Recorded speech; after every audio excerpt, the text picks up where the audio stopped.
Frankenstein, or the Modern Prometheus, by Mary Shelley. Letter 1. St. Petersburg, December 11th, at an undisclosed time in the 1700s. To Mrs. Saville, England. You will rejoice to hear that no disaster has accompanied the commencement of an enterprise which you have regarded with such evil forebodings. I arrived here yesterday, and my first task is to assure my dear sister of my welfare and increasing confidence in the success of my undertaking. I am already far north of London, and as I walk in the streets of Petersburg, I feel a cold northern breeze play upon my cheeks, which braces my nerves and fills me with delight. Do you understand this feeling? This breeze, which has travelled from the regions towards which I am advancing, gives me a foretaste of those icy climes. Inspirited by this wind of promise, my daydreams become more fervent and vivid. I try in vain to be persuaded that the pole is the seat of frost and desolation. It ever presents itself to my imagination as the region of beauty and delight. There, Margaret, the sun is forever visible, its broad disk just skirting the horizon and diffusing a perpetual splendor. There, for with your leave, my sister, I will put some trust in preceding navigators, there snow and frost are banished, and, sailing over a calm sea, we may be wafted to a land surpassing in wonders and in beauty every region hitherto discovered on the habitable globe. Its productions and features may be without example, as the phenomena of the heavenly bodies undoubtedly are in these undiscovered solitudes. What may not be expected in a country of eternal light? I may there discover the wondrous power which attracts the needle, and may regulate 1,000 celestial observations that require only this voyage to render their seeming eccentricities consistent forever. I shall satiate my ardent curiosity with the sight of a part of the world never before visited, and may tread a land never before imprinted by the foot of man. These are my enticements, and they are sufficient to conquer all fear of danger or death, and to induce me to commence this laborious voyage with the joy a child feels when he embarks in a little boat with his holiday mates on an expedition of discovery up his native river. But, supposing all these conjectures to be false, you cannot contest the inestimable benefit which I shall confer on all mankind, the last generation, by discovering a passage near the pole to these countries, to reach which at present so many months are requisite, or by ascertaining the secret of the magnet, which, if at all possible, can only be effected by an undertaking such as mine. These reflections have dispelled the agitation with which I began my letter, and I feel my heart glow with an enthusiasm which elevates me to heaven, for nothing contributes so much to tranquilize the mind as a steady purpose, a point on which the soul may fix its intellectual eye. This expedition has been the favorite dream of my early years. I have read with ardor the accounts of the various voyages which have been made in the prospect of arriving at the North Pacific Ocean, through the seas which surround the pole. You may remember that a history of all the voyages made for purposes of discovery composed the whole of our good Uncle Thomas' library. My education was neglected, yet I was passionately fond of reading. These volumes were my study day and night, and my familiarity with them increased that regret which I had felt as a child, on learning that my father's dying injunction had forbidden my uncle to allow me to embark in a seafaring life. These visions faded when I perused for the first time those poets whose effusions entranced my soul and lifted it to heaven. I also became a poet, and for 1 year lived in a paradise of my own creation. I imagined that I might also obtain a niche in the temple where the names of Homer and Shakespeare are consecrated. You are well acquainted with my failure and how heavily I bore the disappointment, but just at that time I inherited the fortune of my cousin, and my thoughts were turned into the channel of their earlier bent. 6 years have passed since I resolved on my present undertaking. I can, even now, remember the hour from which I dedicated myself to this great enterprise. I commenced by inuring my body to hardship. I accompanied the whale fishers on several expeditions to the North Sea. I voluntarily endured cold, famine, thirst, and want of sleep. I often worked harder than the common sailors during the day, and devoted my nights to the study of mathematics, the theory of medicine, and those branches of physical science from which a naval adventurer might derive the greatest practical advantage. Twice I actually hired myself as an undermate in a Greenland whaler, and acquitted myself to admiration. I must own I felt a little proud when my captain offered me the second dignity in the vessel, and entreated me to remain with the greatest earnestness, so valuable did he consider my services. And now, my dear Margaret, do I not deserve to accomplish some great purpose? My life might have been passed in ease and luxury, but I preferred glory to every enticement that wealth placed in my path. Oh, that some encouraging voice would answer in the affirmative! My courage and my resolution is firm, but my hopes fluctuate, and my spirits are often depressed. I am about to proceed on a long and difficult voyage, the emergencies of which will demand all my fortitude. I am required not only to raise the spirits of others, but sometimes to sustain my own when theirs are failing. This is the most favorable period for travelling in Russia. They fly quickly over the snow in their sledges, the motion is pleasant, and in my opinion far more agreeable than that of an English stagecoach. The cold is not excessive, if you are wrapped in furs, a dress which I have already adopted, for there is a great difference between walking the deck and remaining seated motionless for hours, when no exercise prevents the blood from actually freezing in your veins. I have no ambition to lose my life on the post road between St. Petersburg and Archangel. I shall depart for the latter town in a fortnight or 3 weeks, and my intention is to hire a ship there, which can easily be done by paying the insurance for the owner, and to engage as many sailors as I think necessary among those who are accustomed to the whale fishing.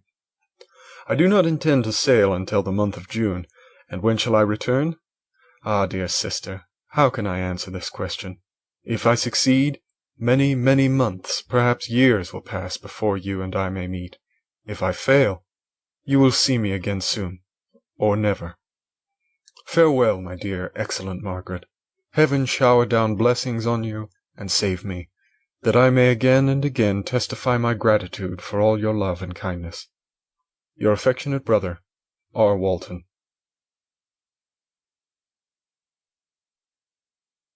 Letter 2. Archangel, 28th March, at an undisclosed time in the 1700s. To Mrs. Saville, England. How slowly the time passes here, encompassed as I am by frost and snow. Yet a second step is taken towards my enterprise. I have hired a vessel, and am occupied in collecting my sailors.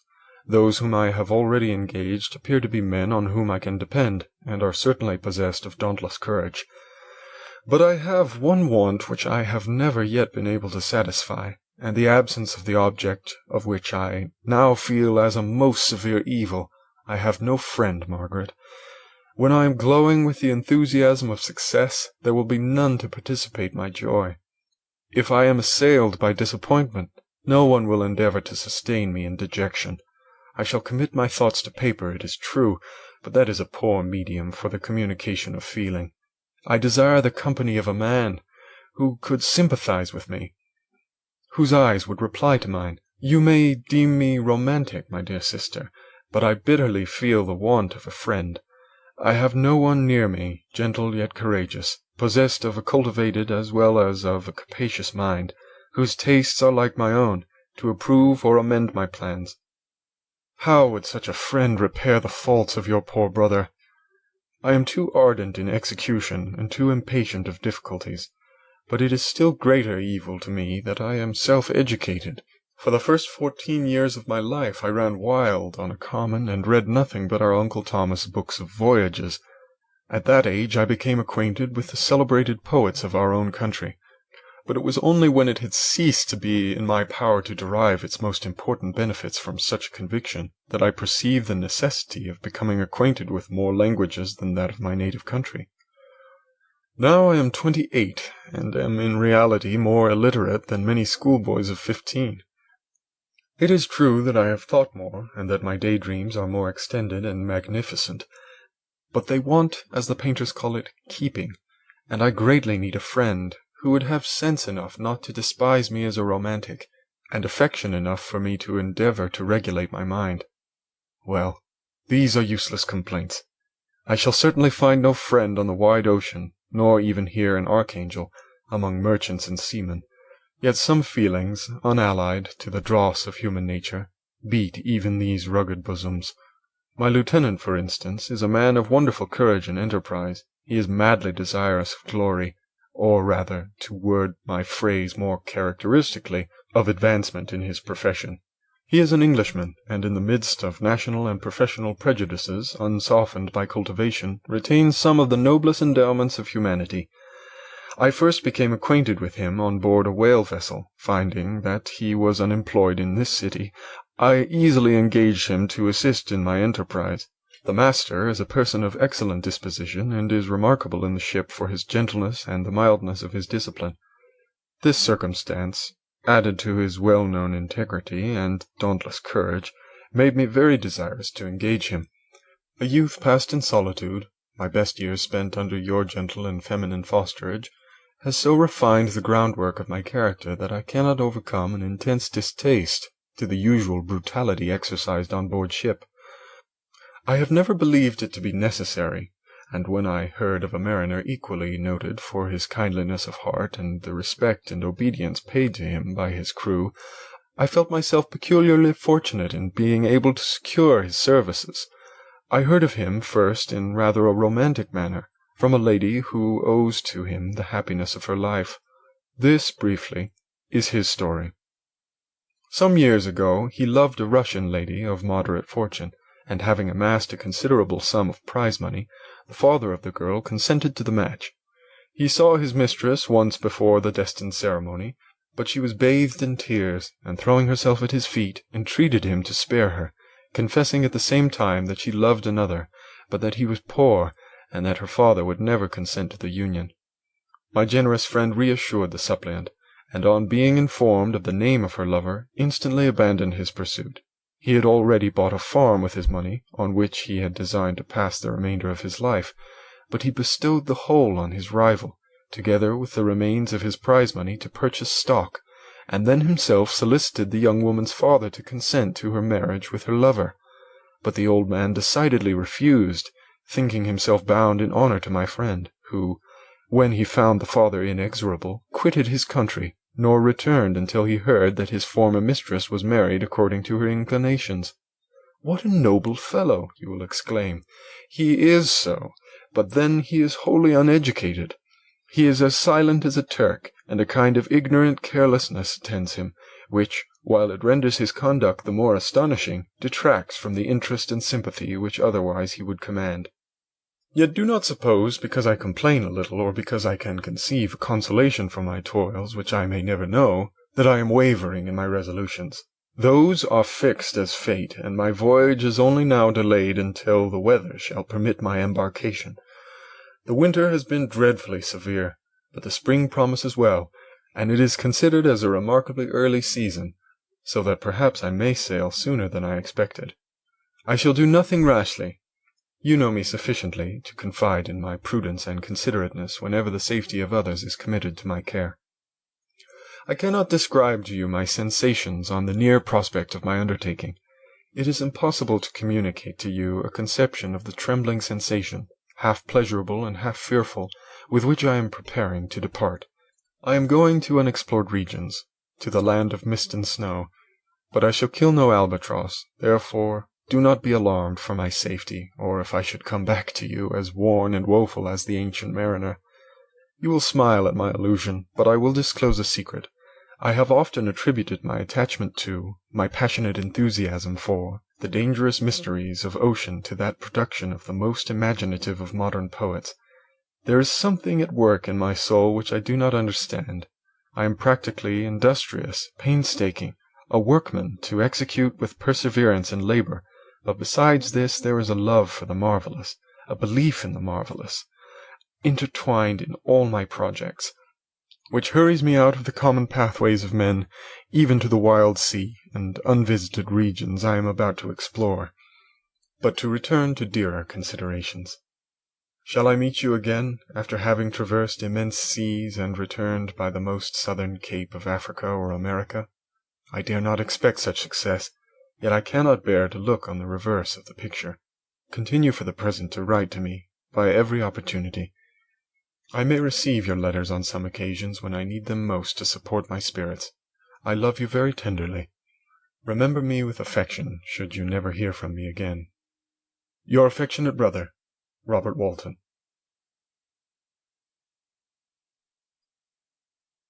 Letter 3. July 7th, at an undisclosed time in the 1700s. To Mrs. Saville, England. My dear sister, I write a few lines in haste to say that I am safe, and well advanced on my voyage. This letter will reach England by a merchantman, now on its homeward voyage from Archangel, more fortunate than I, who may not see my native land, perhaps for many years.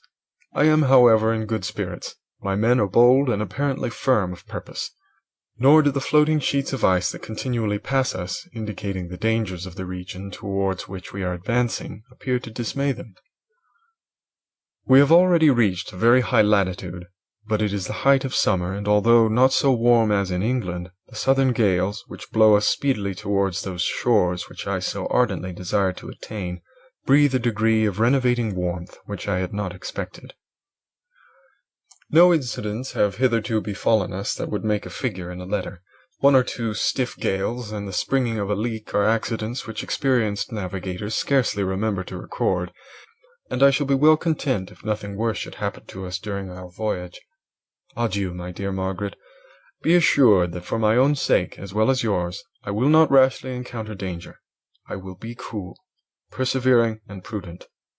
But success shall crown my endeavours. Wherefore not? Thus far I have gone, tracing a secure way over the pathless seas, the very stars themselves being witnesses and testimonies of my triumph. Why not still proceed over the untamed yet obedient element? What can stop the determined heart and resolved will of man? My swelling heart involuntarily pours itself out thus, but I must finish. Heaven bless my beloved sister. R.W.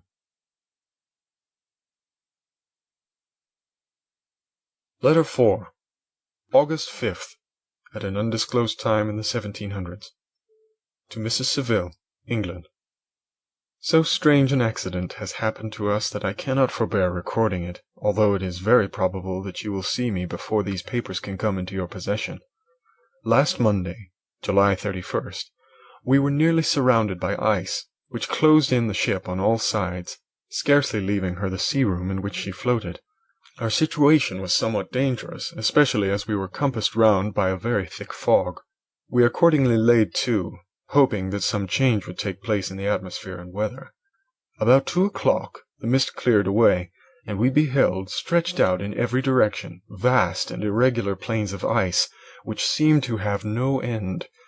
Some of my comrades groaned, and my own mind began to grow watchful with anxious thoughts, when a strange sight suddenly attracted our attention and diverted our solicitude from our own situation. We perceived a low carriage, fixed on a sledge and drawn by dogs, pass on towards the north. At the distance of a half-mile, a being which had the shape of a man, but apparently of gigantic stature, sat in the sledge and guided the dogs. We watched the rapid progress of the traveller with our telescopes until he was lost among the distant inequalities of the ice. This appearance excited our unqualified wonder. We were, as we believed, many hundred miles from any land, but this apparition seemed to denote that it was not, in reality, so distant as we had supposed. Shut in, however, by the ice, it was impossible to follow his track, which we had observed with the greatest attention. About 2 hours after this occurrence, we heard the ground sea, and before night the ice broke and freed our ship.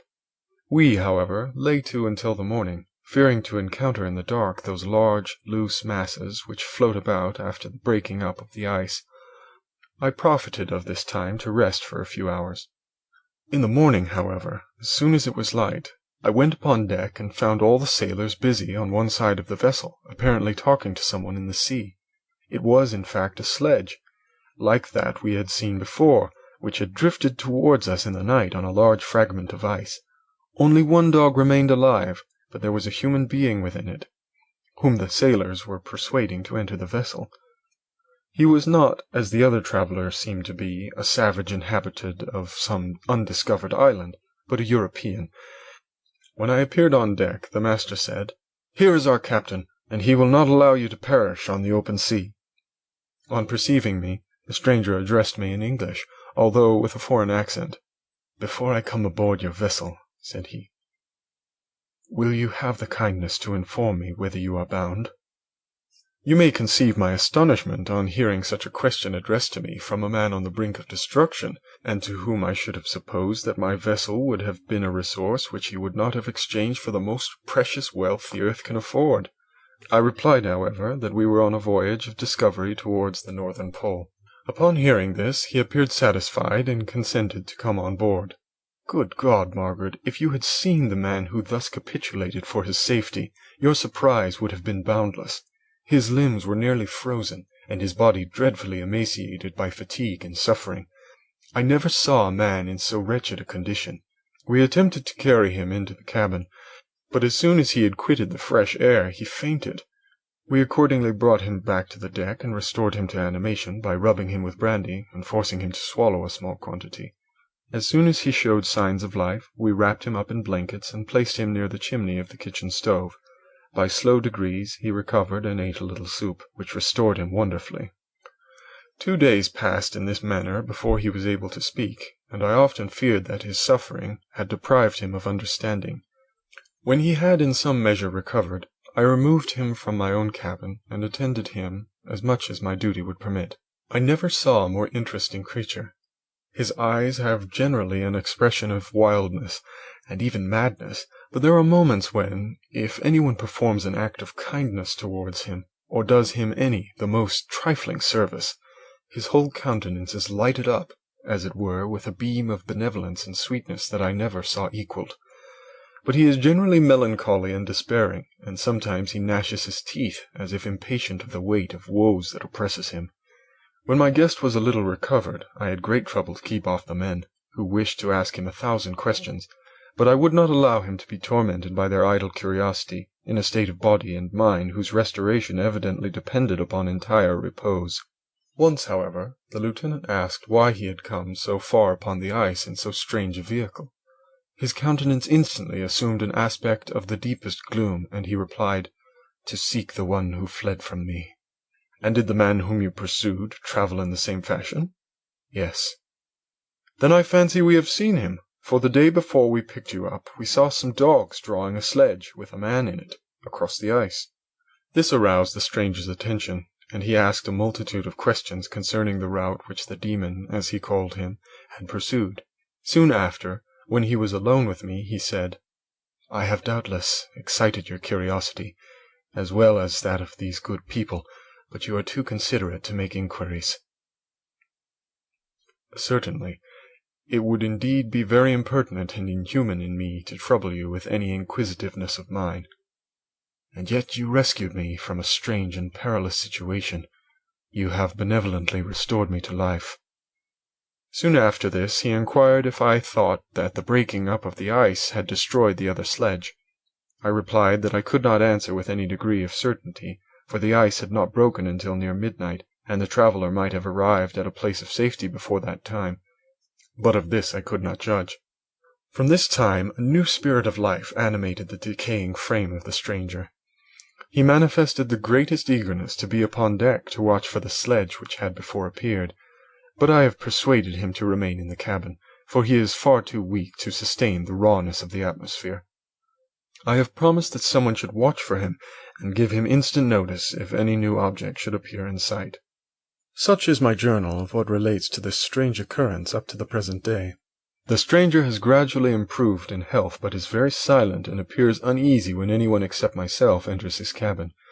Yet his manners are so conciliating and gentle that the sailors are all interested in him, although they have had very little communication with him. For my own part, I began to love him as a brother, and his constant and deep grief fills me with sympathy and compassion. He must have been a noble creature in his better days, being even now in wreck so attractive and amiable. I said in one of my letters, my dear Margaret, that I should find no friend on the wide ocean. Yet I have found a man who, before his spirit had been broken by misery, I should have been happy to have possessed as the brother of my heart. I shall continue my journal concerning the stranger at intervals, should I have any fresh incidents to record. August 13th, at an undisclosed time in the 1700s. My affection for my guest increases every day. He excites at once my admiration and my pity to an astonishing degree. How can I see so noble a creature destroyed by misery without feeling the most poignant grief? He is so gentle, yet so wise. His mind is so cultivated, and when he speaks, although his words are culled with the choicest art, yet they flow with rapidity and unparalleled eloquence. He is now much recovered from his illness, and is continually on the deck, apparently watching for the sledge that preceded his own. Yet, although unhappy, he is not so utterly occupied by his own misery, but that he interests himself deeply in the projects of others.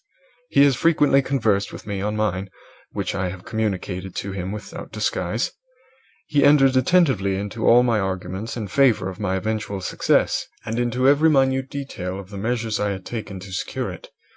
I was easily led by the sympathy which he evinced to use the language of my heart, to give utterance to the burning ardor of my soul, and to say, with all the fervor that warmed me, how gladly I would sacrifice my fortune, my existence, my every hope, to furtherance of my enterprise.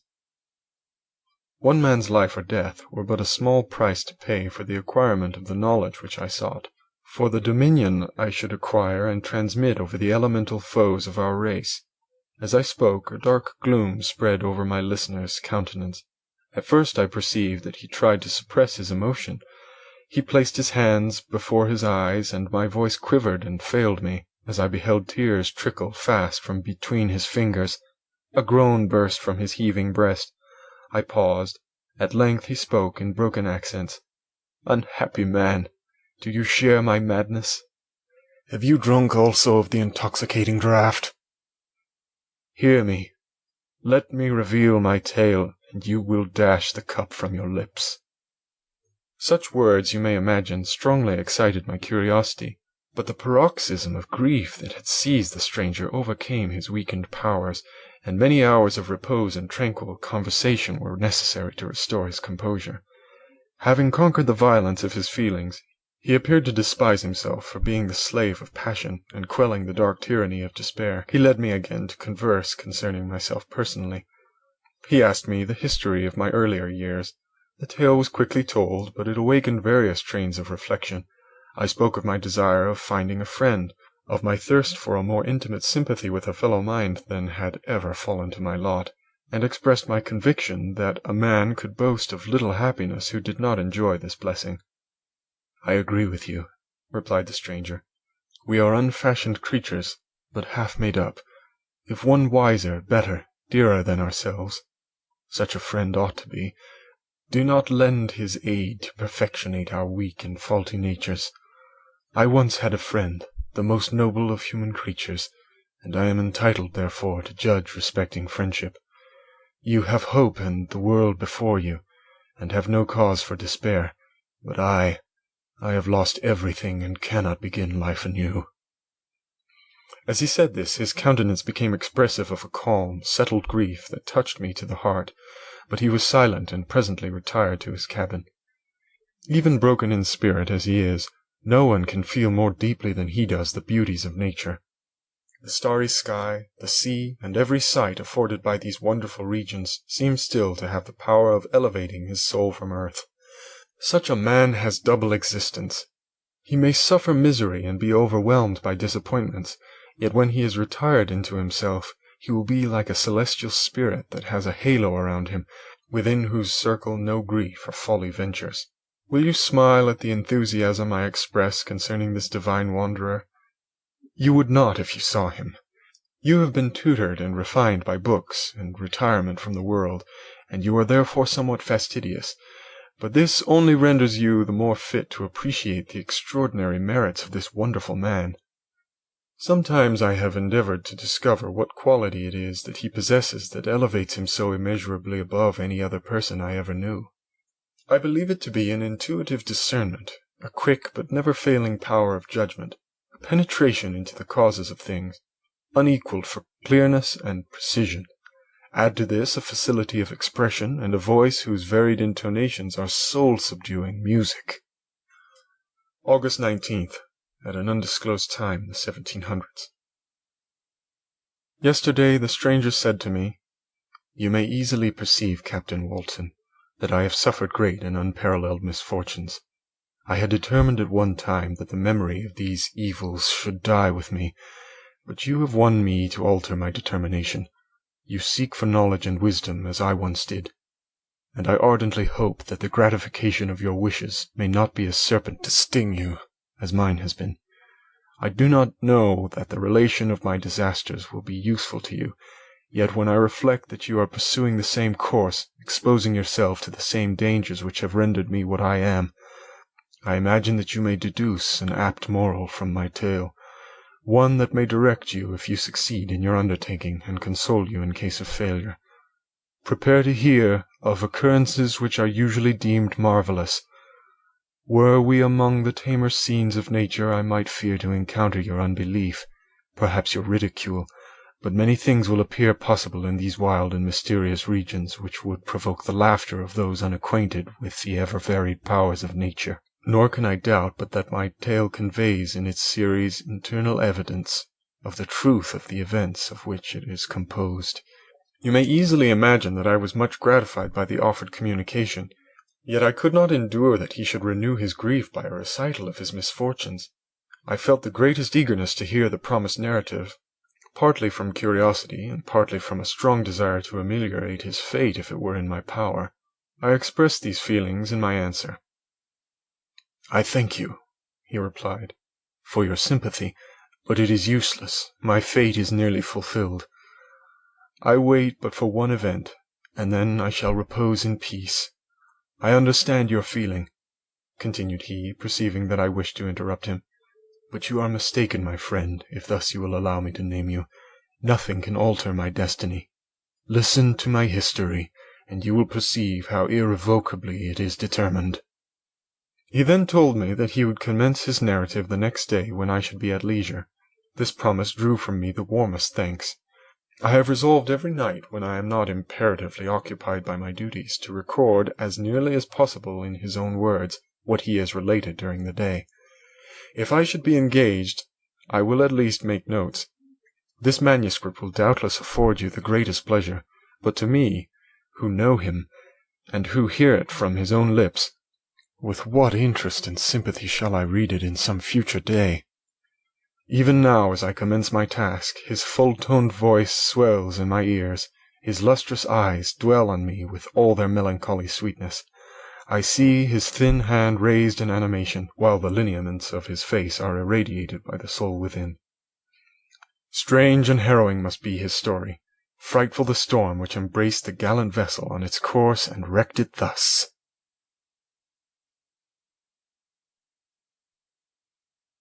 Chapter 1. I am by birth a Genevese, and my family is one of the most distinguished of that republic. My ancestors had been for many years councillors and syndics, and my father had filled several public situations with honour and reputation. He was respected by all who knew him for his integrity and indefatigable attention to public business. He passed his younger days perpetually occupied by the affairs of his country. A variety of circumstances had prevented his marrying early, nor was it until the decline of life that he became a husband and the father of a family. As the circumstances of his marriage illustrate his character, I cannot refrain from relating them. One of his most intimate friends was a merchant who, from a flourishing state, fell through numerous mischances into poverty. This man, whose name was Beaufort, was a proud and unbending disposition, and could not bear to live in poverty and oblivion in the same country where he had formerly been distinguished for his rank and magnificence. Having paid his debts, therefore, in the most honourable manner, he retreated with his daughter to the town of Lucerne, where he lived unknown and in wretchedness. My father loved Beaufort with the truest friendship, and was deeply grieved by his retreat in these unfortunate circumstances. He bitterly deplored the false pride which led his friend to a conduct so little worthy of the affection that united them. He lost no time in endeavouring to seek him out, with the hope of persuading him to begin the world again through his credit and assistance. Beaufort had taken effectual measures to conceal himself, and it was 10 months before my father discovered his abode. Overjoyed at this discovery, he hastened to the house, which was situated in a mean street near the roofs. But when he entered, misery and despair alone welcomed him. Beaufort had saved but a very small sum of money from the wreck of his fortunes, but it was sufficient to provide him with sustenance for some months, and in the meantime he hoped to procure some respectable employment in a merchant's house. The interval was, consequently, spent in inaction. His grief only became more deep and rankling when he had leisure for reflection, and at length it took so fast hold of his mind that at the end of 3 months he lay on a bed of sickness, incapable of any exertion. His daughter attended him with the greatest tenderness, but she saw with despair that their little fund was rapidly decreasing, and that there was no other prospect of support. But Caroline Beaufort possessed a mind of an uncommon mould, and her courage rose to support her in her adversity. She procured plain work, she plaited straw, and by various means contrived to earn a pittance scarcely sufficient to support life. Several months passed in this manner. Her father grew worse. Her time was more entirely occupied in attending him. Her means of subsistence decreased, and in the 10th month her father died in her arms, leaving her an orphan and a beggar. This last blow overcame her, and she knelt by Beaufort's coffin, weeping bitterly. When my father entered the chamber, he came like a protecting spirit to the poor girl, who committed herself to his care, and after the interment of his friend, he conducted her to Geneva and placed her under the protection of a relation. 2 years after this event, Caroline became his wife. There was a considerable difference between the ages of my parents, but this circumstance seemed to unite them only closer in bonds of devoted affection. There was a sense of justice in my father's upright mind which rendered it necessary that he should approve highly to love strongly. Perhaps during former years he had suffered from the late discovered unworthiness of one beloved, and so was disposed to set a greater value on tried worth. There was a show of gratitude and worship in his attachment to my mother, differing wholly from the doting fondness of age, for it was inspired by reverence for her virtues, and a desire to be the means of, in some degree, recompensing her for the sorrows she had endured, but which gave inexpressible grace to his behaviour to her. Everything was made to yield to her wishes and her convenience. He strove to shelter her, as a fair exotic is sheltered by the gardener, from every rougher wind, and to surround her with all that could tend to excite pleasurable emotion in her soft and benevolent mind. Her health, and even the tranquillity of her hitherto constant spirit, had been shaken by what she had gone through. During the 2 years that had elapsed previous to their marriage, my father had gradually relinquished all his public functions, and immediately after their union they sought the pleasant climate of Italy, and the change of scene and interest attendant on a tour through that land of wonders as a restorative for her weakened frame.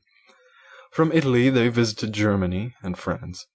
I, their eldest child, was born in Naples, and as an infant accompanied them in their rambles.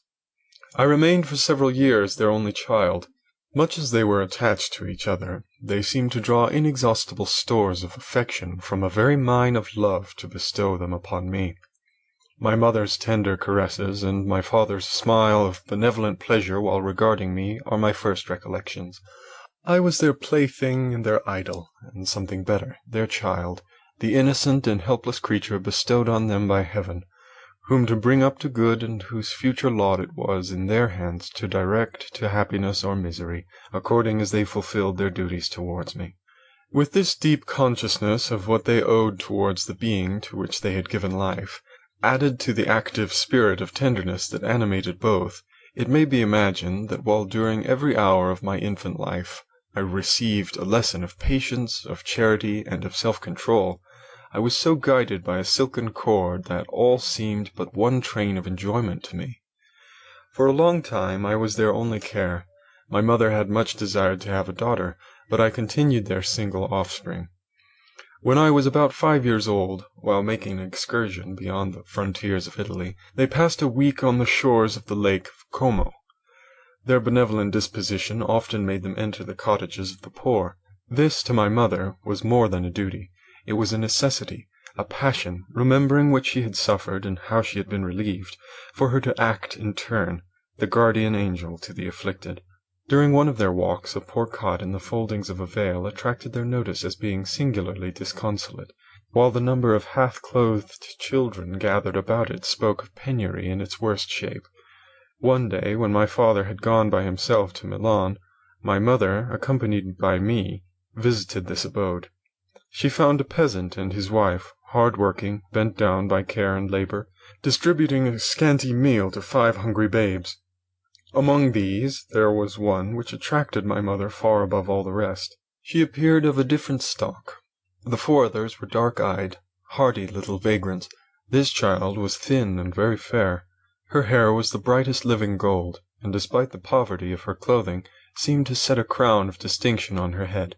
Her brow was clear and ample, her blue eyes cloudless, and her lips and the moulding of her face so expressive of sensibility and sweetness that none could behold her without looking on her as of a distinct species, a being heaven-sent and bearing a celestial stamp in all her features. The peasant woman, perceiving that my mother fixed eyes of wonder and admiration on this lovely girl, eagerly communicated her history. She was not her child, but the daughter of a Milanese nobleman. Her mother was a German and had died on giving birth. The infant had been placed with these good people to nurse. They were better off then. They had not been long married, and their eldest child was but just born. The father of their charge was one of those Italians nursed in the memory of the antique glory of Italy, one among the Schiavi Agnor Frementi, who exerted himself to obtain the liberty of his country. He became the victim of its weakness. Whether he had died or still lingered in the dungeons of Austria was not known. His property was confiscated. His child became an orphan and a beggar. She continued with her foster parents and bloomed in their rude abode, fairer than a garden rose among dark-leaved brambles. When my father returned from Milan, he found playing with me in the hall of our villa a child fairer than pictured cherub, a creature who seemed to shed radiance from her looks, and whose form and motions were lighter than the chamois of the hills. The apparition was soon explained. With his permission, my mother prevailed on her rustic guardians to yield their charge to her. They were fond of the sweet orphan. Her presence had seemed a blessing to them, but it would be unfair to her to keep her in poverty and want when Providence afforded her such powerful protection. They consulted their village priest, and the result was that Elizabeth Lavenza became the inmate of my parents' house, my more than sister, the beautiful and adored companion of all my occupations and my pleasures. Everyone loved Elizabeth. The passionate and almost reverential attachment with which all regarded her became, while I shared it, my pride and my delight. On the evening previous to her being brought to my home, my mother had said playfully, "I have a pretty present for my Victor. Tomorrow he shall have it." And when on the morrow she presented Elizabeth to me as her promised gift, I, with childish seriousness, interpreted her words literally, and looked upon Elizabeth as mine to protect, love, and cherish. All praises bestowed on her I received as made to a possession of my own. We called each other familiarly by the name of cousin.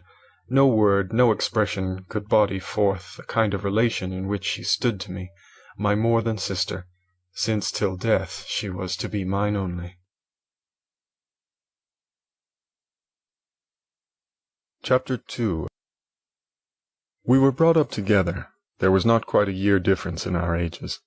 I need not say that we were strangers to any species of disunion or dispute. Harmony was the soul of our companionship, and the diversity and contrast that subsisted in our characters drew us nearer together. Elizabeth was of a calmer and more concentrated disposition, but with all my ardour I was capable of more intense application, and was more deeply smitten with the thirst for knowledge. She busied herself with following the aerial creations of the poets, and in the majestic and wondrous scenes which surrounded our Swiss home, the sublime shapes of the mountains, the changes of the seasons, tempest and calm, the silence of winter, and the life and turbulence of our Alpine summers, she found ample scope for admiration and delight, while my companion contemplated with a serious and satisfied spirit the magnificent appearances of things. I delighted in investigating their causes. The world was to me a secret which I desired to divine. Curiosity, earnest research to learn the hidden laws of nature, gladness akin to rapture as they were unfolded to me, are among the earliest sensations I can remember. On the birth of a second son, my junior by 7 years, my parents gave up entirely their wandering life, and fixed themselves in their native country. We possessed a house in Geneva, and a campagna on Bellerive, the eastern shore of the lake, at the distance of rather more than a league from the city. We resided principally in the latter, and the lives of my parents were passed in considerable seclusion. It was my temper to avoid a crowd and to attach myself fervently to a few. I was indifferent, therefore, to my schoolfellows in general, but I united myself in the bonds of the closest friendship to one among them. Henry Clerval was the son of a merchant of Geneva. He was a boy of singular talent and fancy. He loved enterprise, hardship, and even danger for its own sake. He was deeply read in books of chivalry and romance. He composed heroic songs and began to write many a tale of enchantment and knightly adventure. He tried to make us act plays and to enter into masquerades, in which the characters were drawn from the heroes of Roncesvalles, of the Round Table of King Arthur, and the chivalrous train who shed their blood to redeem the Holy Sepulchre from the hands of the infidels. No human being could have passed a happier childhood than myself. My parents were possessed by the very spirit of kindness and indulgence. We felt that they were not the tyrants to rule our lot according to their caprice, but the agents and creators of all the many delights which we enjoyed. When I mingled with other families, I distinctly discerned how peculiarly fortunate my lot was, and gratitude assisted the development of filial love. My temper was sometimes violent, and my passions vehement, but by some law in my temperature they were turned not towards childish pursuits, but to an eager desire to learn, and not to learn all things indiscriminately. I confess that neither the structure of languages, nor the code of governments, nor the politics of various states possessed attractions for me. It was the secrets of heaven and earth that I desired to learn, and whether it was the outward substance of things or the inner spirit of nature and the mysterious soul of man that occupied me, still my inquiries were directed to the metaphysical, or in its highest sense, the physical secrets of the world. Meanwhile Clerval occupied himself, so to speak, with the moral relations of things. The busy stage of life, the virtues of heroes, and the actions of men were his theme, and his hope and his dream was to become one among those whose names are recorded in story as the gallant and adventurous benefactors of our species. The saintly soul of Elizabeth shone like a shrine-dedicated lamp in our peaceful home. Her sympathy was ours, her smile, her soft voice, the sweet glance of her celestial eyes, were ever there to bless and animate us. She was the living spirit of love to soften and attract. I might have become sullen in my study, wrought through the ardour of my nature, but that she was there to subdue me to a semblance of her own gentleness. And Clerval, could aught ill entrench on the noble spirit of Clerval? Yet he might not have been so perfectly humane, so thoughtful in his generosity, so full of kindness and tenderness amidst his passion for adventurous exploit, had she not unfolded to him the real loveliness of beneficence, and made the doing good the end and aim of his soaring ambition. I feel exquisite pleasure on dwelling on the recollections of childhood, before misfortune had tainted my mind and changed its bright visions of extensive usefulness into gloomy and narrow reflections upon self. Besides, in drawing the picture of my early days, I also record those events which led by insensible steps to my after-tale of misery, for when I would account to myself for the birth of that passion which afterwards ruled my destiny, I find it arise, like a mountain river, from ignoble and almost forgotten sources, but swelling as it proceeded, it became the torrent which, in its course, has swept away all my hopes and joys. Natural philosophy is the genius that has regulated my fate. I desire, therefore, in this narration, to state those facts which led to my predilection for that science. When I was 13 years of age, we all went on a party of pleasure to the baths near Thonon. The inclemency of the weather obliged us to remain a day confined to the inn. In this house I chanced to find a volume of the works of Cornelius Agrippa. I opened it with apathy. The theory with which he attempts to demonstrate, and the wonderful facts which he relates, soon changed this feeling into enthusiasm. A new light seemed to dawn upon my mind, and bounding with joy I communicated my discovery to my father. My father looked carelessly at the title page of my book, and said, "Ah, Cornelius Agrippa! My dear Victor, do not waste your time upon this. It is sad trash."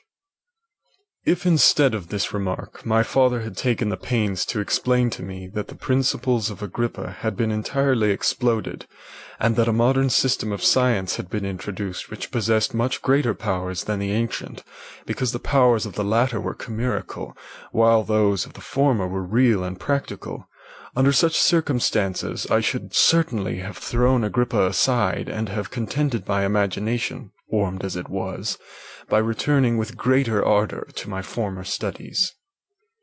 It is even possible that the train of my ideas would never have received the fatal impulse that led to my ruin, but the cursory glance my father had taken of my volume by no means assured me that he was acquainted with its contents, and I continued to read with the greatest avidity. When I returned home, my first care was to procure the whole works of this author, and afterwards of Paracelsus and Albertus Magnus.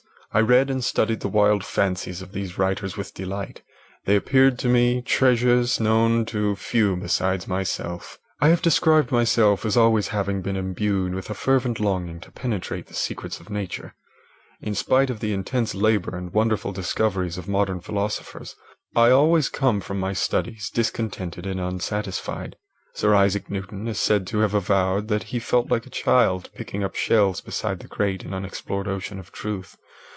Those of his successors in each branch of natural philosophy with whom I was acquainted appeared even to my boy's apprehensions as tyros engaged in the same pursuit. The untaught peasant beheld the elements around him and was acquainted with their practical uses.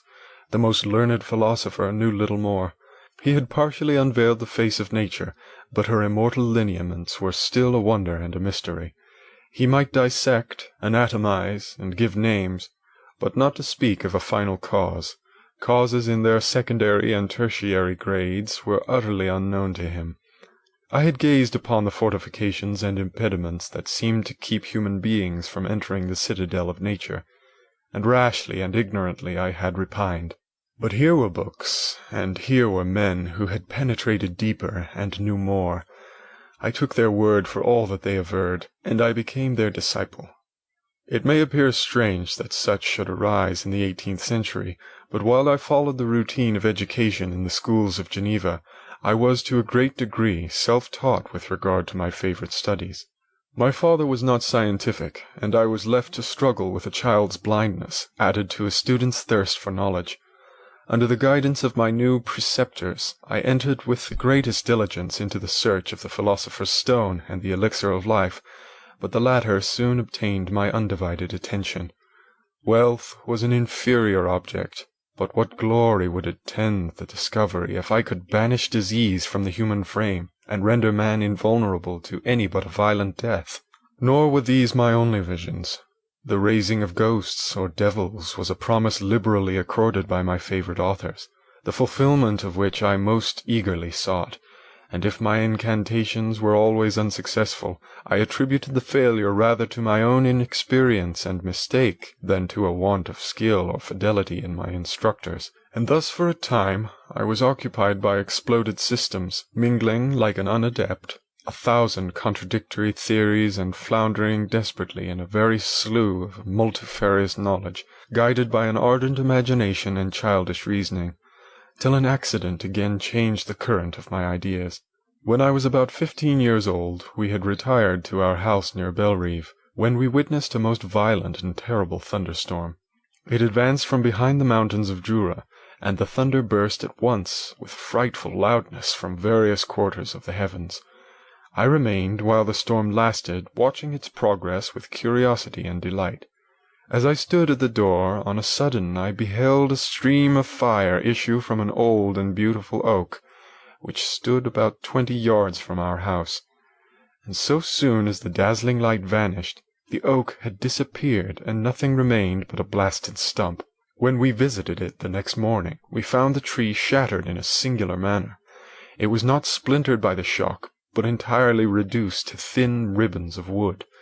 I never beheld anything so utterly destroyed. Before this I was not acquainted with the more obvious laws of electricity. On this occasion a man of great research in natural philosophy was with us, and excited by this catastrophe, he entered on the explanation of a theory which he had formed on the subject of electricity and galvanism, which was at once new and astonishing to me.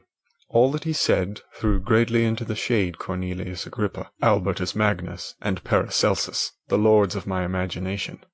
But by some fatality the overthrow of these men disinclined me to pursue my accustomed studies. It seemed to me as if nothing would or could ever be known. All that had so long engaged my attention suddenly grew despicable. By one of those caprices of the mind which we are perhaps most subject to in early youth, I at once gave up my former occupations, set down natural history and all its progeny as a deformed and abortive creation, and entertained the greatest disdain for would-be science which could never even stop within the threshold of real knowledge. In this mood of mind I betook myself to the mathematics and the branches of study appertaining to that science as being built upon secure foundations, and so worthy of my consideration. Thus strangely are our souls constructed, and by such slight ligaments are we bound to prosperity or ruin. When I look back, it seems to me as if this almost miraculous change of inclination and will was the immediate suggestion of the guardian angel of my life, the last effort made by the spirit of preservation to avert the storm that was even then hanging in the stars and ready to envelop me. Her victory was announced by an unusual tranquillity and gladness of soul which followed the relinquishing of my ancient and latterly tormenting studies. It was thus that I was to be taught to associate evil with their prosecution, happiness with their disregard. It was a strong effort of the spirit of good, but it was ineffectual. Destiny was too potent, and her immutable laws had decreed my utter and terrible destruction.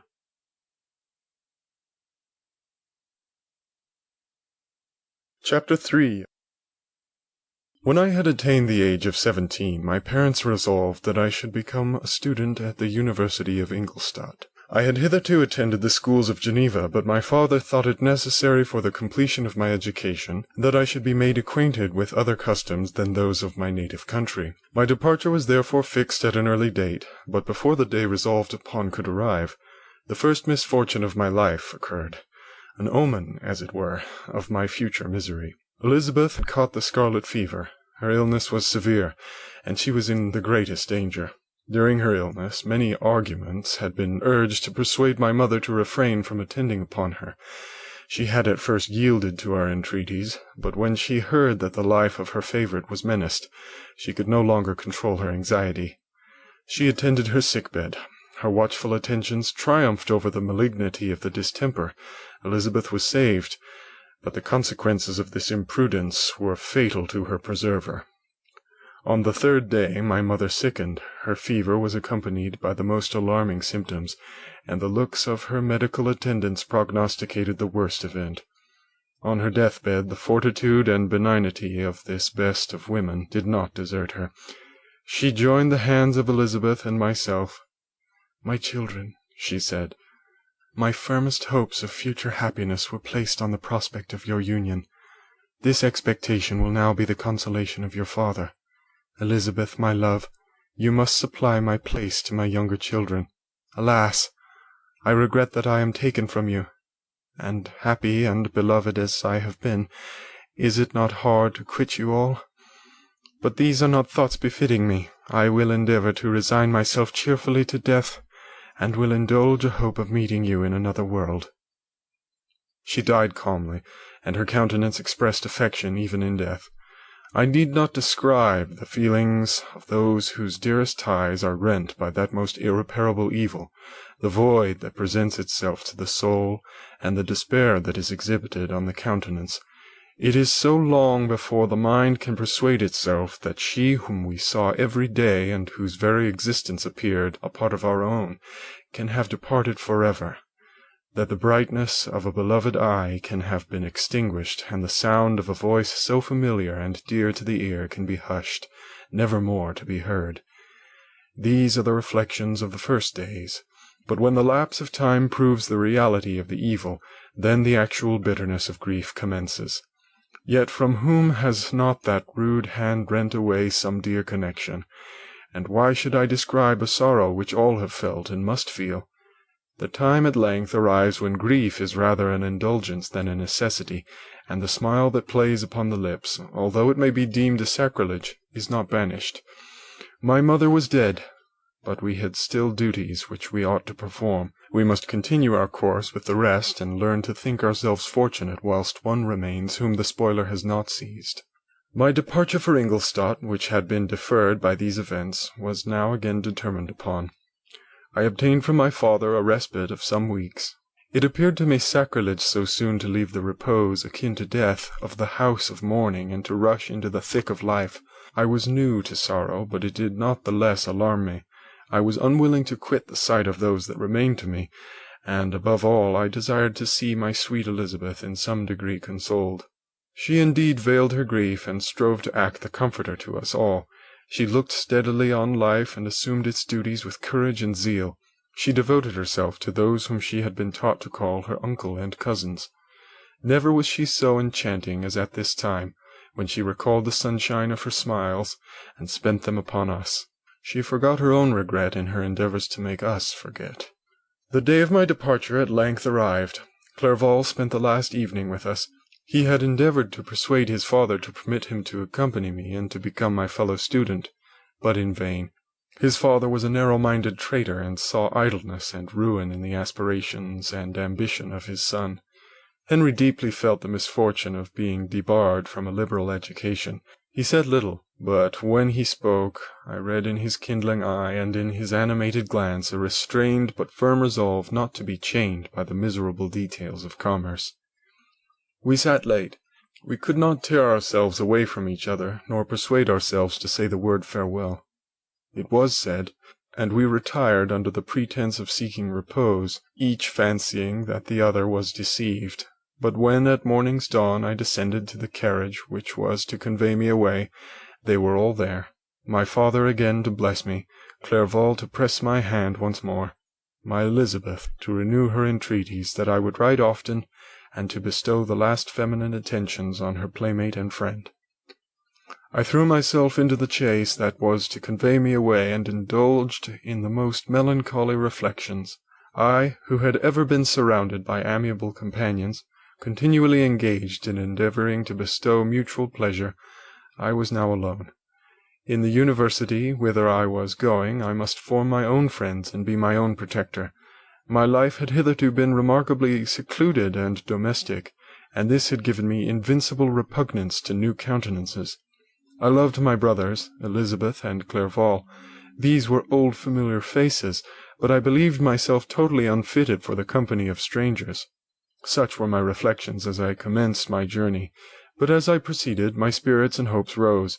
I ardently desired the acquisition of knowledge. I had often, when at home, thought it hard to remain during my youth cooped up in one place, and had longed to enter the world and take my station among other human beings. Now my desires were complied with, and it would, indeed, have been folly to repent. I had sufficient leisure for these and many other reflections during my journey to Ingolstadt, which was long and fatiguing. At length the high white steeple of the town met my eyes. I alighted and was conducted to my solitary apartment to spend the evening as I pleased. The next morning I delivered my letters of introduction, and paid a visit to some of the principal professors. Chance, or rather the evil influence, the angel of destruction, which asserted omnipotent sway over me from the moment I turned my reluctant steps from my father's door, led me first to Monsieur Krempe, professor of natural philosophy. He was an uncouth man, but deeply imbued in the secrets of his science. He asked me several questions concerning my progress in the different branches of science appertaining to natural philosophy. I replied carelessly, and partly in contempt, mentioned the names of the alchemists as the principal authors I had studied. The professor stared. "Have you," he said, "really spent your time in studying such nonsense?" I replied in the affirmative. "Every minute," continued Monsieur Krempe with warmth, "every instant that you have wasted on those books is utterly and entirely lost.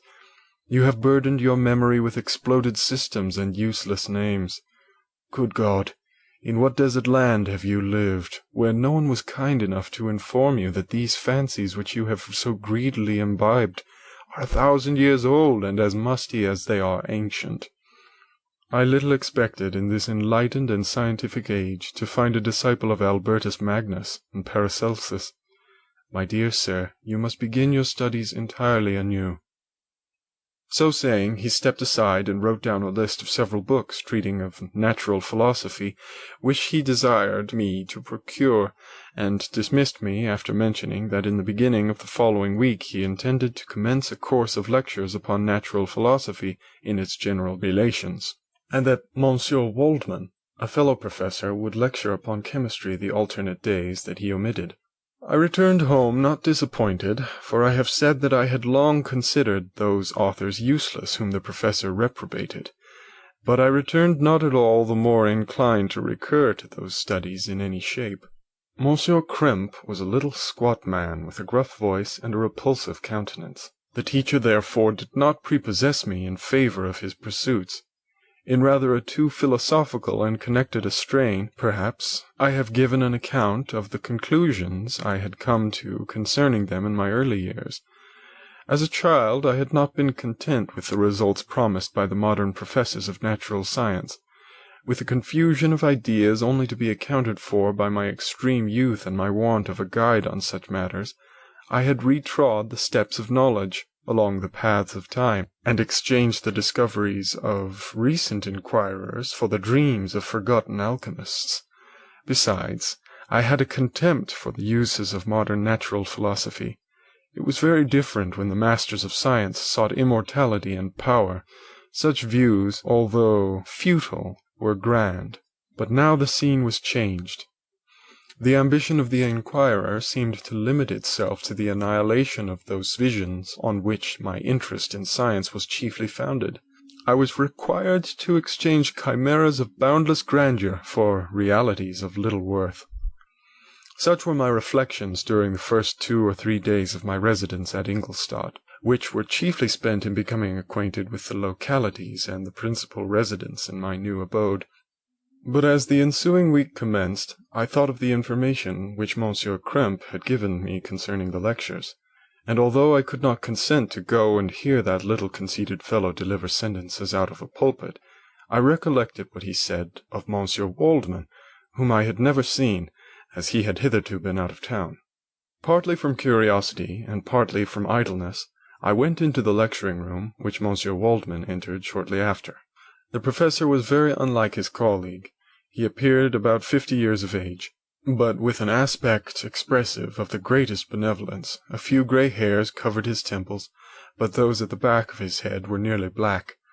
His person was short, but remarkably erect, and his voice the sweetest I had ever heard. He began his lecture by a recapitulation of the history of chemistry, and the various improvements made by different men of learning, pronouncing with fervour the names of the most distinguished discoverers. He then took a cursory view of the present state of the science, and explained many of its elementary terms. After having made a few preparatory experiments, he concluded with a panegyric upon modern chemistry, the terms of which I shall never forget. "The ancient teachers of this science," said he, "promised impossibilities and performed nothing. The modern masters promise very little. They know that metals cannot be transmuted, and that the elixir of life is a chimera. But these philosophers, whose hands seem only made to dabble in dirt, and their eyes to pore over the microscope or crucible, have indeed performed miracles. They penetrate into the recesses of nature and show how she works in her hiding places. They ascend into the heavens. They have discovered how the blood circulates, and the nature of the air we breathe. They have acquired new and almost unlimited powers. They can command the thunders of heaven, mimic the earthquakes, and even mock the invisible world with its own shadows." Such were the professor's words. Rather, let me say, such the words of the fate, announced to destroy me. As he went on, I felt as if my soul were grappling with a palpable enemy. One by one the various keys were touched which formed the mechanism of my being. Chord after chord was sounded, and soon my mind was filled with one thought, one conception, one purpose. "So much has been done," exclaimed the soul of Frankenstein. "More, far more, will I achieve. Treading in the steps already marked, I will pioneer a new way, explore unknown powers, and unfold to the world the deepest mysteries of creation. I closed my eyes that night. My internal being was in a state of insurrection and turmoil. I felt that order would thence arise, but I had no power to produce it. By degrees, after the morning's dawn, sleep came. I awoke, and my yesternight's thoughts were as a dream. There only remained a resolution to return to my ancient studies, and to devote myself to a science for which I believed myself to possess a natural talent. On the same day I paid Monsieur Waldman a visit. His manners in private were even more mild and attractive than in public, for there was a certain dignity in his mien during his lecture, which in his own house was replaced by the greatest affability and kindness. I gave him pretty nearly the same account of my former pursuits as I had given to his fellow professor. He heard with attention the little narration concerning my studies, and smiled at the names of Cornelius Agrippa and Paracelsus, but without the contempt that Monsieur Krempe had exhibited. He said that these were men to whose indefatigable zeal modern philosophers were indebted for most of the foundations of their knowledge. They had left to us, as an easier task, to give new names and arrange in connected classifications the facts which they in a great degree had been the instruments of bringing to light. The labours of men of genius, however erroneously directed, scarcely ever fail in ultimately turning to the solid advantage of mankind. I listened to his statement, which was delivered without any presumption or affectation, and then added that his lecture had removed my prejudices against modern chemists. I expressed myself in measured terms with the modesty and deference due from a youth to his instructor, without letting escape inexperience in life would have made me ashamed any of the enthusiasm which stimulated my intended labours. I requested his advice concerning the books I ought to procure. "I am happy," said Monsieur Waldman, "to have gained a disciple, and if your application equals your ability, I have no doubt of your success. Chemistry is that branch of natural philosophy in which the greatest improvements have been and may be made. It is on that account that I have made it my peculiar study. But at the same time I have not neglected the other branches of science. A man would make but a very sorry chemist if he attended to that department of human knowledge alone. If your wish is to become really a man of science, and not merely a petty experimentalist, I should advise you to apply to every branch of natural philosophy, including mathematics." He then took me into his laboratory and explained to me the uses of his various machines, instructing me as to what I ought to procure, and promising me the use of his own when I should have advanced far enough in the science not to derange their mechanism. He also gave me the list of books which I had requested, and I took my leave. Thus ended a day memorable to me. It decided my future destiny. Chapter 4. From this day, natural philosophy, and particularly chemistry in the most comprehensive sense of the term, became nearly my sole occupation. I read with ardour those works, so full of genius and discrimination, which modern inquirers have written on these subjects. I attended the lectures and cultivated the acquaintances of the men of science of the university, and I found even in Monsieur Krempe a great deal of sound sense and real information, combined, it is true, with a repulsive physiognomy and manners, but not on that account the less valuable. In Monsieur Waldman I found a true friend. His gentleness was never tinged by dogmatism, and his instructions were given with an air of frankness and good nature that banished every idea of pedantry. In 1,000 ways he smoothed for me the path of knowledge, and made the most abstruse inquiries clear and facile to my apprehension. My application was at first fluctuating and uncertain. It gained strength as I proceeded, and soon became so ardent and eager that the stars often disappeared in the light of morning whilst I was yet engaged in my laboratory. As I applied so closely, it may be easily conceived that my progress was rapid. My ardour was indeed the astonishment of the students, and my proficiency that of the masters. Professor Krempe often asked me, with a sly smile, how Cornelius Agrippa went on, whilst Monsieur Waldman expressed the most heartfelt exultation in my progress. 2 years passed in this manner, during which I paid no visit to Geneva, but was engaged heart and soul in the pursuit of some discoveries which I hoped to make. None but those who have experienced them can conceive of the enticements of science. In other studies you go as far as others have gone before you, and there is nothing more to know. But in a scientific pursuit there is continual food for discovery and wonder. A mind of moderate capacity which closely pursues one study must infallibly arrive at great proficiency in that study. And I, who continually sought the attainment of one object of pursuit, and was solely wrapped up in this, improved so rapidly that at the end of 2 years I made some discoveries in the improvement of some chemical instruments, which procured me great esteem and admiration at the university. When I had arrived at this point, and had become as well acquainted with theory and practice of natural philosophy as depended on the lessons of any of the professors at Ingolstadt, my residence there no longer being conducive to my improvements, I thought of returning to my friends and my native town, when an incident happened that protracted my stay. One of the phenomena which had peculiarly attracted my attention was the structure of the human frame, and, indeed, any animal endued with life. Whence, I often asked myself, did the principle of life proceed? It was a bold question, and one which has ever been considered as a mystery. Yet with how many things are we upon the brink of becoming acquainted, if cowardice or carelessness did not restrain our inquiries. I revolved these circumstances in my mind, and determined thenceforth to apply myself more particularly to those branches of natural philosophy which relate to physiology. Unless I had been animated by an almost supernatural enthusiasm, my application to this study would have been irksome and almost intolerable. To examine the causes of life, we must first have recourse to death. I became acquainted with the science of anatomy, but this was not sufficient. I must also observe the natural decay and corruption of the human body. In my education, my father had taken the greatest precautions that my mind should be impressed with no supernatural horrors. I do not ever remember to have troubled at a tale of superstition, or to have feared the apparition of a spirit.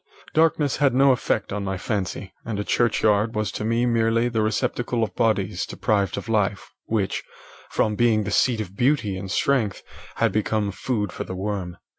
Now I was led to examine the cause and progress of this decay, and forced to spend days and nights in vaults and charnel houses. My attention was fixed upon every object the most insupportable to the delicacy of the human feelings. I saw how the fine form of man was degraded and wasted. I beheld the corruption of death succeed to the blooming cheek of life.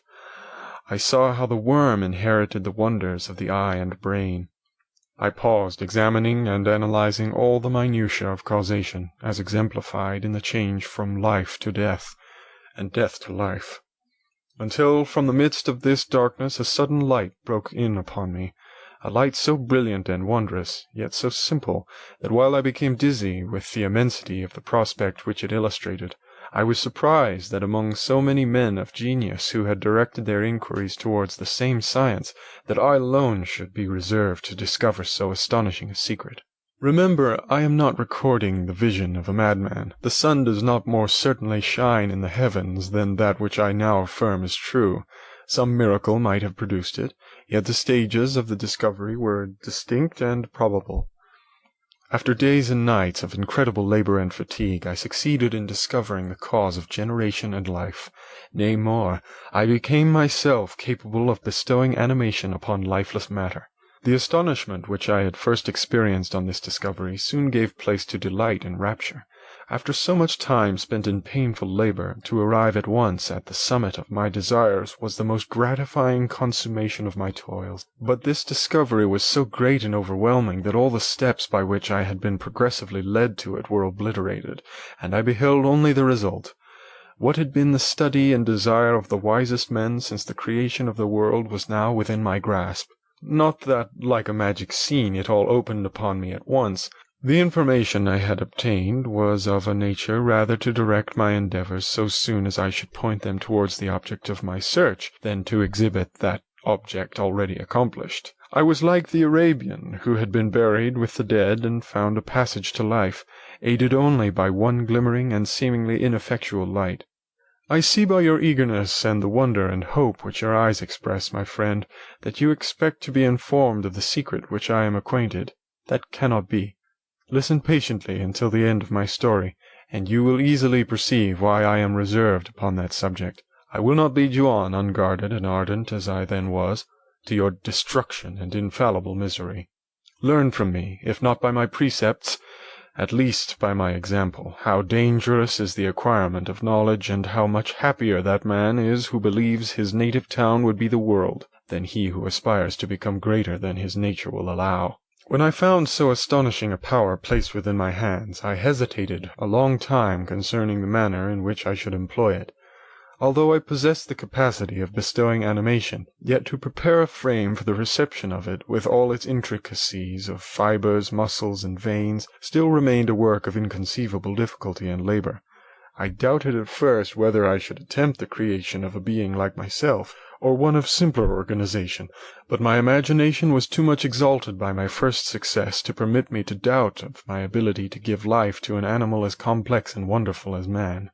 The materials at present within my command hardly appeared adequate to so arduous an undertaking, but I doubted not that I should ultimately succeed.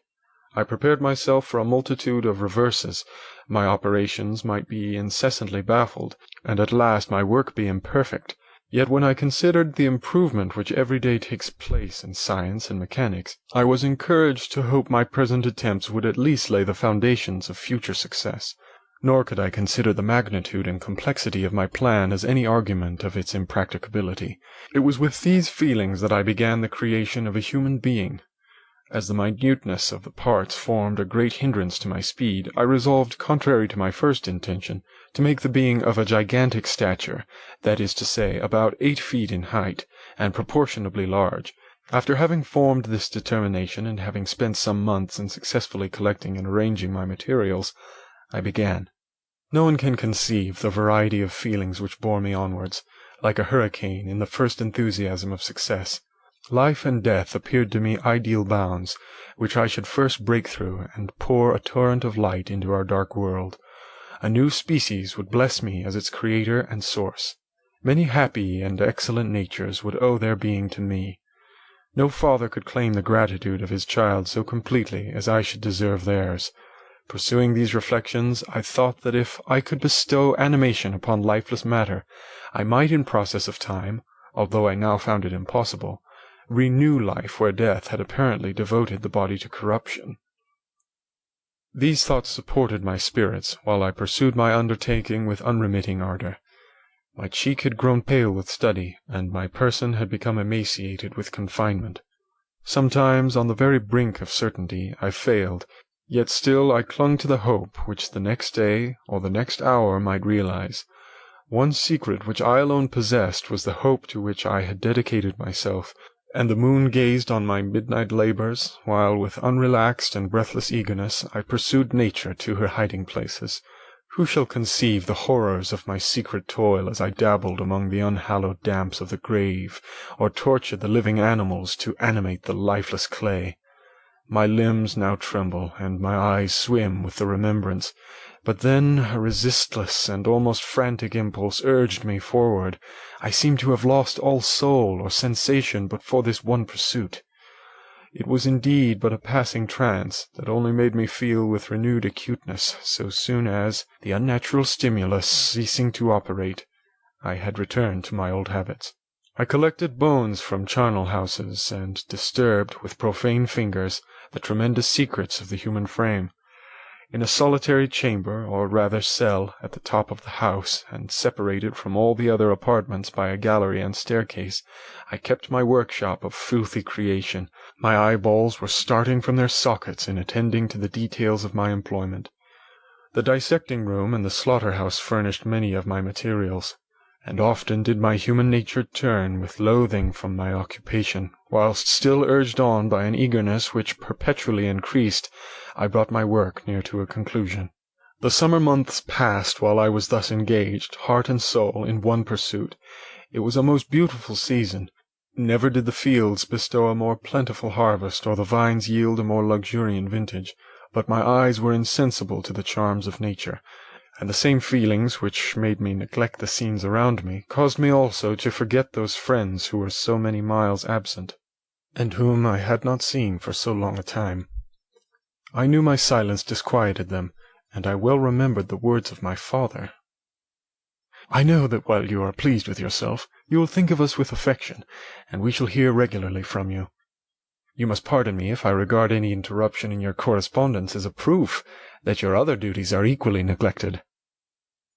I knew well, therefore, that would be my father's feelings, but I could not tear my thoughts from my employment, loathsome in itself, but which had taken an irresistible hold of my imagination.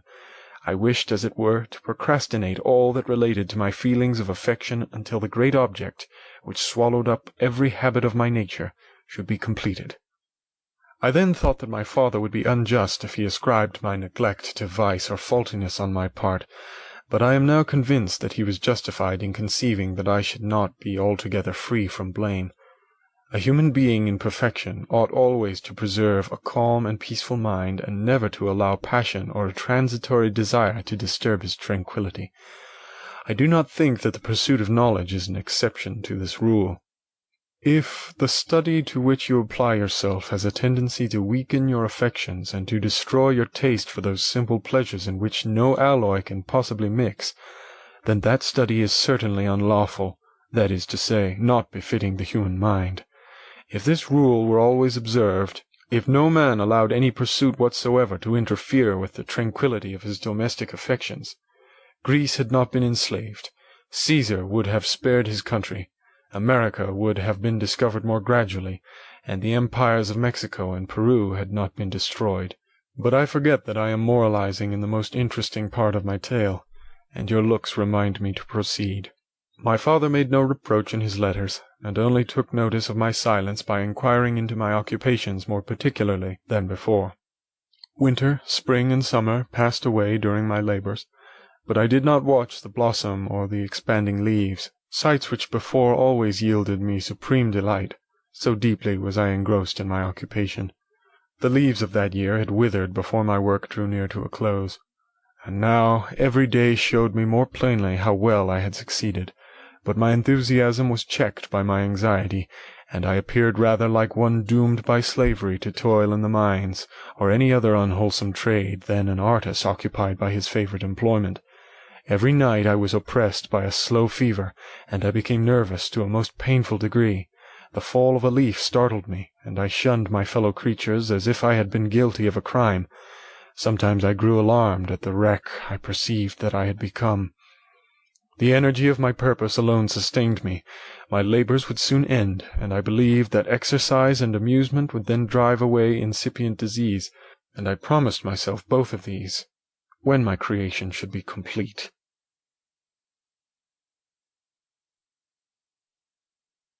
Chapter 5. It was on a dreary night of November that I beheld the accomplishment of my toils. With an anxiety that almost amounted to agony, I collected the instruments of life around me, that I might infuse a spark of being into the lifeless thing that lay at my feet.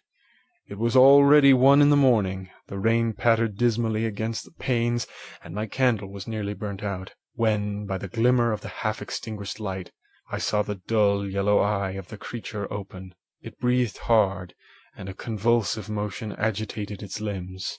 How can I describe my emotions at this catastrophe, or how delineate the wretch whom with such infinite pains and care I had endeavoured to form?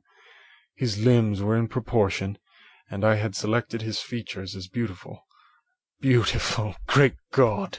His yellow skin scarcely covered the work of muscles and arteries beneath. His hair was of a lustrous black and flowing, his teeth of a pearly whiteness, but these luxuriances only formed a more horrid contrast with his watery eyes, that seemed almost of the same colour as the dun-white sockets in which they were set, his shrivelled complexion and straight black lips. The different accidents of life are not so changeable as the feelings of human nature. I had worked hard for nearly 2 years for the sole purpose of infusing life into an inanimate body. For this I had deprived myself of rest and health. I had desired it with an ardour that far exceeded moderation, but now that I had finished, the beauty of the dream vanished, and breathless horror and disgust filled my heart. Unable to endure the aspect of the being I had created, I rushed out of the room, and continued a long time traversing my bedchamber, unable to compose my mind to sleep.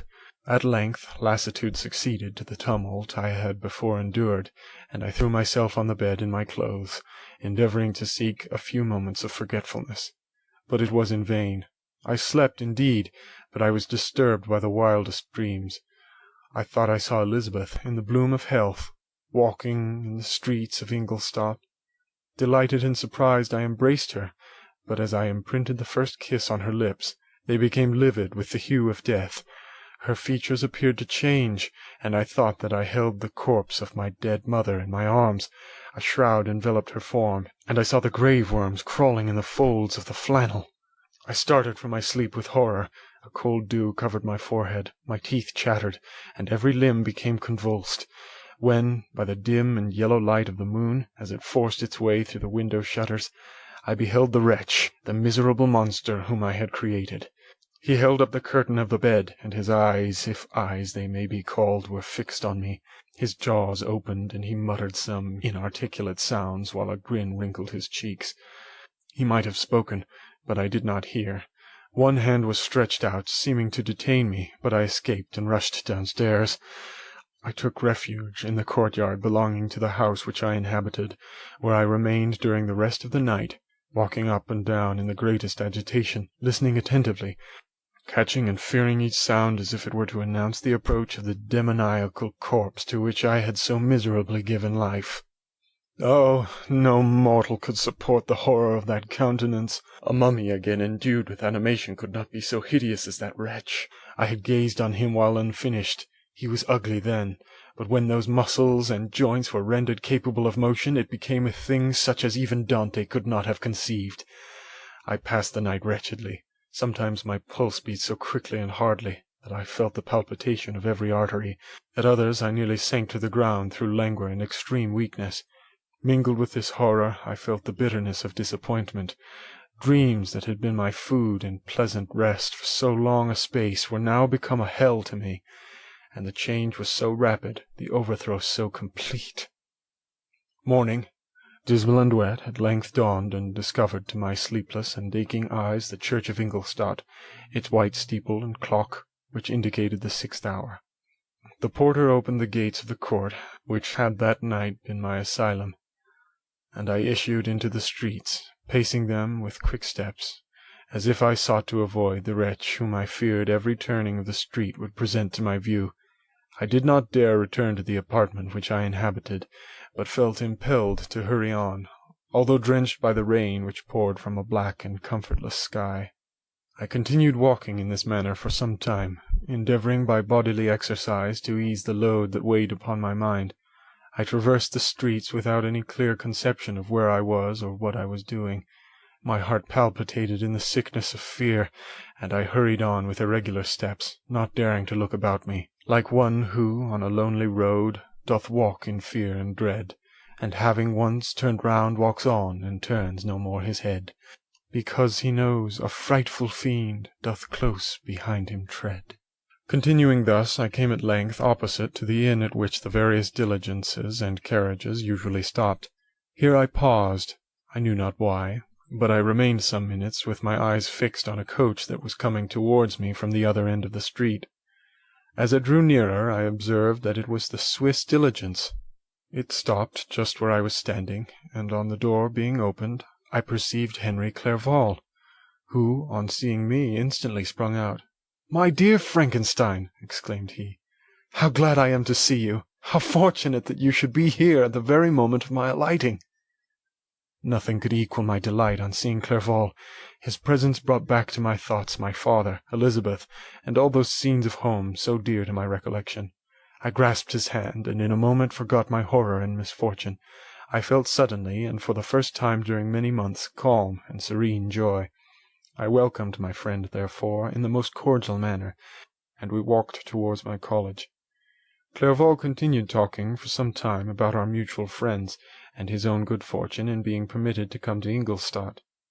"You may easily believe," said he, "how great was the difficulty to persuade my father that all necessary knowledge was not comprised in the noble art of book-keeping. And, indeed, I believe I left him incredulous to the last, for his constant answer to my unwearied entreaties was the same as that of the Dutch schoolmaster and the vicar of Wakefield. 'I have 10,000 florins a year without Greek. I eat heartily without Greek.' But his affection for me at length overcame his dislike of learning, and he has permitted me to undertake a voyage of discovery to the land of knowledge." It gives me greatest delight to see you. But tell me how you left my father, brothers, and Elizabeth." "Very well and very happy, only a little uneasy that they hear from you so seldom. By the by, I mean to lecture you a little upon their account myself. But my dear Frankenstein," continued he, stopping short and gazing full at my face, "I did not before remark how very ill you appear, so thin and pale. You look as if you have been watching for several nights." "You have guessed right. I have lately been so deeply engaged in one occupation that I have not allowed myself sufficient rest, as you see. But I sincerely hope that all these employments are now at an end, and that I am at length free." I trembled excessively. I could not endure to think of, and far less to allude to, the occurrences of the preceding night. I walked with a quick pace, and we soon arrived at my college. I then reflected, and the thought made me shiver, that the creature whom I had left in my apartment might still be there, alive and walking about. I dreaded to behold this monster, but I feared still more that Henry should see him. Entreating him, therefore, to remain a few minutes at the bottom of the stairs, I darted up towards my room. My hand was already on the lock of the door before I recollected myself. I then paused, and a cold shivering came over me. I threw the door forcibly open, as children are accustomed to do when they expect a spectre to stand in waiting for them on the other side, but nothing appeared. I stepped fearfully in. The apartment was empty, and my bedroom was also freed from its hideous guest. I could hardly believe that so great a good fortune could have befallen me, but when I became assured that my enemy had indeed fled, I clapped my hands for joy and ran down to Clerval. We ascended into my room, and the servant presently brought breakfast, but I was unable to contain myself. It was not joy only that possessed me. I felt my flesh tingle with excess of sensitiveness, and my pulse beat rapidly. I was unable to remain for a single instant in the same place. I jumped over the chairs, clapped my hands, and laughed aloud. Clerval at first attributed my unusual spirits to joy on his arrival, but when he observed me more attentively, he saw a wildness in my eyes for which he could not account, and my loud, unrestrained, heartless laughter frightened and astonished him. "My dear Victor," cried he, "what for God's sake is the matter? Do not laugh in that manner. How ill are you? What is the cause of all this?" "Do not ask me," cried I, putting my hands before my eyes, for I thought I saw the dreaded spectre glide into the room. "He can tell. Oh, save me, save me!" I imagined that the monster seized me. I struggled furiously, and fell down in a fit. Poor Clerval! What must have been his feelings? A meeting which he anticipated with such joy, so strangely turned to bitterness. But I was not the witness of his grief, for I was lifeless and did not recover my senses for a long, long time. This was the commencement of a nervous fever which confined me for several months. During all that time Henry was my only nurse.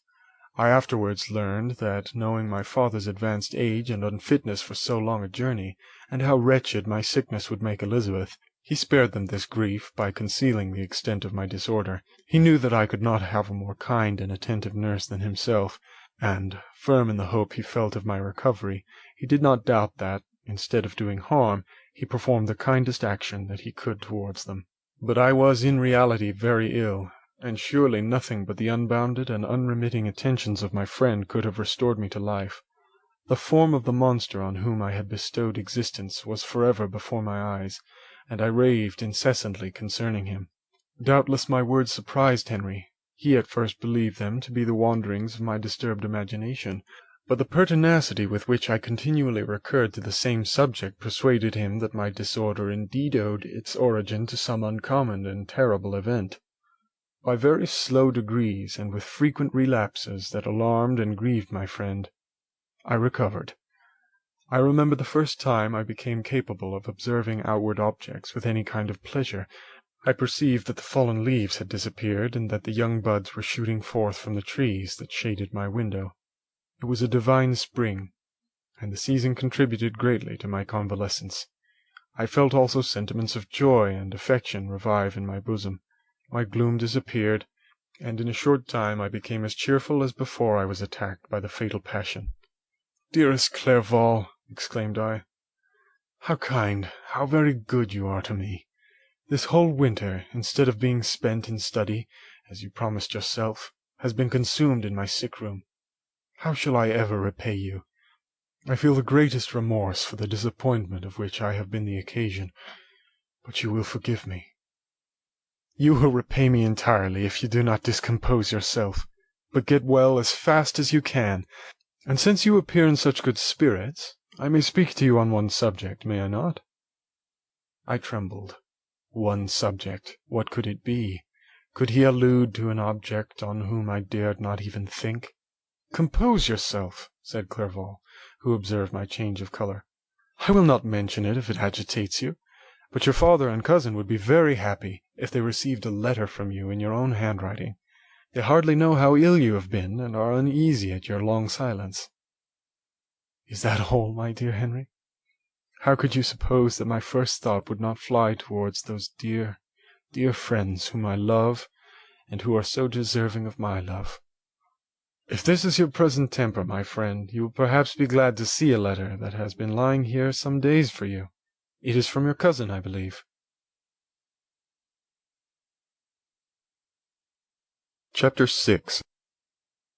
Clerval then put the following letter into my hands. It was from my own Elizabeth.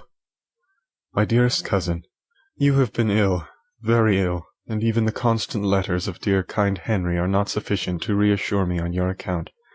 You are forbidden to write, to hold a pen, yet one word from you, dear Victor, is necessary to calm our apprehensions.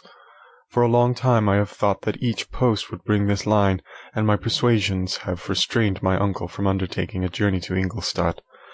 I have prevented his encountering the inconveniences and perhaps dangers of so long a journey. Yet how often have I regretted not being able to perform it myself! I figure to myself that the task of attending on your sick-bed has devolved on some mercenary old nurse, who could never guess your wishes, nor minister to them with the care and affection of your poor cousin. Yet that is over now. Clerval writes that indeed you are getting better. I eagerly hope that you will confirm this intelligence soon in your own handwriting. Get well, and return to us. You will find a happy, cheerful home, and friends who love you dearly. Your father's health is vigorous, and he asks but to see you, but to be assured that you are well, and not a care will ever cloud his benevolent countenance. How pleased you would be to remark the improvement of our Ernest! He is now 16, and full of activity and spirit. He is desirous to be a true Swiss and to enter into foreign service. But we cannot part with him, at least until his elder brother returns to us. My uncle is not pleased with the idea of a military career in a distant country, but Ernest never had your powers of application. He looks upon study as an odious fetter. His time is spent in the open air, climbing the hills or rowing on the lake. I fear that he will become an idler unless we yield the point and permit him to enter on the profession which he has selected. Little alteration, except the growth of our dear children, has taken place since you left us. The blue lake and snow-clad mountains, they never change, and I think our placid home and our contented hearts are regulated by the same immutable laws. My trifling occupations take up my time and amuse me, and I am rewarded for any exertions by seeing none but happy, kind faces around me. Since you left us, but one change has taken place in our little household. Do you remember on what occasion Justine Moritz entered our family? Probably you do not. I will relate her history, therefore, in a few words. Madame Moritz, her mother, was a widow with 4 children, of whom Justine was the third. This girl had always been the favourite of her father, but through a strange perversity her mother could not endure her, and after the death of Monsieur Moritz treated her very ill. My aunt observed this, and when Justine was 12 years of age, prevailed on her mother to allow her to live at our house. The republican institutions of our country have produced simpler and happier manners than those which prevail in the great monarchies that surround it. Hence, there is less distinction between the several classes of its inhabitants, and the lower orders, being neither so poor nor so despised, their manners are more refined and moral. A servant in Geneva does not mean the same thing as a servant in France and England. Justine, thus received in our family, learned the duties of a servant, a condition which, in our fortunate country, does not include the idea of ignorance and a sacrifice of the dignity of a human being. Justine, you may remember, was a great favourite of yours, and I recollect you once remarked that if you were in an ill humour, one glance from Justine could dissipate it, for the same reason that Ariosto gives concerning the beauty of Angelica. She looked so frank-hearted and happy. My aunt conceived a great attachment for her, by which she was induced to give her an education superior to that which she had at first intended. This benefit was fully repaid. Justine was the most grateful little creature in the world. I do not mean that she made any professions. I have never heard one pass her lips, but you could see by her eyes that she almost adored her protectress. Although her disposition was gay and in many respects inconsiderate, yet she paid the greatest attention to every gesture of my aunt. She thought her the model of all excellence and endeavoured to imitate her phraseology and manners, so that even now she often reminds me of her. When my dearest aunt died, everyone was too much occupied in their own grief to notice poor Justine, who had attended her during her illness with the most anxious affection. Poor Justine was very ill, but other trials were reserved for her. One by one, her brothers and sister died, and her mother, with the exception of her neglected daughter, was left childless. The conscience of the woman was troubled. She began to think that the deaths of her favourites were a judgment from heaven to chastise her partiality. She was a Roman Catholic, and I believe her confessor confirmed the idea which she had conceived. Accordingly, a few months after your departure for Ingolstadt, Justine was called home by her repentant mother. Poor girl! She wept when she quitted our house. She was much altered since the death of my aunt. Grief had given softness and a winning mildness to her manners, which had before been remarkable for vivacity, nor was her residence at her mother's house of a nature to restore her gaiety. The poor woman was very vacillating in her repentance. She sometimes begged Justine to forgive her unkindness, but much oftener accused her of having caused the deaths of her brothers and sister. Perpetual fretting at length threw Madame Moritz into a decline which at first increased her irritability, but she is now at peace forever. She died on the first approach of cold weather at the beginning of this last winter. Justine has just returned to us, and I assure you I love her tenderly. She is very clever and gentle, and extremely pretty, as I mentioned before. Her mien and her expression continually remind me of my dear aunt.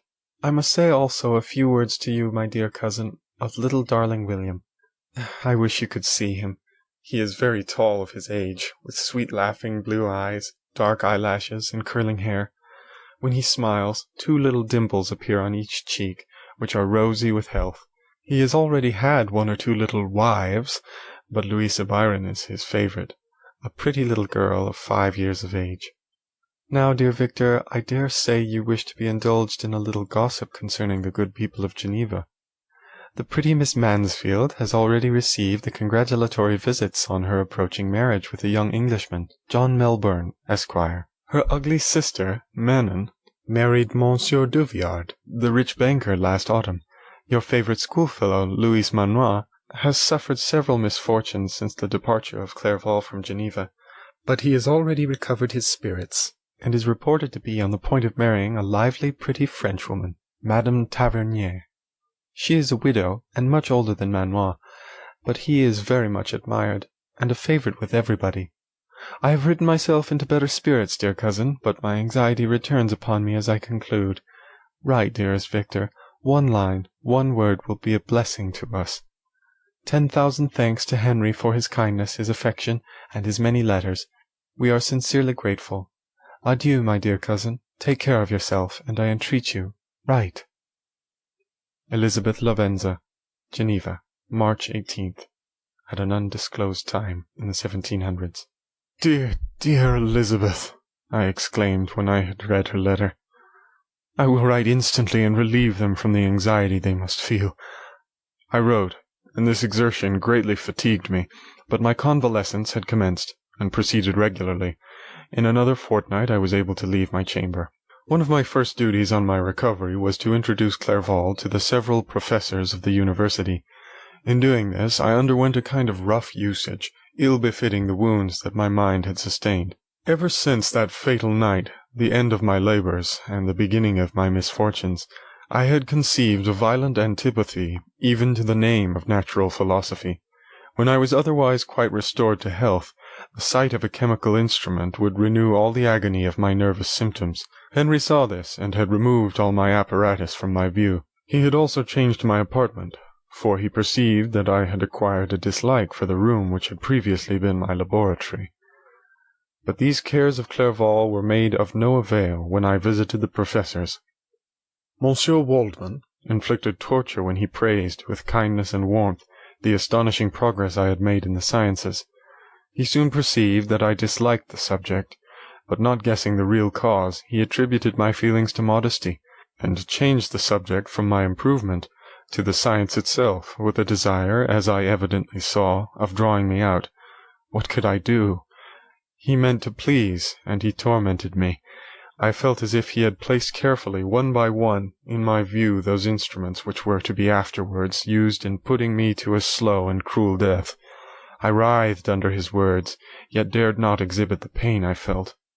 Clerval, whose eyes and feelings were always quick in discerning the sensations of others, declined the subject, alleging in excuse his total ignorance, and the conversation took a more general turn. I thanked my friend from my heart, but I did not speak. I saw plainly that he was surprised, but he never attempted to draw my secret from me, and although I loved him with a mixture of affection and reverence that knew no bounds, yet I could never persuade myself to confide in him that event which was so often present to my recollection, but which I feared the detail to another would only impress more deeply. Monsieur Krempe was not equally docile, and in my condition at that time, of almost insupportable sensitiveness, his harsh, blunt encomiums gave me even more pain than the benevolent approbation of Monsieur Waldman. "Damn the fellow!" cried he. "Why, Monsieur Clerval, I assure you he has outstripped us all. Aye, stare if you please, but it is nevertheless true. A youngster who, but a few years ago, believed in Cornelius Agrippa as firmly as in the Gospel, has now set himself at the head of the university, and if he is not soon pulled down, we shall all be out of countenance. Aye, aye," continued he, observing my face expressive of suffering. "Monsieur Frankenstein is modest, an excellent quality in a young man. Young men should be diffident in themselves, you know, Monsieur Clerval. I was myself when young, but that wears out in a very short time." Monsieur Krempe had now commenced an eulogy on himself, which happily turned the conversation from a subject that was so annoying to me. Clerval had never sympathized in my tastes for natural sciences, and his literary pursuits differed wholly from those which had occupied me. He came to the university with the design of making himself complete master of the Oriental languages, and thus he should open a field for the plan of life he had marked out for himself. Resolved to pursue no inglorious career, he turned his eyes toward the East, as affording scope for his spirit of enterprise. The Persian, Arabic, and Sanskrit languages engaged his attention, and I was easily induced to enter on the same studies. Idleness had never been irksome to me, and now that I wished to fly from reflection, and hated my former studies, I felt great relief in being the fellow pupil with my friend, and found not only instruction but consolation in the works of the Orientalists. I did not, like him, attempt a critical knowledge of their dialects, for I did not contemplate making any other use of them than temporary amusement. I read merely to understand their meaning, and they well repaid my labours. Their melancholy is soothing, and their joy elevating, to a degree I never experienced in studying the authors of any other country. When you read their writings, life appears to consist in a warm sun and a garden of roses, in the smiles and frowns of a fair enemy, and the fire that consumes your own heart, how different from the manly and heroic poetry of Greece and Rome. Summer passed away in these occupations, and my return to Geneva was fixed for the latter end of autumn. But being delayed by several accidents, winter and snow arrived. The roads were deemed impassable, and my journey was retarded until the ensuing spring. I felt this delay very bitterly, for I longed to see my native town and my beloved friends. My return had only been delayed so long, from an unwillingness to leave Clerval in a strange place, before he had become acquainted with any of its inhabitants. The winter, however, was spent cheerfully, and although the spring was uncommonly late, when it came its beauty compensated for its dilatoriness. The month of May had already commenced, and I expected the letter daily which was to fix the date of my departure, when Henry proposed a pedestrian tour in the environs of Ingolstadt, that I might bid a personal farewell to the country I had so long inhabited. I acceded with pleasure to this proposition. I was fond of exercise, and Clerval had always been my favourite companion in the ramble of this nature that I had taken among the scenes of my native country. We passed a fortnight in these perambulations, and my health and spirits had long been restored, and they gained additional strength from the salubrious air I breathed, the natural incidents of our progress, and the conversation of my friend. Study had before secluded me from the intercourse of my fellow creatures, and rendered me unsocial, but Clerval called forth the better feelings of my heart. He again taught me to love the aspect of nature, and the cheerful faces of children. Excellent friend, how sincerely you did love me, and endeavour to elevate my mind until it was on a level with your own. A selfish pursuit has cramped and narrowed me, until your gentleness and affection warmed and opened my senses. I became the same happy creature who, a few years ago, loved and beloved by all, had no sorrow or care. When happy, inanimate nature had the power of bestowing on me the most delightful sensations. A serene sky and verdant fields filled me with ecstasy. The present season was indeed divine. The flowers of spring bloomed in the hedges, while those of summer were already in bud. I was undisturbed by thoughts which during the preceding year had pressed upon me, notwithstanding my endeavours to throw them off with an invincible burden. Henry rejoiced in my gaiety, and sincerely sympathized in my feelings. He exerted himself to amuse me, while he expressed the sensations that filled his soul. The resources of his mind on this occasion were truly astonishing. His conversation was full of imagination, and very often, in imitation of the Persian and Arabic writers, he invented tales of wonderful fancy and passion. At other times he repeated my favourite poems, or drew me out into arguments, which he supported with great ingenuity. We returned to our college on a Sunday afternoon. The peasants were dancing, and every one we met appeared gay and happy. My own spirits were high, and I bounded along with feelings of unbridled joy and hilarity.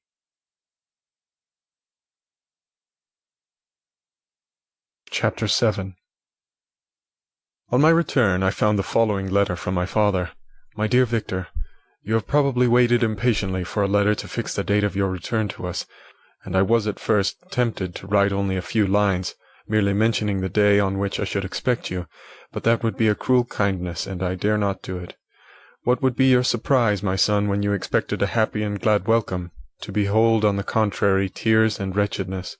And how, Victor, can I relate our misfortune? Absence cannot have rendered you callous to our joys and griefs, and how shall I inflict pain on my long-absent son? I wish to prepare you for the woeful news, but I know it is impossible. Even now your eye skims over the page to seek the words which are to convey to you the horrible tidings. William is dead. That sweet child whose smiles delighted and warmed my heart, who was so gentle yet so gay. Victor, he is murdered. I will not attempt to console you, but will simply relate the circumstances of the transaction. Last Thursday, May 7th, I, my niece, and your 2 brothers went to walk in Plainpalais. The evening was warm and serene, and we prolonged our walk farther than usual. It was already dusk before we thought of returning, and then we discovered that William and Ernest, who had gone on before, were not to be found. We accordingly rested on a seat until they should return. Presently Ernest came and inquired if we had seen his brother. He said that he had been playing with him, that William had run away to hide himself, and that he vainly sought for him, and afterwards waited for a long time, but that he did not return. This account rather alarmed us, and we continued to search for him until night fell, when Elizabeth conjectured that he might have returned to the house. He was not there. We returned again with torches, for I could not rest, when I thought that my sweet boy had lost himself and was exposed to all the damps and dews of night. Elizabeth also suffered extreme anguish. About 5 in the morning I discovered my lovely boy, whom the night before I had seen blooming and active in health, stretched on the grass, livid and motionless. The print of the murderous finger was on his neck. He was conveyed home, and the anguish that was visible in my countenance betrayed the secret to Elizabeth. She was very earnest to see the corpse. At first I attempted to prevent her, but she persisted, and entering the room where it lay, hastily examined the neck of the victim, and clasping her hands exclaimed, "Oh God, I have murdered my darling child!" She fainted, and was restored with extreme difficulty. When she again lived, it was only to weep and sigh. She told me that same evening William had teased her to let him wear a very valuable miniature that she possessed of your mother. This picture is gone, and was doubtless the temptation which urged the murderer to the deed. We have no trace of him at present, although our exertions to discover him are unremitted, but they will not restore my beloved William. Come, dearest Victor, you alone can console Elizabeth. She weeps continually, and accuses herself unjustly as the cause of his death. Her words pierce my heart. We are all unhappy, but will not that be an additional motive for you, my son, to return and be our comforter? Your dear mother, alas, Victor, I now say, thank God she did not live to witness the cruel, miserable death of her youngest darling.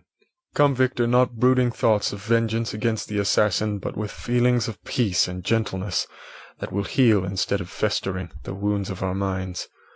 Enter the house of mourning, my friend, but with kindness and affection for those who love you, and not with hatred for your enemies.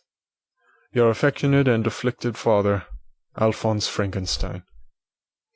Geneva, May 12th, at an undisclosed time in the 1700s. Clerval, who had watched my countenance as I read this letter, was surprised to observe the despair that succeeded the joy I at first expressed on receiving news from my friends. I threw the letter on the table and covered my face with my hands. "My dear Frankenstein," exclaimed Henry when he perceived me weep with bitterness, "are you always to be unhappy? My dear friend, what has happened?" I motioned him to take up the letter, while I walked up and down the room in the extremest agitation. Tears also gushed from the eyes of Clerval as he read the account of my misfortune. "I can offer you no consolation, my friend," said he. "Your disaster is irreparable. What do you intend to do?" "To go instantly to Geneva. Come with me, Henry, to order the horses." During our walk, Clerval endeavoured to say a few words of consolation. He could only express his heartfelt sympathy. "Poor William," said he, "dear, lovely child! He now sleeps with his angel mother. Who that had seen him bright and joyous in his young beauty, but must weep over his untimely loss? To die so miserably, to feel the murderer's grasp, how much more a murder that could destroy radiant innocence! Poor little fellow! Only one consolation have we. His friends mourn and weep, but he is at rest. The pang is over. His sufferings are at an end forever. A sod covers his gentle form, and he knows no pain. He can no longer be a subject for pity. We must reserve that for his miserable survivors." Clerval spoke thus, and we hurried through the streets. The words impressed themselves on my mind, and I remembered them afterwards in solitude. But now, as soon as the horses arrived, I hurried into the cabriolet, and bade farewell to my friend. My journey was very melancholy. At first I wished to hurry on, for I longed to console and sympathize with my loved and sorrowing friends. But when I drew near my native town, I slackened my progress. I could hardly sustain the multitude of feelings that crowded into my mind. I passed through scenes familiar to my youth, but which I had not seen for nearly 6 years. How altered everything might be during that time! One sudden and desolating change had taken place, but 1,000 little circumstances might have by degrees worked other alterations, which, although they were done more tranquilly, might not be the less decisive. Fear overcame me. I dared no advance, dreading 1,000 nameless evils that made me tremble, although I was unable to define them. I remained 2 days at Lausanne in this painful state of mind. I contemplated the lake. The waters were placid, all around was calm, and the snowy mountains, palaces of nature, were not changed. By degrees the calm and heavenly scene restored me, and I continued my journey towards Geneva. The road ran by the side of the lake, which became narrower as I approached my native town. I discovered more distinctly the black sides of Jura, and the bright summit of Mont Blanc. I wept like a child. Dear mountains, my own beautiful lake, how do you welcome your wanderer? Your summits are clear, the sky and lake are blue and placid. Is this to prognosticate peace, or to mock at my unhappiness? I fear, my friend, that I shall render myself tedious by dwelling on these preliminary circumstances, but they were days of comparative happiness, and I think of them with pleasure. My country, my beloved country, who but a native can tell the delight I took in again, beholding the streams, thy mountains, and more than all, thy lovely lake. Yet as I drew nearer home, grief and fear again overcame me. Night also closed around, and when I could hardly see the dark mountains, I felt still more gloomily. The picture appeared a vast and dim scene of evil, and I foresaw obscurely that I was destined to become the most wretched of human beings. Alas! I prophesied truly, and failed only in one single circumstance, that in all the misery I imagined and dreaded, I did not conceive the 100th part of the anguish I was destined to endure. It was completely dark when I arrived in the environs of Geneva. The gates of the town were already shut, and I was obliged to pass the night at Secaron, a village at the distance of half a league from the city. The sky was serene, and as I was unable to rest, I resolved to visit the spot where my poor William had been murdered. As I could not pass through the town, I was obliged to cross the lake in a boat to arrive at Plainpalais. During this short voyage, I saw the lightning playing on the summit of Mont Blanc, in the most beautiful figures. The storm appeared to approach rapidly, and on landing I ascended a low hill that I might observe its progress. It advanced, the heavens were clouded, and I soon felt rain coming slowly in large drops, but its violence quickly increased. I quitted my seat and walked on, although the darkness and storm increased every minute, and the thunder burst with terrific crash over my head. It was echoed from Salive, the Juras, and the Alps of Savoy. Vivid flashes of lightning dazzled my eyes, illuminating the lake, making it appear like a vast sheet of fire. Then for an instant everything seemed of a pitchy darkness, until the eye recovered itself from the preceding flash. The storm, as is often the case in Switzerland, appeared at once in various parts of the heavens. The most violent storm hung exactly north of the town over the part of the lake which lies between the promontory of Bellerive and the village of Coppet. Another storm enlightened Jura with faint flashes, and another darkened and sometimes disclosed the Mole, a peak mountain to the east of the lake. While I watched the tempest, so beautiful and yet terrific, I wandered on with a hasty step. This noble war in the sky elevated my spirits. I clasped my hands and exclaimed aloud, "William, dear angel, this is thy funeral, this is thy dirge." As I said these words, I perceived in the gloom a figure which stole from behind a clump of trees near me. I stood fixed, gazing intently. I could not be mistaken. A flash of lightning illuminated the object, and discovered its shape plainly to me. Its gigantic stature, and the deformity of its aspect, more hideous than belongs to humanity, instantly informed me that it was the wretch, the filthy demon to whom I had given life. What did he there? Could he be, I shuddered at the conception, the murderer of my brother? No sooner did the idea cross my imagination than I became convinced of its truth. My teeth chattered, and I was forced to lean against a tree for support. The figure passed me quickly, and I lost it in the gloom. Nothing in human shape could have destroyed the fair child. He was the murderer. I could not doubt it. The mere presence of the idea was an irresistible proof of the fact. I thought of pursuing the devil, but it would have been in vain, for another flash discovered him to me hanging among the rocks of the nearly perpendicular ascent to Mont Salève, a hill that bounds Plainpalais on the south. He soon reached the summit and disappeared. I remained motionless. The thunder ceased, but the rain still continued, and the scene was enveloped in an impenetrable darkness. I revolved in my mind the events which I had until now sought to forget, the whole train of my progress toward the creation, the appearance of the works of my own hands at my bedside, its departure. 2 years had now nearly elapsed since the night on which he first received life, and was this his first crime? Alas! I had turned loose into the world a depraved wretch, whose delight was in carnage and misery. Had he not murdered my brother? No one can conceive the anguish I suffered during the remainder of the night, which I spent cold and wet in the open air. But I did not feel the inconvenience of the weather. My imagination was busy in scenes of evil and despair. I considered the being whom I had cast among mankind, and endowed with the will and power to effect purposes of horror, such as the deed which he had now done, nearly in the light of my own vampire, my own spirit let loose from the grave, and forced to destroy all that was dear to me.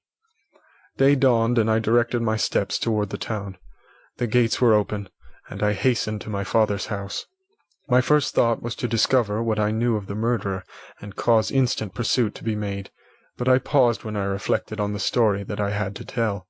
A being whom I myself had formed, and endued with life, had met me at midnight among the precipices of an inaccessible mountain. I remembered also the nervous fever with which I had been seized just at the time that I dated my creation, and which would give an air of delirium to a tale otherwise so utterly improbable. I well knew that if any other had communicated such a relation to me, I should have looked upon it as the ravings of insanity. Besides, the strange nature of the animal would elude all pursuit, even if I were so far credited as to persuade my relatives to commence it.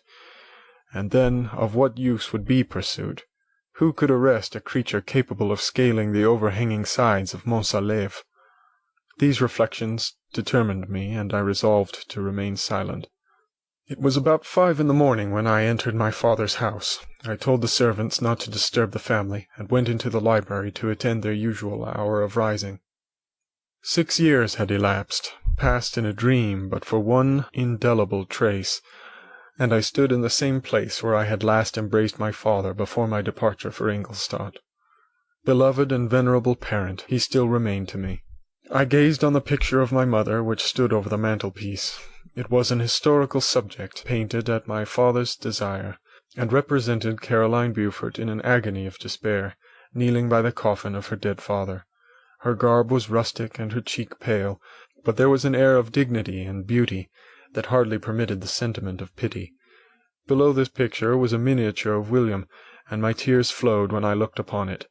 While I was thus engaged, Ernest entered. He had heard me arrive, and hastened to welcome me. "Welcome, my dearest Victor," said he. "Ah, I wish you had come 3 months ago, and then you would have found us all joyous and delighted. You come to us now to share a misery which nothing can alleviate, yet your presence will, I hope, revive our father, who seems sinking under his misfortune, and your persuasions will induce poor Elizabeth to cease her vain and tormenting self-accusations. Poor William! He was our darling and our pride."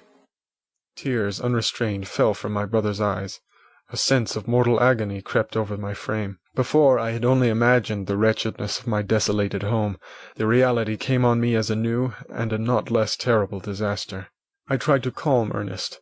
I inquired more minutely concerning my father, and here I named my cousin.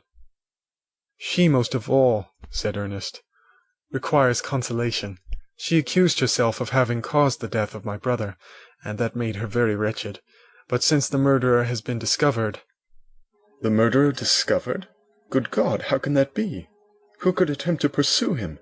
It is impossible. One might as well try to overtake the winds, or confine a mountain stream with a straw.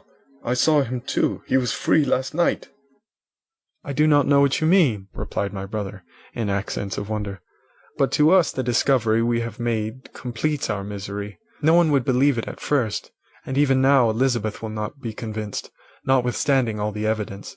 Indeed, who would credit that Justine Moritz, who was so amiable and fond of all the family, could suddenly become so capable of so frightful, so appalling a crime?" "Justine Moritz? Poor, poor girl, is she the accused? But it is wrongfully. Everyone knows that. No one believes it, surely, Ernest?" "No one did at first, but several circumstances came out that have almost forced conviction upon us, and her own behaviour has been so confused as to add to the evidence of facts await that, I fear, leaves no hope for doubt. But she will be tried to-day, and you will then hear all." He then related that the morning on which the murder of poor William had been discovered, Justine had been taken ill and confined to her bed for several days. During this interval, one of the servants, happening to examine the apparel she had worn on the night of the murder, had discovered in her pocket the picture of my mother, which had been judged to be the temptation of the murder. The servant instantly showed it to one of the others, who, without saying a word to any of the family, went to a magistrate and, upon their deposition, Justine was apprehended. On being charged with the fact, the poor girl confirmed the suspicion in a great measure by her extreme confusion of manner. This was a strange tale, but it did not shake my faith, and I replied earnestly, "You are all mistaken. I know the murderer. Justine, poor good Justine, is innocent." At that instant my father entered. I saw unhappiness deeply impressed on his countenance, but he endeavoured to welcome me cheerfully, and, after we had exchanged our mournful greeting, would have introduced some other topic than that of our disaster, had not Ernest exclaimed, "Good God, papa! Victor says that he knows who was the murderer of poor William." "We do also, unfortunately," replied my father, "for indeed I had rather have been for ever ignorant than have discovered so much depravity and ingratitude in one I valued so highly." "My dear father, you are mistaken. Justine is innocent. If she is, God forbid that she should suffer as guilty. She is to be tried today, and I sincerely hope, that she will be acquitted." This speech calmed me. I was firmly convinced in my own mind that Justine, and indeed every human being, was guiltless of this murder. I had no fear, therefore, that any circumstantial evidence could be brought forward strong enough to convict her. My tale was not one to announce publicly. Its astounding horror would be looked upon as madness by the vulgar. Did any one indeed exist except I, the Creator, who would believe, unless his senses convinced him in the existence of the living monument of presumption and rash ignorance which I had let loose upon the world? We were soon joined by Elizabeth. Time had altered her since I last beheld her. It had endowed her with loveliness surpassing the beauty of her childish years. There was the same candour, the same vivacity, but it was allied to an expression more full of sensibility and intellect. She welcomed me with the greatest affection. "Your arrival, my dear cousin," said she, "fills me with hope. You perhaps will find some means to justify my poor guiltless Justine. Alas! Who is safe if she be convicted of crime? I rely on her innocence as certainly as I do upon my own. Our misfortune is doubly hard to us. We have not only lost that lovely, darling boy, but this poor girl, whom I sincerely love, is to be torn away by even a worse fate. If she is condemned, I never shall know joy more. But she will not, I am sure she will not. And then I shall be happy again, even after the sad death of my little William." "She is innocent, my Elizabeth," said I, "and that shall be proved. Fear nothing, but let your spirits be cheered by the assurance of her acquittal." "How kind and generous you are! Everyone else believes in her guilt, and that made me wretched, for I knew that it was impossible, and to see everyone else prejudiced in so deadly a manner rendered me hopeless and despairing." She wept. "Dearest niece," said my father, "dry your tears. If she is, as you believe, innocent, rely on the justice of our laws, and the activity with which I shall prevent the slightest shadow of partiality." Chapter 8. We passed a few sad hours until 11 o'clock, when the trial was to commence. My father and the rest of the family being obliged to attend as witnesses, I accompanied them to the court. During the whole of this wretched mockery of justice I suffered living torture.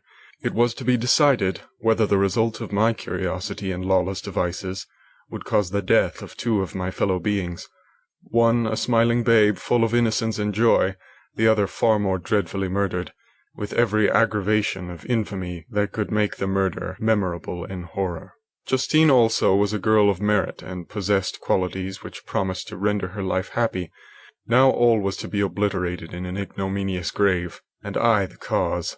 1,000 times rather would I have confessed myself guilty of the crime ascribed to Justine, but I was absent when it was committed, and such a declaration would have been considered as the ravings of a madman, and would not have exculpated her who suffered through me. The appearance of Justine was calm. She was dressed in mourning, and her countenance, always engaging, was rendered by the solemnity of her feelings exquisitely beautiful, yet she appeared confident in innocence and did not tremble. Although gazed on and execrated by thousands, for all the kindness which her beauty might otherwise have excited was obliterated in the minds of the spectators by the imagination of the enormity she was supposed to have committed. She was tranquil, yet her tranquillity was evidently constrained, and as her confusion had before been adduced as proof of her guilt, she worked up her mind into an appearance of courage. When she entered the court, she threw her eyes round it and quickly discovered where we were seated. A tear seemed to dim her eye when she saw us, but she quickly recovered herself, and a look of sorrowful affection seemed to attest her utter guiltlessness. The trial began, and after the advocate against her had stated the charge, several witnesses were called. Several strange facts combined against her, which might have staggered anyone who had not such proof of her innocence as I had. She had been out the whole of the night on which the murder had been committed, and towards morning had been perceived by a market woman not far from the spot where the body of the murdered child had been afterwards found. The woman asked her what she did there, but she looked very strangely and only returned a confused and unintelligible answer. She returned to the house about 8 o'clock, and when one inquired where she had passed the night, she replied that she had been looking for the child, and demanded earnestly if anything had been heard concerning him. When shown the body, she fell into violent hysterics and kept her bed for several days. The picture was then produced, which the servant had found in her pocket, and when Elizabeth, in a faltering voice, proved that it was the same which, an hour before the child had been missed, she had placed round his neck, a murmur of horror and indignation filled the court. Justine was called on for her defence. As the trial had proceeded, her countenance had altered. Surprise, horror, and misery were strongly expressed. Sometimes she struggled with her tears, but when she was desired to plead, she collected her powers and spoke in an audible, although variable voice. "God knows," she said, "how entirely I am innocent, but I do not pretend that my protestations should acquit me. I rest my innocence on a plain and simple explanation of the facts which have been adduced against me, and I hope the character I have always borne will incline my judges to a favourable interpretation where any circumstance appears doubtful or suspicious." She then related that, by the permission of Elizabeth, she had passed the evening of the night on which the murder had been committed at the house of an aunt at Chêne, a village situated about a league from Geneva. On her return, at about 9 o'clock, she met a man who asked her if she had seen anything of the child who was lost. She was alarmed by this account, and passed several hours in looking for him, when the gates of Geneva were shut, and she was forced to remain several hours of the night in a barn belonging to a cottage, being unwilling to call up the inhabitants, to whom she was well known. Most of the night she spent here watching. Towards morning she believed that she slept for a few minutes. Some steps disturbed her, and she awoke. It was dawn, and she quitted her asylum, that she might again endeavour to find my brother. If she had gone near the spot where his body lay, it was without her knowledge. That she had been bewildered when questioned by the market woman was not surprising, since she had passed a sleepless night, and the fate of poor William was yet uncertain. Concerning the picture, she could give no account. "I know," continued the unhappy victim, "how heavily and fatally this one circumstance weighs against me, but I have no power of explaining it, and when I have expressed my utter ignorance, I am only left to conjecture concerning the probabilities by which it might have been placed in my pocket. But here also I am checked. I believe that I have no enemy on earth, and none surely would have been so wicked as to destroy me wantonly. Did the murderer place it there? I know of no opportunity afforded him for doing so, or if I had, why should he have stolen the jewel, to part with it again so soon? I commit my cause to the justice of my judges. Yet I see no room for hope. I beg permission to have a few witnesses examined concerning my character, and if their testimony shall not overweigh my supposed guilt, I must be condemned, although I would pledge my salvation on my innocence." Several witnesses were called, who had known her for many years, and they spoke well of her, but fear and hatred of the crime of which they supposed her guilty rendered them timorous and unwilling to come forward. Elizabeth saw even the last resource, her excellent dispositions and irreproachable conduct, about to fail the accused, when, although violently agitated, she desired permission to address the court. "I am," said she, "the cousin of the unhappy child who was murdered, or rather his sister, for I was educated by and have lived with his parents ever since and even long before his birth. It may therefore be judged indecent in me to come forward on this occasion, but when I see a fellow creature about to perish through the cowardice of her pretended friends, I wish to be allowed to speak, that I may say what I know of her character. I am well acquainted with the accused. I have lived in the same house with her, at one time for 5 and at another for nearly 2 years. During all that period she appeared to me the most amiable and benevolent of human creatures. She nursed Madame Frankenstein, my aunt, in her last illness, with the greatest affection and care, and afterwards attended her own mother during a tedious illness, in a manner that excited the admiration of all who knew her. After which she again lived in my uncle's house, where she was beloved by all the family. She was warmly attached to the child who is now dead, and acted towards him like a most affectionate mother. For my own part, I do not hesitate to say that, notwithstanding all the evidence produced against her, I believe and rely on her perfect innocence. She had no temptation for such an action. As to the bauble on which the chief proof rests, if she had earnestly desired it, I should have willingly given it to her. So much do I esteem and value her."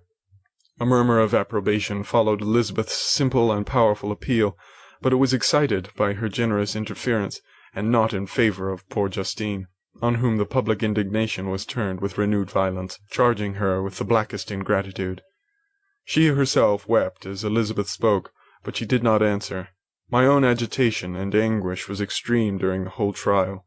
I believed in her innocence. I knew it. Could the demon who had, I did not for a minute doubt, murdered my brother also in his hellish sport have betrayed the innocent to death and ignominy? I could not sustain the horror of my situation, and when I perceived that the popular voice and the countenances of the judges had already condemned my unhappy victim, I rushed out of the court in agony. The tortures of the accused did not equal mine. She was sustained by innocence, but the fangs of remorse tore my bosom and would not forego their hold. I passed the night of unmingled wretchedness. In the morning I went to the court. My lips and throat were parched. I dared not ask the fatal question, but I was known, and the officer guessed the cause of my visit. The ballots had been thrown, they were all black, and Justine was condemned. I cannot pretend to describe what I then felt. I had before experienced sensations of horror, and have endeavoured to bestow upon them adequate expressions, but words cannot convey an idea of the heart-sickening despair that I then endured. The person to whom I addressed myself added that Justine had already confessed her guilt. "That evidence," he observed, "was hardly required in so glaring a case, but I am glad of it, and indeed none of our judges like to condemn a criminal upon circumstantial evidence, be it ever so decisive." This was strange and unexpected intelligence. What could it mean? Had my eyes deceived me, and was I really as mad as the whole world would believe me to be if I disclosed the object of my suspicions? I hastened to return home, and Elizabeth eagerly demanded the result. "My cousin," replied I, "it is decided as you may have expected. All judges had rather that 10 innocent should suffer than that 1 guilty should escape. But she has confessed." This was a dire blow to poor Elizabeth, who had relied with firmness upon Justine's innocence. "Alas," said she, "how shall I ever again believe in human goodness? Justine, whom I loved and esteemed as my sister, how could she put on those smiles of innocence, only to betray? Her mild eyes seemed incapable of any severity or guile, and yet she has committed a murder." Soon after we heard that the poor victim had expressed a desire to see my cousin. My father wished her not to go, but said that he left it to her own judgment and feelings to decide. "Yes," said Elizabeth, "I will go. Although she is guilty, and you, Victor, shall accompany me, I cannot go alone." The idea of this visit was torture to me, yet I could not refuse. We entered the gloomy prison chamber, and beheld Justine sitting on some straw at the farther end. Her hands were manacled, and her head rested on her knees. She rose on seeing us enter, and when we were left alone with her, she threw herself at the feet of Elizabeth, weeping bitterly. My cousin wept also. "Oh, Justine," said she, "why did you rob me of my last consolation? I relied on your innocence, and although I was then very wretched, I was not so miserable as I am now. And do you also believe that I am so very, very wicked? Do you also join with my enemies to crush me, to condemn me as a murderer?" Her voice was suffocated with sobs. "Rise, my poor girl," said Elizabeth. "Why do you kneel, if you are innocent? I am not one of your enemies. I believed you guiltless, notwithstanding every evidence, until I heard that you had yourself declared your guilt. That report, you say, is false, and be assured, dear Justine, that nothing can shake my confidence in you for a moment but your own confession." "I did confess, but I confessed a lie. I confessed that I might obtain absolution, but now that falsehood lies heavier at my heart than all my other sins. The God of heaven forgive me. Ever since I was condemned, my confessor has besieged me. He threatened and menaced until I almost began to think that I was the monster that he said I was. He threatened excommunication and hellfire in my last moments if I continued obdurate. Dear lady, I had none to support me. All looked on me as a wretch, doomed to ignominy and perdition. What could I do? In an evil hour I subscribed to a lie, and now only am I truly miserable. She paused, weeping, and then continued. I thought with horror, my sweet lady, that you should believe your Justine, whom your blessed aunt had so highly honoured, and whom you loved, was a creature capable of a crime which none but the devil himself could have perpetrated. Dear William, dearest blessed child, I soon shall see you again in heaven, where we shall all be happy, and that consoles me, going as I am to suffer ignominy and death. Oh, Justine, forgive me for having for one moment distrusted you. Why did you confess? But do not mourn, dear girl, do not fear. I will proclaim, I will prove your innocence. I will melt the stony hearts of your enemies by my tears and prayers. You shall not die. You, my playfellow, my companion, my sister, perish on the scaffold? No, no, I never could survive so horrible a misfortune. Justine shook her head mournfully. I do not fear to die, she said. That pain is past. God raises my weakness and gives me courage to endure the worst. I live a sad and bitter world, and if you remember me and think of me as one unjustly condemned, I am resigned to the fate awaiting me. Learn from me, dear lady, to submit in patience to the will of heaven. During this conversation, I had retired to a corner of the prison room, where I could conceal the horrid anguish that possessed me. Despair! Who dared talk of that? The poor victim, who on the morrow was to pass the awful boundary between life and death, felt not, as I did, such deep and bitter agony. I gnashed my teeth and ground them together, uttering a groan that came from my inmost soul. Justine started. When she saw who it was, she approached me and said, Dear sir, you are very kind to visit me. You, I hope, do not believe that I am guilty? I could not answer. No, Justine, said Elizabeth. He is more convinced of your innocence than I was, for even when he heard that you had confessed, he did not credit it. I truly thank him. In these last moments I feel the sincerest gratitude towards those who think of me with kindness. How sweet is the affection of others to such a wretch as I am! It removes more than half my misfortune, and I feel as if I could die in peace now that my innocence is acknowledged by you, dear lady, and your cousin. Thus the poor sufferer tried to comfort others and herself. She indeed gained the resignation she desired, but I, the true murderer, felt the never-dying worm alive in my bosom, which allowed of no hope or consolation. Elizabeth also wept and was unhappy, but hers also was the misery of innocence, which, like a cloud that passes over the fair moon, for a while hides but cannot tarnish its brightness. Anguish and despair had penetrated into the core of my heart. I bore a hell within me which nothing could extinguish. We stayed several hours with Justine, and it was with great difficulty that Elizabeth could tear herself away. I wish, cried she, that I were to die with you. I cannot live in this world of misery.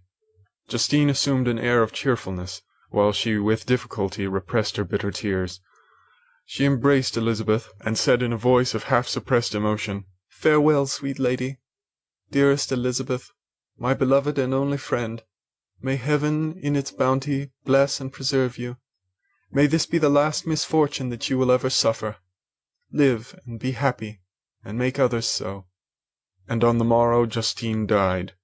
Elizabeth's heart-rending eloquence failed to move the judges from their settled conviction in the criminality of the saintly sufferer. My passionate and indignant appeals were lost upon them, and when I received their cold answers and heard the harsh, unfeeling reasoning of these men, my purposed avowal died away on my lips. Thus I might proclaim myself a madman, but not revoke the sentence passed upon my wretched victim. She perished on the scaffold as a murderess. From the tortures of my own heart I turned to contemplate the deep and voiceless grief of my Elizabeth. This also was my doing, and my father's woe and the desolation of that late so smiling home was all the work of my thrice accursed hands. Ye weep, unhappy ones, but these are not your last tears. Again shall you raise the funeral wail, and the sound of your lamentations shall again and again be heard. Frankenstein, your son, your kinsman, your early, much-loved friend, he who would spend each vital drop of blood for your sakes, who has no thought nor sense of joy except as it is mirrored also in your dear countenances, who would fill the air with blessings and spend his life in serving you, he bids you weep, to shed countless tears, happy beyond his hopes, if thus inexorable fate be satisfied, and if the destruction paused before the peace of the grave have succeeded in your sad torments. Thus spoke my prophetic soul, as, torn by remorse, horror, and despair, I beheld those I loved spend vain sorrow upon the graves of William and Justine, the first hapless victims to my unhallowed arts.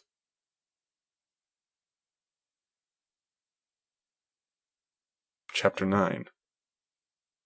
Nothing is more painful to the human mind than, after the feelings have been worked up by a quick succession of events, the dead calmness of inaction and certainty which follows and deprives the soul both of hope and fear. Justine died. She rested, and I was alive. The blood flowed freely in my veins, but a weight of despair and remorse pressed on my heart which nothing could remove. Sleep fled from my eyes. I wandered like an evil spirit, for I had committed deeds of mischief beyond description, horrible, and more, much more, I persuaded myself, was yet behind. Yet my heart overflowed with kindness and the love of virtue. I had begun life with benevolent intentions, and thirsted for the moment when I should put them in practice and make myself useful to my fellow beings. Now all was blasted. Instead of that serenity of conscience which allowed me to look back upon the past with self-satisfaction, and from thence to gather promise of new hopes, I was seized by remorse and the sense of guilt, which hurried me away to a hell of intense tortures such as no language can describe. This state of mind preyed upon my health, which had perhaps never entirely recovered from the first shock it had sustained. I shunned the face of man. All sound of joy or complacency was torture to me. Solitude was my only consolation, deep, dark, death-like solitude. My father observed with pain the alteration perceptible in my disposition and habits, and endeavored by arguments, deduced from the feelings of his serene conscience and guiltless life, to inspire me with fortitude and awaken in me courage to dispel the dark cloud which brooded over me. "Do you think, Victor," said he, "that I do not suffer also? No one could love a child more than I loved your brother." Tears came into his eyes as he spoke. "But is it not a duty to the survivors that we should refrain from augmenting their unhappiness by an appearance of immoderate grief? It is also a duty owed to yourself, for excessive sorrow prevents improvement or enjoyment, or even the discharge of daily usefulness, without which no man is fit for society." This advice, although good, was totally inapplicable to my case. I should have been the first to hide my grief and console my friends, if remorse had not mingled its bitterness, and terror its alarm, with my other sensations. Now I could only answer my father with a look of despair, and endeavour to hide myself from his view. About this time we retired to our house at Bellerive. The change was particularly agreeable to me. The shutting of the gates regularly at 10 o'clock, and the impossibility of remaining on the lake after that hour, had rendered our residence within the walls of Geneva very irksome to me. I was now free. Often, after the rest of the family had retired for the night, I took the boat and passed many hours upon the water. Sometimes, with my sails set, I was carried by the wind, and sometimes, after rowing into the middle of the lake, I left the boat to pursue its own course, and gave way to my own miserable reflections. I was often tempted, when all was at peace around me, and I the only unquiet thing that wandered restless in a scene so beautiful and heavenly, if I, except some bat or the frogs, whose harsh and interrupted croaking was heard only when I approached the shore, often, I say, I was tempted to plunge into the silent lake, that the waters might close over me and my calamities forever. But I was restrained, when I thought of the heroic and suffering Elizabeth, whom I tenderly loved, and whose existence was bound up in mine. I thought also of my father and surviving brother. Should I, by my base desertion, leave them exposed and unprotected to the malice of the fiend whom I had let loose among them?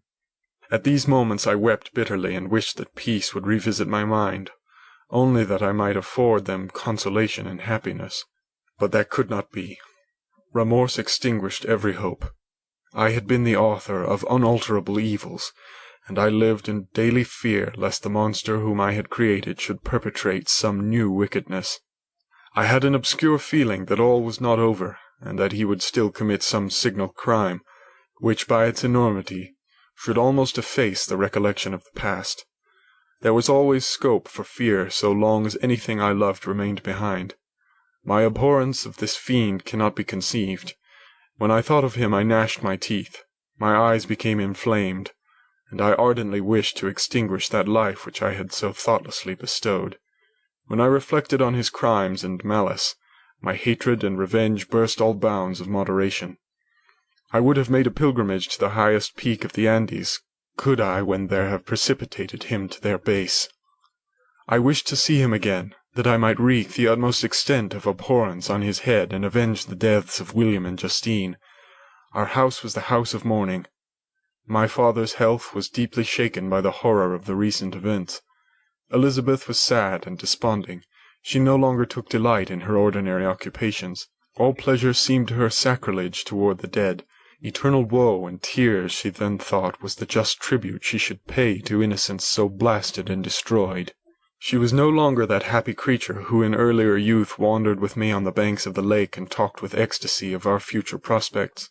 The first of those sorrows which are sent to wean us from the earth had visited her, and its dimming influence quenched her dearest smiles. "When I reflect, my dear cousin," said she, "on the miserable death of Justine Moritz, I no longer see the world and its works as they before appeared to me.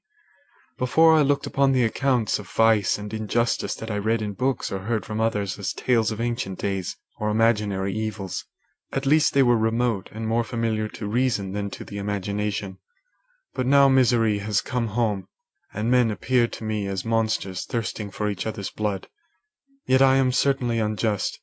Everybody believed that poor girl to be guilty, and if she could have committed the crime for which she suffered, assuredly she would have been the most depraved of human creatures. For the sake of a few jewels, to have murdered the son of her benefactor and friend, a child whom she had nursed from its birth, and appeared to love as if it had been her own. I could not consent to the death of any human being, but certainly I should have thought such a creature unfit to remain in the society of men. But she was innocent. I feel she was innocent. You are of the same opinion, and that confirms me. Alas, Victor, when falsehood can look so like the truth, who can assure themselves of certain happiness? I feel as if I were walking on the edge of a precipice, towards which thousands are crowding and endeavouring to plunge me into the abyss. William and Justine were assassinated, and the murderer escapes. He walks about the free world, and perhaps respected. But even if I were condemned to suffer on the scaffold for the same crimes, I would not change places with such a wretch." I listened to this discourse with the extremest agony. I, not in deed, but in effect, was the true murderer. Elizabeth read my anguish in my countenance, and kindly taking my hand, said, "My dearest friend, you must calm yourself. These events have affected me, God knows how deeply, but I am not so wretched as you are. There is an expression of despair, and sometimes of revenge, in your countenance that makes me tremble. Dear Victor, banish these dark passions. Remember the friends around you, who centre all their hopes in you. Have we lost the power of rendering you happy? Ah, while we love, while we are true to each other, here in this land of peace and beauty, your native country, we may reap every tranquil blessing. What can disturb our peace?" And could not such words from her whom I fondly prized before every other gift of fortune suffice to chase away the fiend that lurked in my heart? Even as she spoke, I drew near to her, as if in terror, lest at that very moment the destroyer had been near to rob me of her.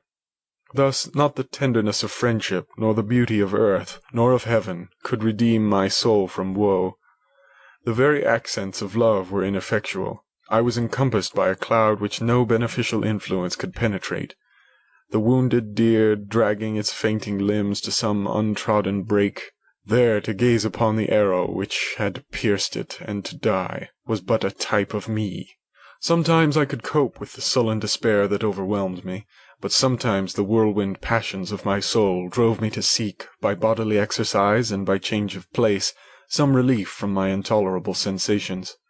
It was during an access of this kind that I suddenly left my home, and bending my steps towards the near Alpine valleys, sought in the magnificence, the eternity of such scenes, to forget myself and my ephemeral, because human, sorrows.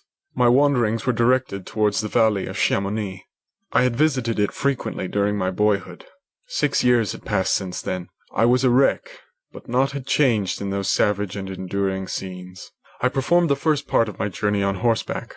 I afterwards hired a mule, as the more sure-footed and least liable to receive injury on these rugged roads. The weather was fine.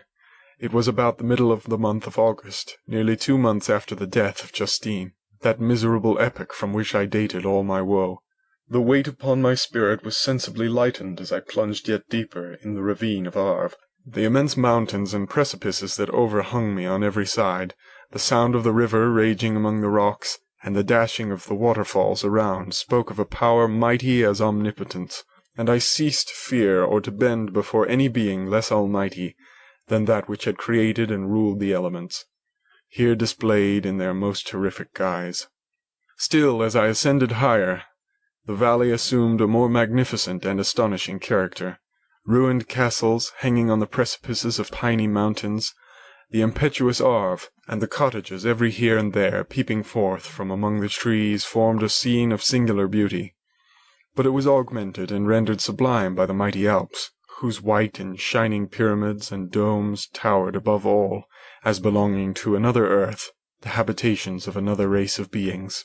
I passed the bridge of Pelissier, where the ravine which the river forms opened before me, and I began to ascend the mountain that overhangs it.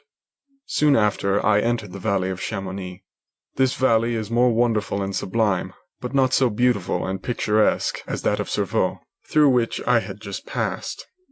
The height and snowy mountains were its immediate boundaries, but I saw no more ruined castles and fertile fields. Immense glaciers approached the road. I heard the rumbling thunder of the falling avalanche and marked the smoke of its passage. Mont Blanc, the supreme and magnificent Mont Blanc, raised itself from the surrounding Arguies, and its tremendous dome overlooked the valley. A tingling, long-lost sense of pleasure often came across me during this journey. Some turn in the road, some new object suddenly perceived and recognized, reminded me of days gone by, and were associated with the light-hearted gaiety of boyhood. The very winds whispered in soothing accents, and maternal nature bade me weep no more. Then again the kindly influence ceased to act. I found myself fettered again to grief and indulging in all the misery of reflection. Then I spurred on my animal, striving so to forget the world, my fears, and more than all, myself. Or, in a more desperate fashion, I alighted and threw myself on the grass, weighed down by horror and despair. At length I arrived at the village of Chamonix. Exhaustion succeeded to the extreme fatigue both of body and of mind which I had endured. For a short space of time I remained at the window, watching the pallid lightnings that played above Mont Blanc, and listening to the rushing of the Arve, which pursued its noisy way beneath.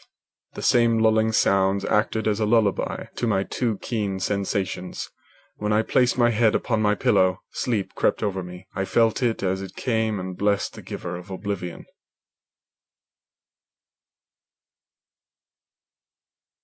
Chapter 10.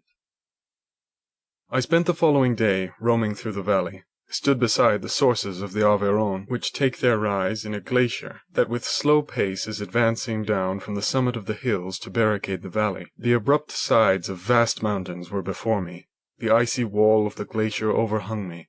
A few shattered pines were scattered around, and the solemn silence of this glorious presence, chamber of imperial nature, was broken only by the brawling waves, or the fall of some vast fragment, the thunder sound of the avalanche, or the cracking, reverberated along the mountains, of the accumulated ice, which, through the silent working of immutable laws, was ever and anon rent and torn, as if it had been but a plaything in their hands. These sublime and magnificent scenes afforded me the greatest consolation that I was capable of receiving.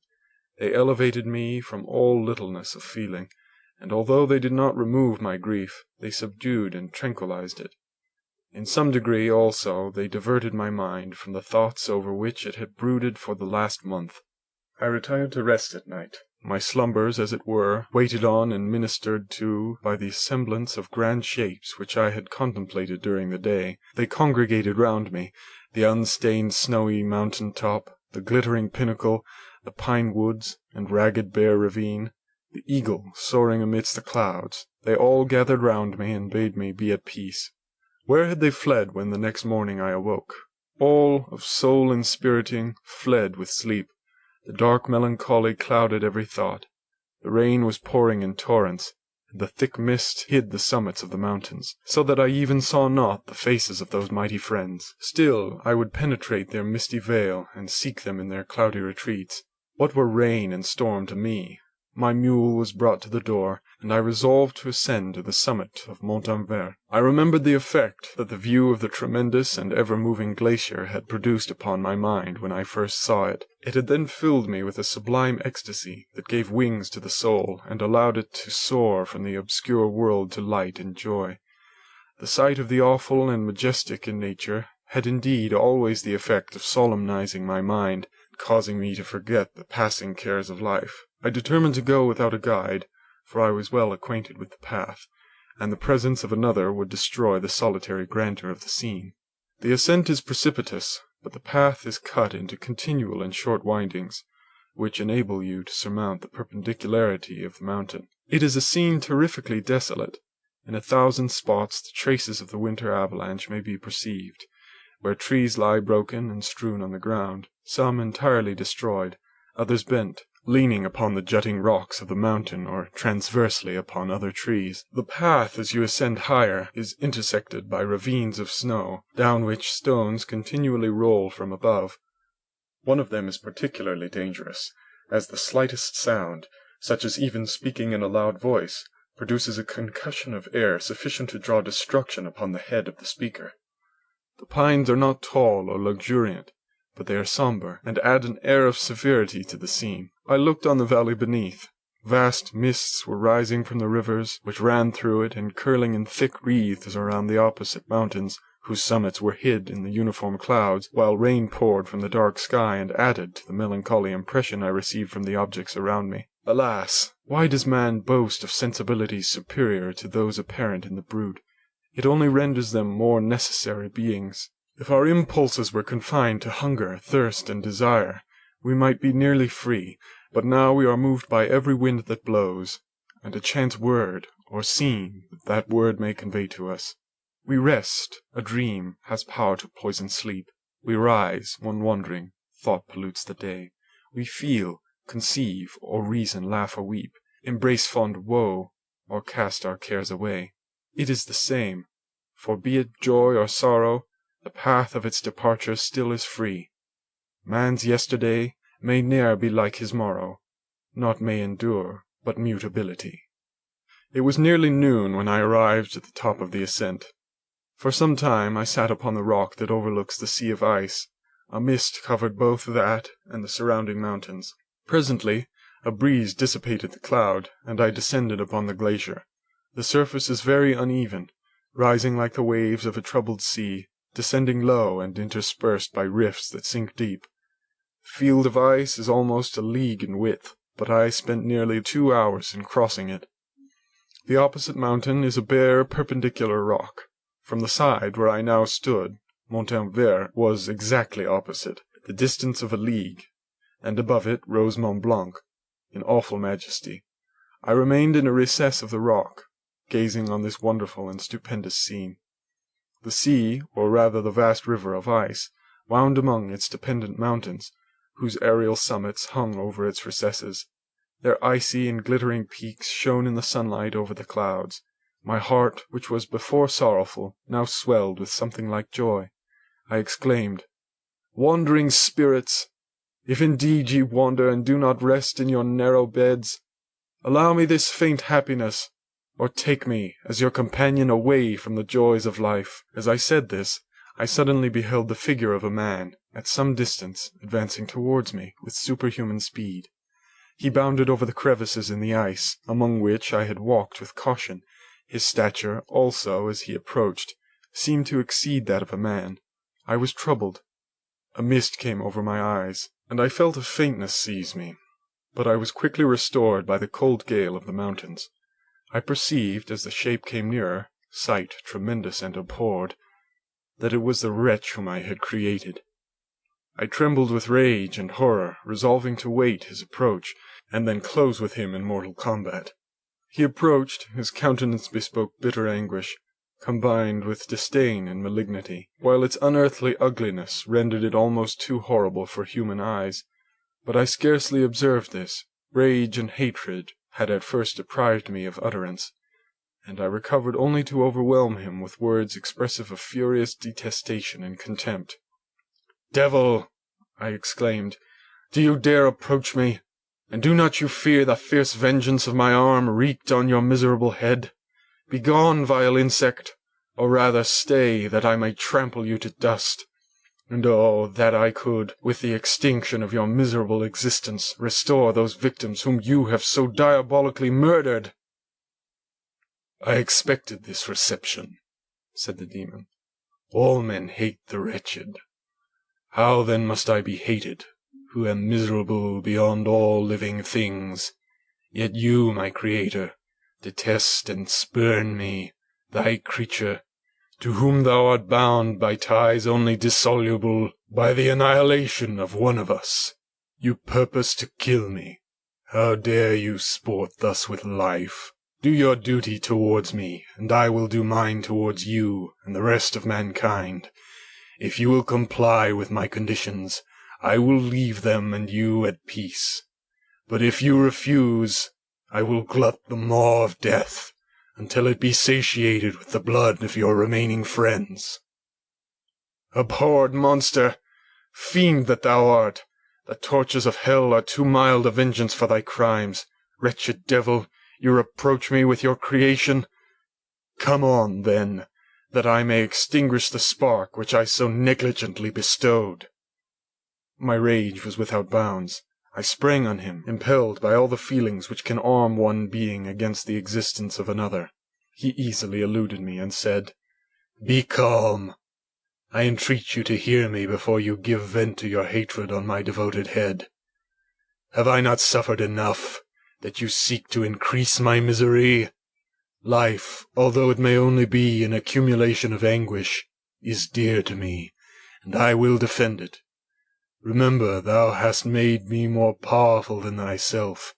My height is superior to thine, my joints more supple. But I will not be tempted to set myself in opposition to thee.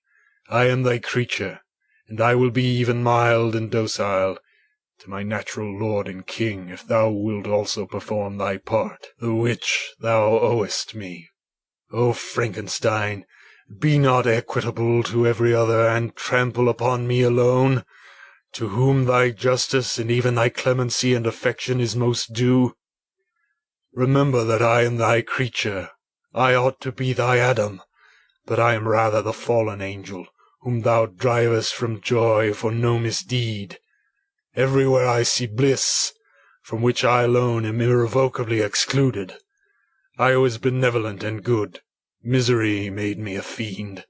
Make me happy, and I shall again be virtuous." "Begone! I will not hear you. There can be no community between you and me. We are enemies. Begone, or let us try our strength in a fight in which one must fall." "How can I move thee? Will no entreaties cause thee to turn a favourable eye upon thy creature, who implores thy goodness and compassion? Believe me, Frankenstein, I was benevolent. My soul glowed with love and humanity. But am I not alone, miserably alone? You, my creator, abhor me. What hope can I gather from your fellow creatures, who owe me nothing? They spurn and hate me.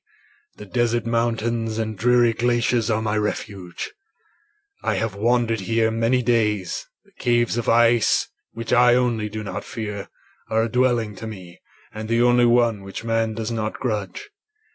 These bleak skies I hail, for they are kinder to me than your fellow beings.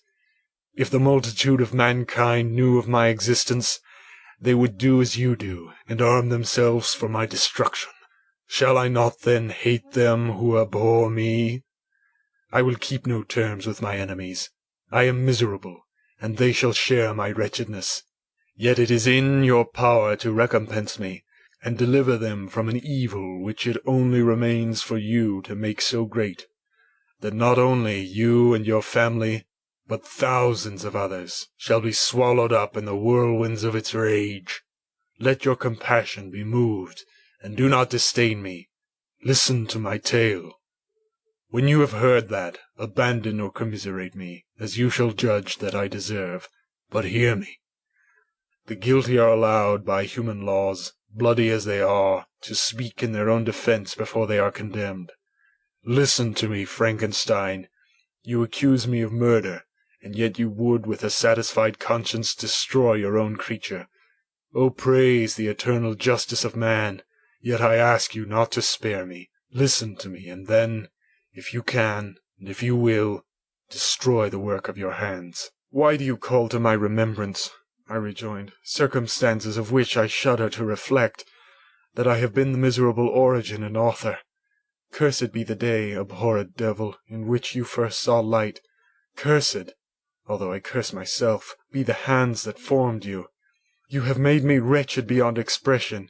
You have left me no power to consider whether I am just to you or not. Begone! Relieve me from the sight of your detested form. Thus I relieve thee, my creator, he said, and placed his hated hands before my eyes, which I flung from me with violence. Thus I take from thee a sight which you abhor. Still thou canst listen to me, and grant me thy compassion. By the virtues that I once possessed, I demand this from you. Hear my tale. It is long and strange, and the temperature of this place is not fitting to your fine sensations. Come to the hut upon the mountain. The sun is yet high in the heavens. Before it descends to hide itself behind your snowy precipices and illuminate another world, you will have heard my story and can decide. On you it rests, whether I quit forever the neighborhood of man, and lead a harmless life, or become the scourge of your fellow creatures and the author of your own speedy ruin. As he said this, he led the way across the ice. I followed. My heart was full, and I did not answer him, but as I proceeded, I weighed the various arguments that he had used and determined at least to listen to his tale. I was partly urged by curiosity, and compassion confirmed my resolution. I had hitherto supposed him to be the murderer of my brother, and I eagerly sought a confirmation or denial of this opinion. For the first time, also, I felt what the duties of a creator towards his creature were, and that I ought to render him happy before I complained of his wickedness. These motives urged me to comply with his demand. We crossed the ice, therefore, and ascended the opposite rock. The air was cold, and the rain again began to descend. We entered the hut, the fiend with an air of exultation, I with a heavy heart and depressed spirits. But I consented to listen, and seating myself by the fire which my odious companion had lighted, he thus began his tale.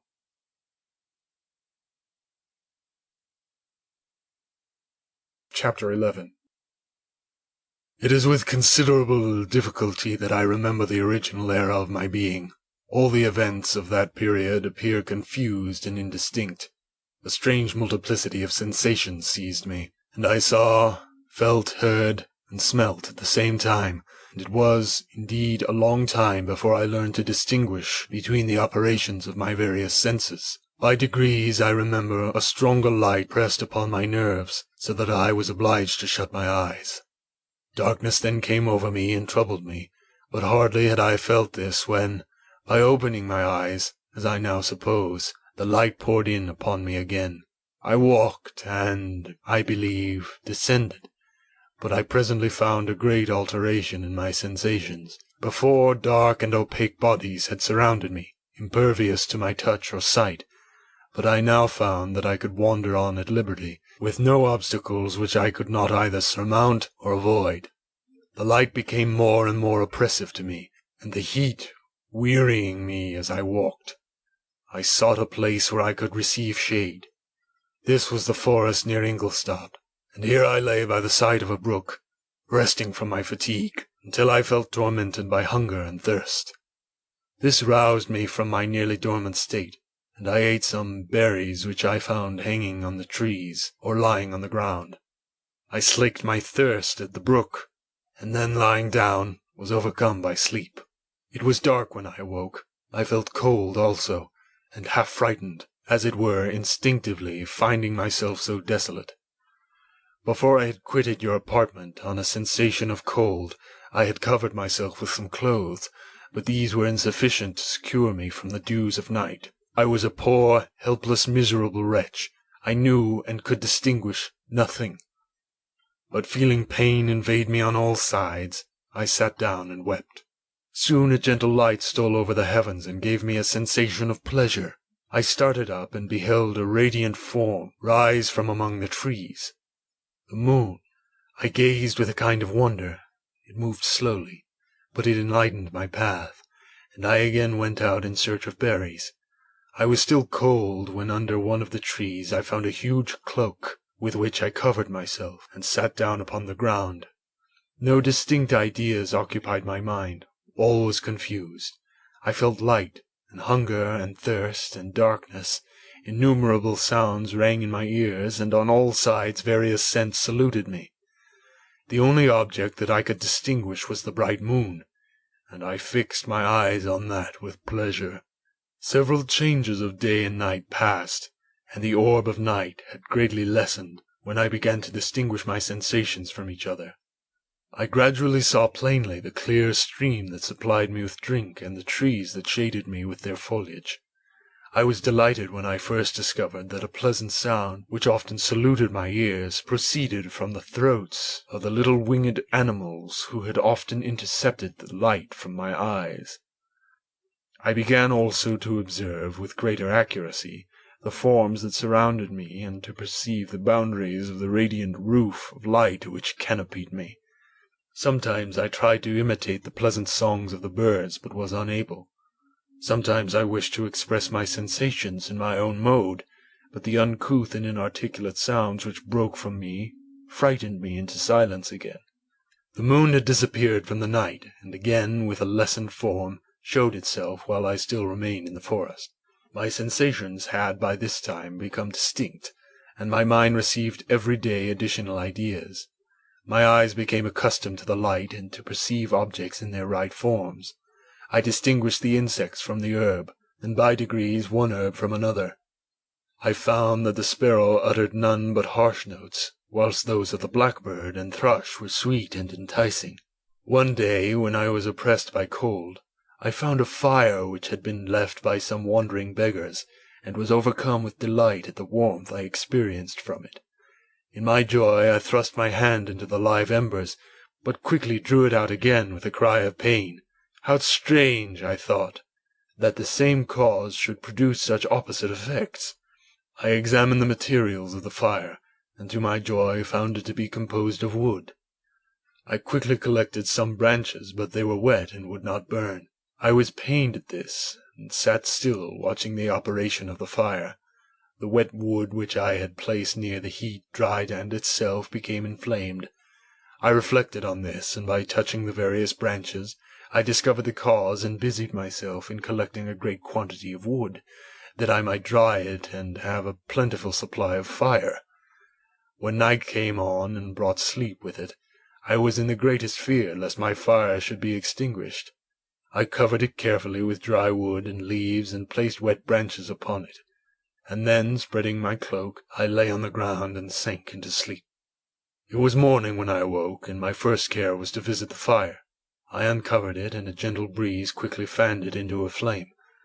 I observed this also, and contrived a fan of branches, which roused the embers when they were nearly extinguished. When night came again, I found with pleasure that the fire gave light as well as heat, and that the discovery of this element was useful to me in my food, for I found some of the offals that the travellers had left had been roasted, and tasted much more savory than the berries I gathered from the trees. I tried, therefore, to dress my food in the same manner, placing it on the live embers. I found that the berries were spoiled by this operation, and the nuts and roots much improved. Food, however, became scarce, and I often spent the whole day searching in vain for a few acorns to assuage the pains of hunger. When I found this, I resolved to quit the place that I had hitherto inhabited, to seek for one where the few wants I experienced would be more easily satisfied. In this emigration I exceedingly lamented the loss of the fire which I had obtained through accident and knew not how to reproduce it. I gave several hours to the serious consideration of this difficulty, but I was obliged to relinquish all attempt to supply it, and wrapping myself up in my cloak, I struck across the wood toward the setting sun. I passed 3 days in these rambles, and at length discovered the open country. A great fall of snow had taken place the night before, and the fields were of one uniform white. The appearance was disconsolate, and I found my feet chilled by the cold damp substance that covered the ground. It was about 7 in the morning, and I longed to obtain food and shelter. At length I perceived a small hut on a rising ground, which had doubtless been built for the convenience of some shepherd. This was a new sight to me, and I examined the structure with great curiosity. Finding the door open, I entered. An old man sat in it near a fire, over which he was preparing his breakfast. He turned on hearing a noise, and perceiving me, shrieked loudly, and quitting the hut, ran across the fields with a speed of which his debilitated form hardly appeared capable. His appearance different from any I had ever before seen, and his flight somewhat surprised me. But I was enchanted by the appearance of the hut. Here the snow and rain could not penetrate.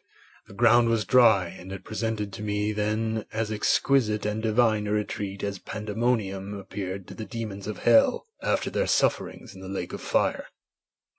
I greedily devoured the remnants of the shepherd's breakfast, which consisted of bread, cheese, milk, and wine. The latter, however, I did not like. Then, overcome by fatigue, I lay down among some straw and fell asleep.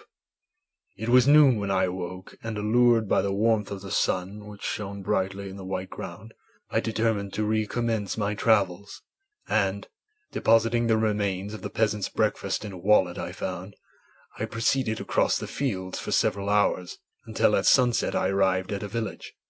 How miraculous did this appear!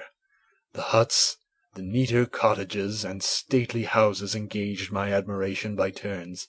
The vegetables in the gardens, the milk and cheese that I saw placed at the windows of some of the cottages, allured my appetite. One of the best of these I entered, but I had hardly placed my foot within the door before the children shrieked, and one of the women fainted. The whole village roused. Some fled, some attacked me until, grievously bruised by stones and many other kinds of missile weapons, I escaped to the open country and fearfully took refuge in a low hovel, quite bare and making a wretched appearance after the palaces I had beheld in the village. This hovel, however, joined a cottage of neat and pleasant appearance, but after my late dearly bought experience, I dared not enter it. My place of refuge was constructed of wood, but so low that I could with difficulty sit upright in it. No wood, however, was placed on the earth, which formed the floor, but it was dry, and although the wind entered it by innumerable chinks, I found it an agreeable asylum for the snow and rain. Here, then, I retreated, and lay down happy to have found a shelter, however miserable from the inclemency of the season, and still more from the barbarity of man. As soon as morning dawned, I crept from my kennel, that I might view the adjacent cottage and discover if I could remain in the habitation I had found. It was situated against the back of the cottage, and surrounded on the sides, which were exposed by a pigsty and clear pool of water. One part was open, and by that I had crept in, but now I covered every crevice by which I might be perceived with stones and wood, yet in such a manner that I might move them on occasion to pass out. All the light I enjoyed came through the sty, and that was sufficient for me. Having thus arranged my dwelling, and carpeted it with clean straw, I retired, for I saw the figure of a man at a distance, and I remembered too well my treatment the night before to trust myself in his power.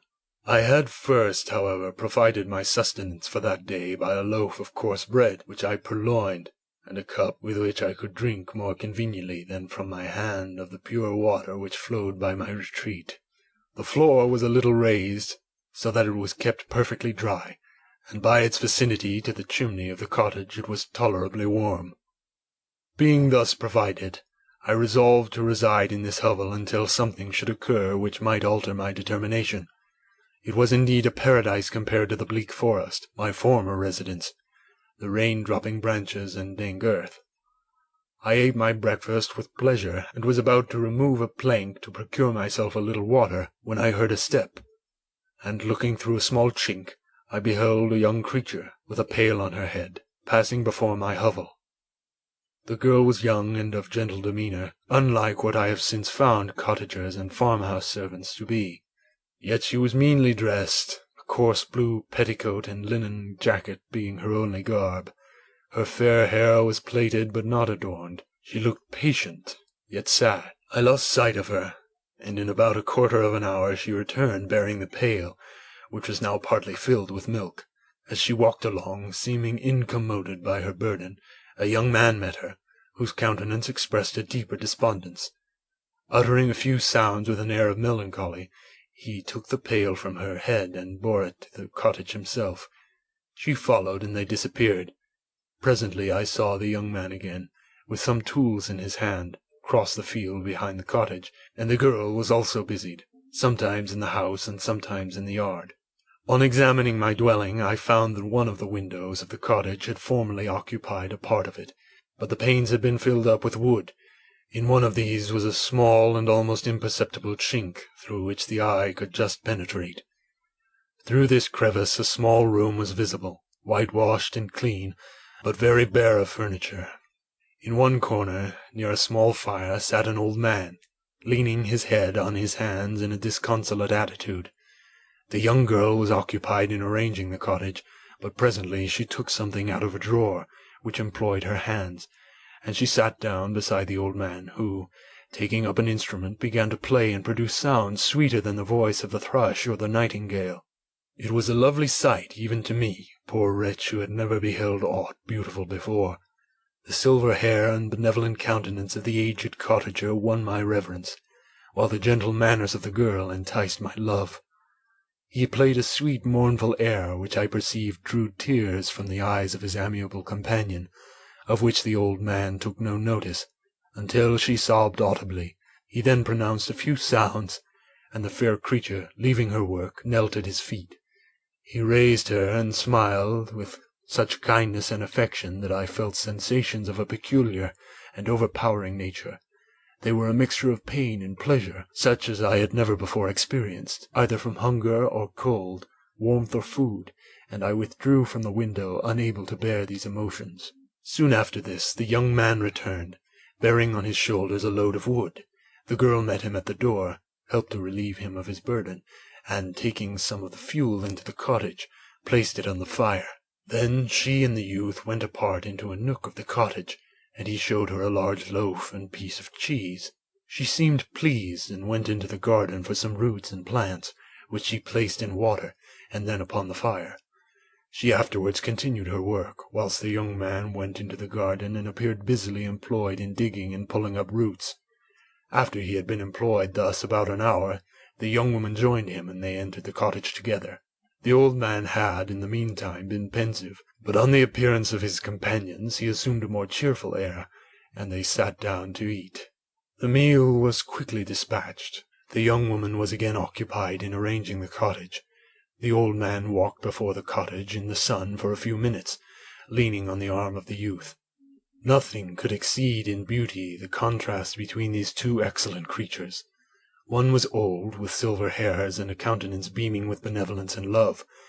The younger was slight and graceful in his figure, and his features were moulded with the finest symmetry, yet his eyes and attitude expressed the utmost sadness and despondency. And the youth, with tools different from those he had used in the morning, directed his steps across the fields.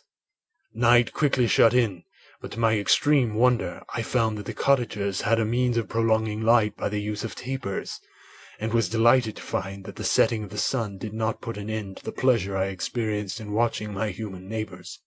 In the evening, the young girl and her companion were employed in various occupations which I did not understand, and the old man again took up the instrument which produced the divine sounds that had enchanted me in the morning. So soon as he had finished, the youth began not to play, but to utter sounds that were monotonous, and neither resembling the harmony of the old man's instrument, nor the songs of the birds. I since found that he read aloud, but at the time I knew nothing of the science of words or letters. The family, after having been thus occupied for a short time, extinguished their lights and retired, as I conjecture, to rest.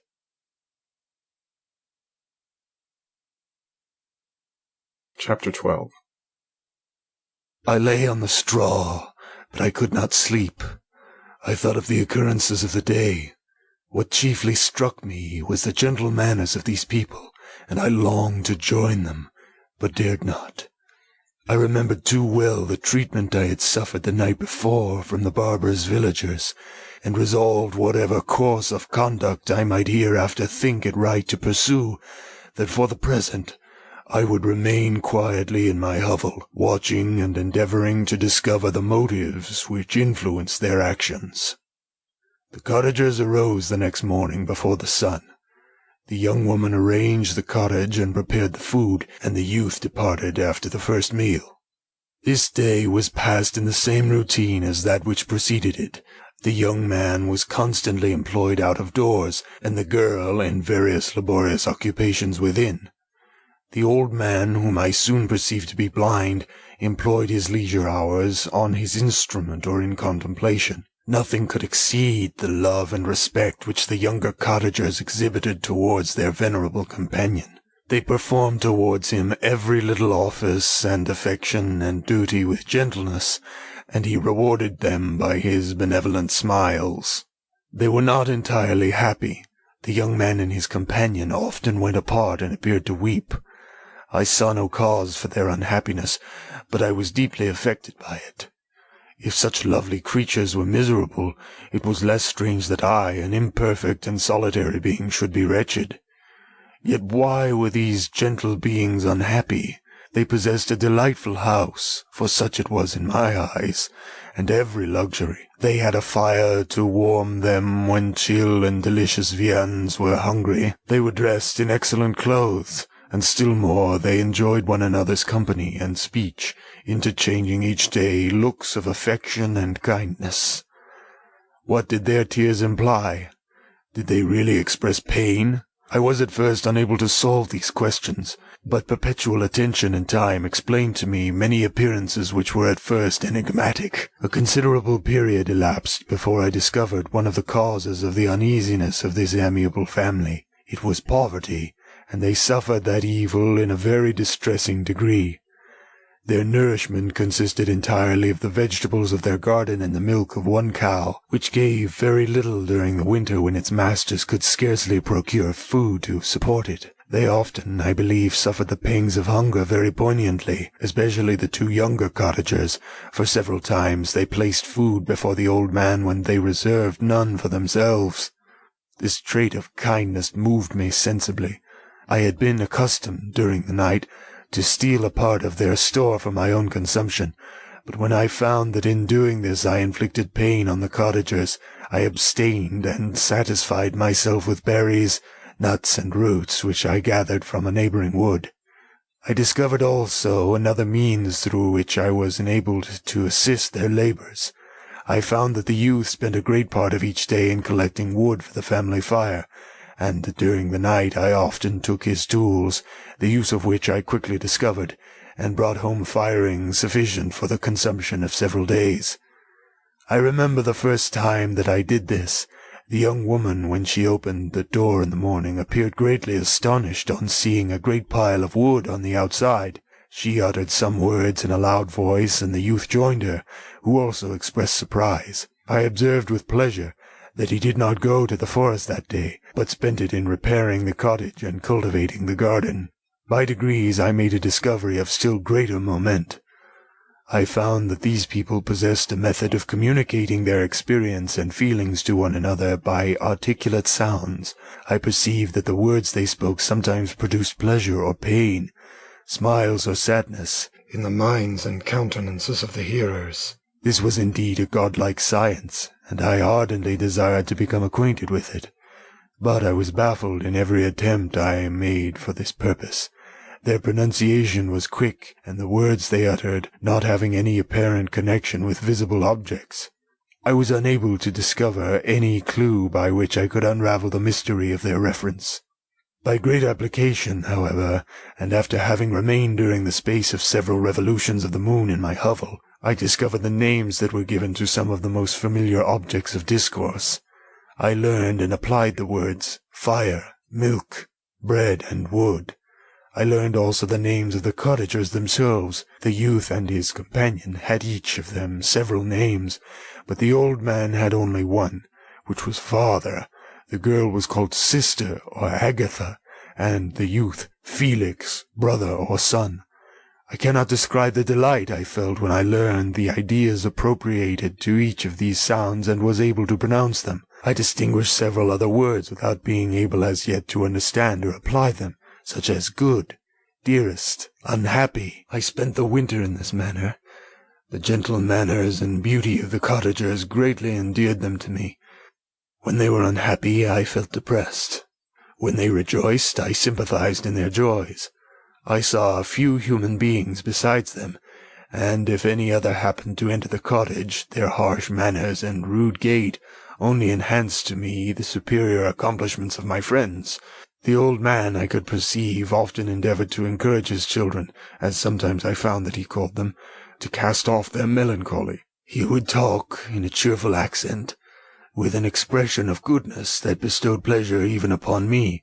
Agatha listened with respect, her eyes sometimes filled with tears, which she endeavored to wipe away unperceived, but I generally found that her countenance and tone were more cheerful after having listened to the exhortations of her father.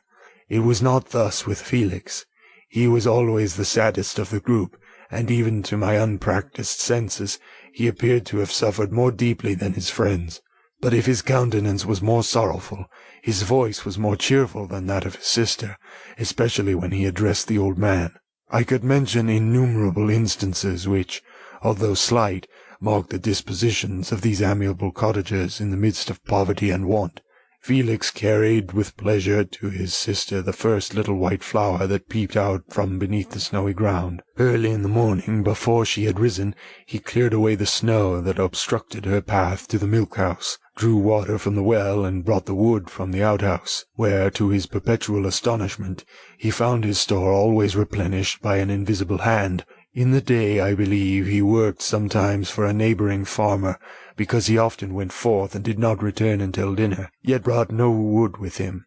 At other times he worked in the garden, but as there was little to do in the frosty season, he read to the old man and Agatha. This reading had puzzled me extremely at first, but by degrees I discovered that he uttered many of the same sounds when he read as when he talked.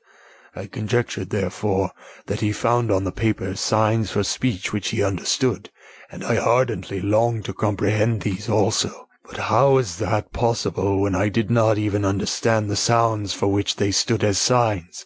I improved, however, sensibly in this science, but not sufficiently to follow up any kind of conversation, although I applied my whole mind to the endeavour, for I easily perceived that, although I eagerly longed to discover myself to the cottagers, I ought not to make the attempt until I had first become master of their language, which knowledge might enable me to make them overlook the deformity of my figure, for with this also the contrast perpetually presented to my eyes had made me acquainted.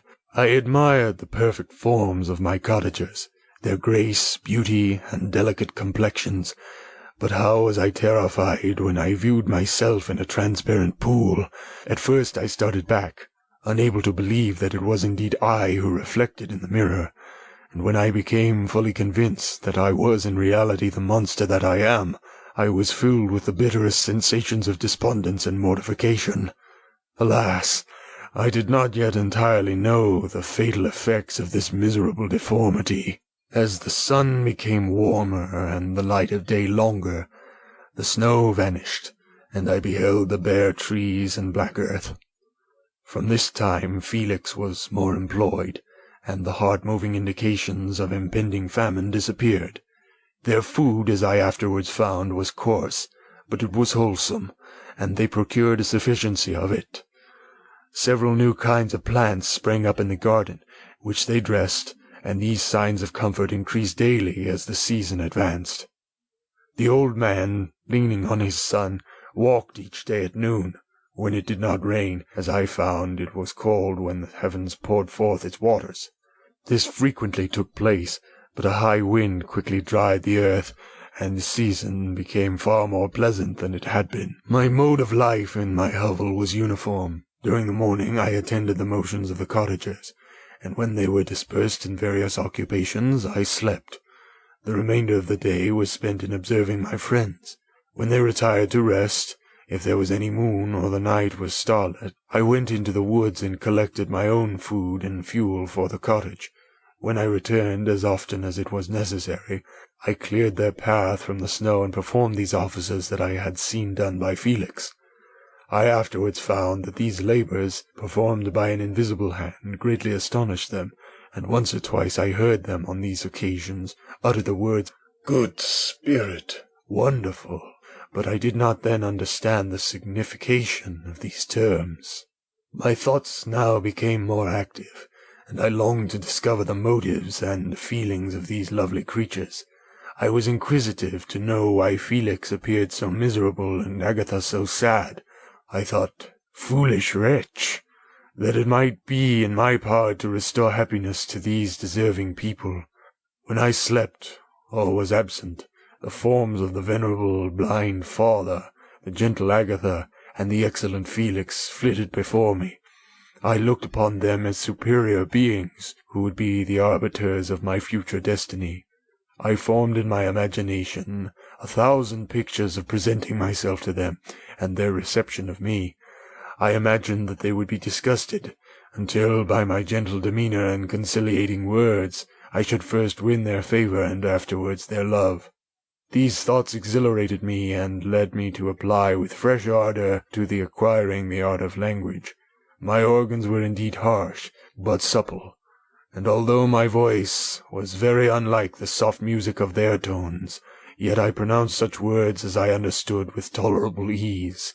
It was as the ass and the lapdog, yet surely the gentle ass, whose intentions were affectionate, although his manners were rude, deserved better treatment than blows and execration. The pleasanter showers and genial warmth of spring greatly altered the aspect of the earth. Men who before this change seemed to have been hid in caves dispersed themselves, and were employed in various arts of cultivation.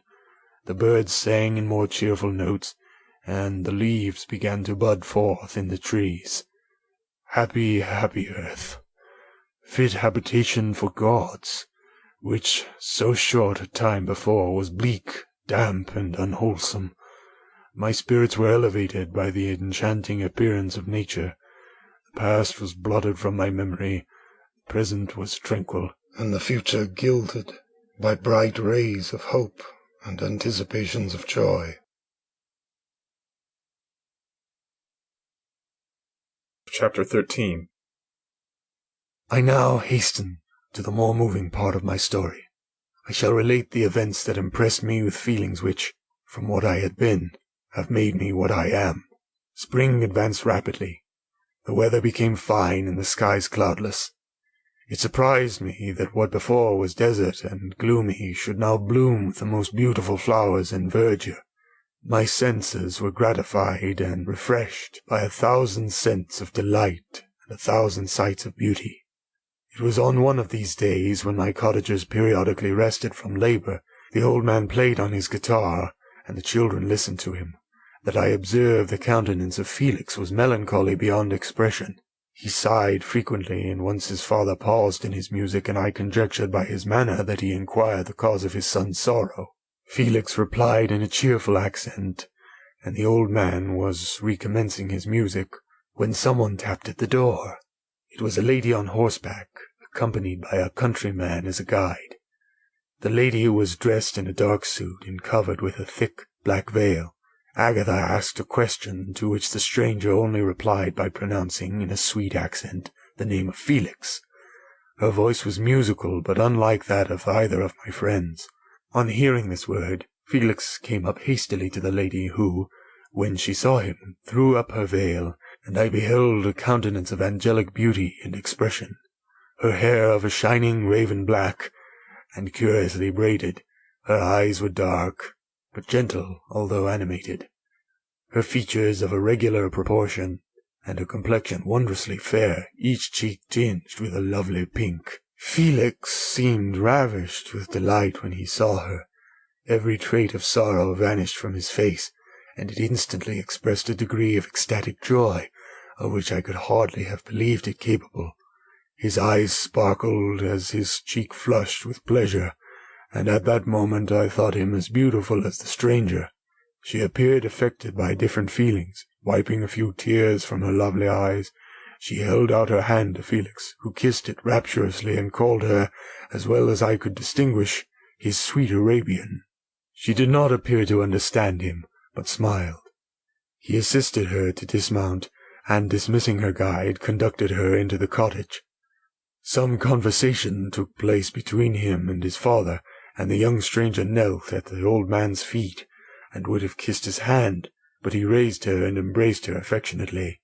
I soon perceived that although the stranger uttered articulate sounds, and appeared to have a language of her own, she was neither understood by, nor herself understood the cottagers.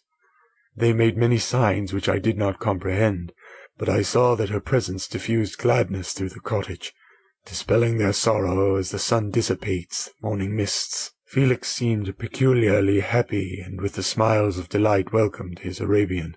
Agatha, the ever-gentle Agatha, kissed the hands of the lovely stranger, and pointing to her brother, made signs which appeared to me to mean that he had been sorrowful until she came.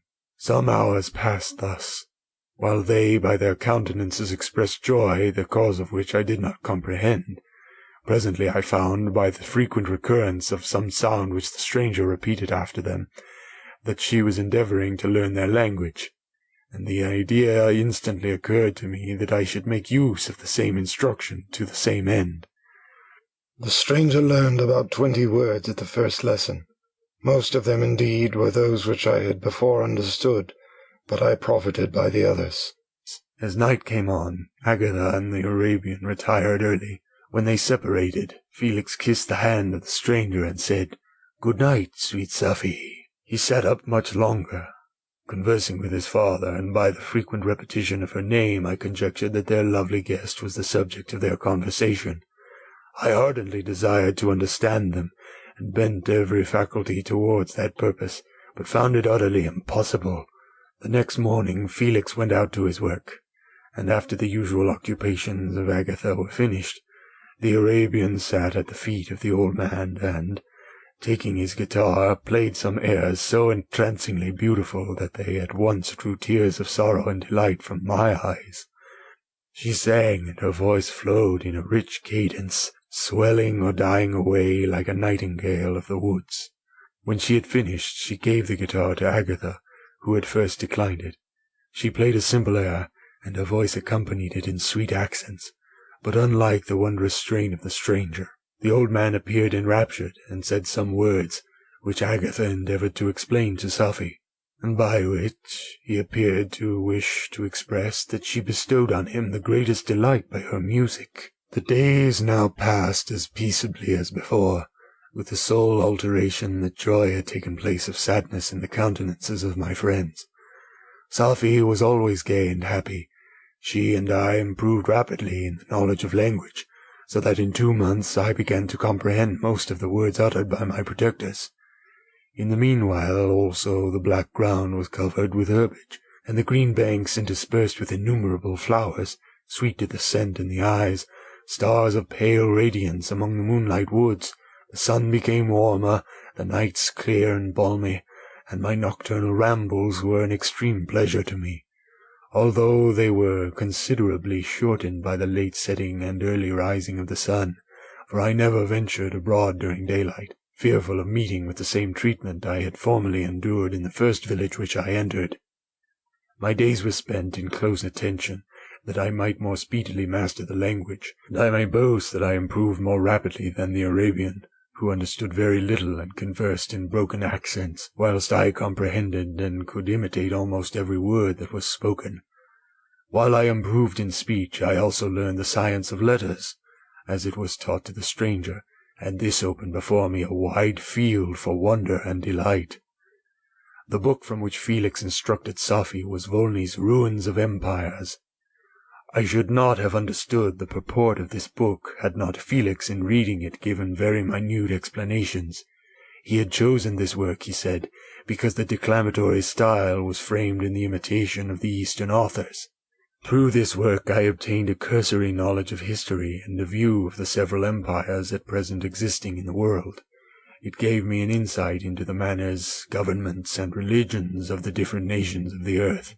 I heard of the slothful Asiatics, of the stupendous genius and mental activity of the Grecians, of the wars and wonderful virtue of the early Romans, of their subsequent degenerating, of the decline of that mighty empire, of chivalry, Christianity, and kings. I heard of the discovery of the American hemisphere, and wept with Sophie over the hapless fate of its original inhabitants. These wonderful narrations inspired with me strange feelings.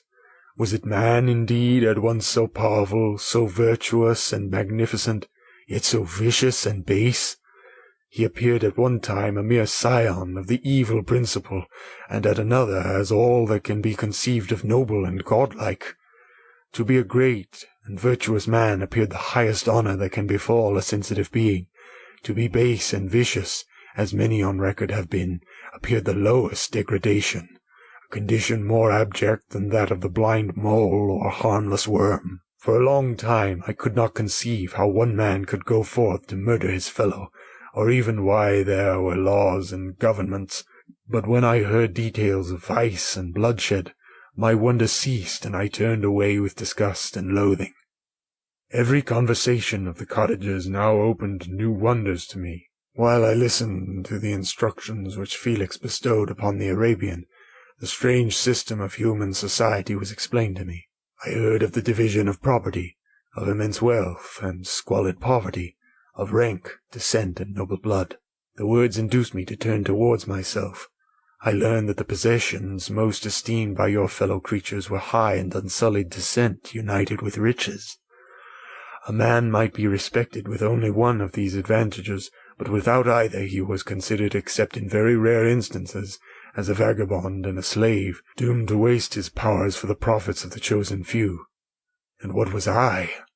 Of my creation and creator I was absolutely ignorant, but I knew that I possessed no money, no friends, no kind of property. I was, besides, endued with a figure hideously deformed and loathsome.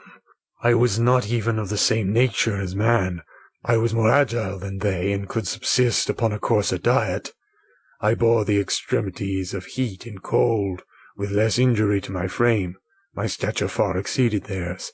When I looked around, I saw and heard of none like me. Was I then a monster, a blot upon the earth, from which all men fled and whom all men disowned? I cannot describe to you the agony that these reflections inflicted upon me. I tried to dispel them, but sorrow only increased with knowledge. Oh, that I had forever remained in my native wood, nor known nor felt beyond the sensations of hunger, thirst, and heat! Of what a strange nature is knowledge! It clings to the mind when it has once seized on it like a lichen on a rock. I wished sometimes to shake off all thought and feeling, but I learned that there was but one means to overcome the sensation of pain, and that was death, a state which I feared yet did not understand. I admired virtue and good feelings, and loved the gentle manners and amiable qualities of my cottagers, but I was shut out from intercourse with them, except through means which I obtained by stealth, when I was unseen and unknown, and which rather increased than satisfied the desire I had of becoming one among my fellows. The gentle words of Agatha and the animated smiles of the charming Arabian were not for me. The mild exhortations of the old man and the lively conversations of the loved Felix were not for me. Miserable, unhappy wretch! Other lessons were impressed upon me even more deeply. I heard of the difference of sexes, and the birth and growth of children, how the father doted on the smiles of the infant and the lively sallies of the older child, how all the life and cares of the mother were wrapped up in the precious charge, how the mind of youth expanded and gained knowledge of brother, sister, and all the various relationships which bind one human being to another in mutual bonds. But where were my friends and relations? No father had watched my infant days, no mother had blessed me with smiles and caresses, or if they had, all my past life was now a blot, a blind vacancy in which I distinguished nothing. From my earliest remembrance, I had been as I then was in height and proportion. I had never yet seen a being resembling me, or who claimed any intercourse with me. What was I? Question again occurred, to be answered only with groans. I will soon explain to what these feelings tended, but allow me now to return to the cottagers, whose story excited in me such various feelings of indignation, delight, and wonder, but which all terminated in additional love and reverence for my protectors, for so I loved, in an innocent, half-painful self-deceit, to call them. Chapter 14. Some time elapsed before I learned the history of my friends. It was one which could not fail to impress itself deeply on my mind, unfolding as it did a number of circumstances, each interesting and wonderful to one so utterly inexperienced as I was. The name of the old man was de Lacy. He was descended from a good family in France, where he had lived for many years in affluence, respected by his superiors and beloved by his equals. His son was bred in the service of his country, and Agatha had ranked with ladies of the highest distinction. A few months before my arrival they had lived in a large and luxurious city called Paris, surrounded by friends and possessed of every enjoyment which virtue, refinement of intellect, or taste, accompanied by a moderate fortune, could afford. The father of Sophie had been the cause of their ruin. He was a Turkish merchant and had inhabited Paris for many years, when, for some reason which I could not learn, he became obnoxious to the government. He was seized and cast into prison the very day that Sophie arrived from Constantinople to join him. He was tried and condemned to death. The injustice of his sentence was very flagrant. All Paris was indignant, and it was judged that his religion and wealth, rather than the crime alleged against him, had been the cause of his condemnation. Felix had accidentally been present at the trial. His horror and indignation were uncontrollable when he heard the decision of the court. He made at that moment a solemn vow to deliver him, and then looked around for the means. After many fruitless attempts to gain admittance to the prison, he found a strongly grated window in an unguarded part of the building, which lighted the dungeon of the unfortunate Mohammedan, who, loaded in chains, waited in despair the execution of the barbarous sentence. Felix visited the grate at night, and made known to the prisoner his intentions in his favour. The Turk, amazed and delighted, endeavoured to kindle the zeal of his deliverer by promises of reward and wealth. Felix rejected his offers with contempt, yet when he saw the lovely Sophie, who was allowed to visit her father, and who by her gestures expressed her lively gratitude, the youth could not help owning to his mind that the captive possessed a treasure which would fully reward his toil and hazard. The Turk quickly perceived the impression that his daughter had made on the heart of Felix, and endeavoured to secure him more entirely in his interests, by the promise of her hand in marriage so soon as he should be conveyed to a place of safety. Felix was too delicate to accept this offer, yet he looked forward to the probability of the event as the consummation of his happiness. During the ensuing days, while the preparations were going forward for the escape of the merchant, the zeal of Felix was warmed by several letters that he received from this lovely girl, who found means to express her thoughts in the language of her lover by the aid of an old man, a servant of her father who understood French. She thanked him in the most ardent terms for his intended service towards her parent, and at the same time she gently deplored her own fate. I have copies of these letters, for I found means during my residence in the hovel to procure the implements of writing, and the letters were often in the hands of Felix or Agatha. Before I depart I will give them to you. They will prove the truth of my tale. But at present, as the sun is already far declined, I shall only have time to repeat the substance of them to you. Sophie related that her mother was a Christian Arab, seized and made a slave by the Turks. Recommended by her beauty, she had won the heart of the father of Sophie, who married her. The young girl spoke in high and enthusiastic terms of her mother, who, born in freedom, spurned the bondage to which she was now reduced. She instructed her daughter in the tenets of her religion, and taught her to aspire to higher powers of intellect and an independence of spirit forbidden to the female followers of Mohammed. This lady died, but her lessons were indelibly impressed on the mind of Safie, who sickened at the prospect of again returning to Asia and being immured within the walls of a harem, allowed only to occupy herself with infantile amusements, ill-suited to the temper of her soul, now accustomed to grand ideas and a noble emulation for virtue. The prospect of marrying a Christian and remaining in a country where women were allowed to take a rank in society was enchanting to her. The day for the execution of the Turk was fixed, but on the night previous to it he quitted his prison, and before morning was distant many leagues from Paris. Felix had procured passports in the name of his father, sister, and himself. He had previously communicated his plan to the former, who aided the deceit by quitting his house under the pretence of a journey, and concealed himself, with his daughter, in an obscure part of Paris. Felix conducted the fugitives through France to Lyons, and across Mont-Cenis to Leghorn, where the merchant had decided to wait a favourable opportunity of passing into some part of the Turkish dominions. Safie resolved to remain with her father until the moment of his departure, before which time the Turk renewed his promise that she should be united to his deliverer, and Felix remained with them in expectation of that event. And in the meantime he enjoyed the society of the Arabian, who exhibited towards him the simplest and tenderest affection. They conversed with one another through the means of an interpreter, and sometimes with the interpretation of looks, and Safie sang to him the divine airs of her native country. The Turk allowed this intimacy to take place and encouraged the hopes of the youthful lovers, while in his heart he had formed far other plans.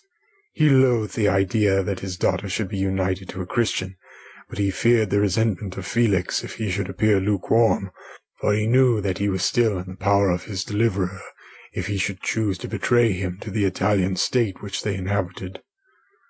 He revolved 1,000 plans by which he should be enabled to prolong the deceit until it might be no longer necessary, and secretly to take his daughter with him when he departed. His plans were facilitated by the news which arrived from Paris.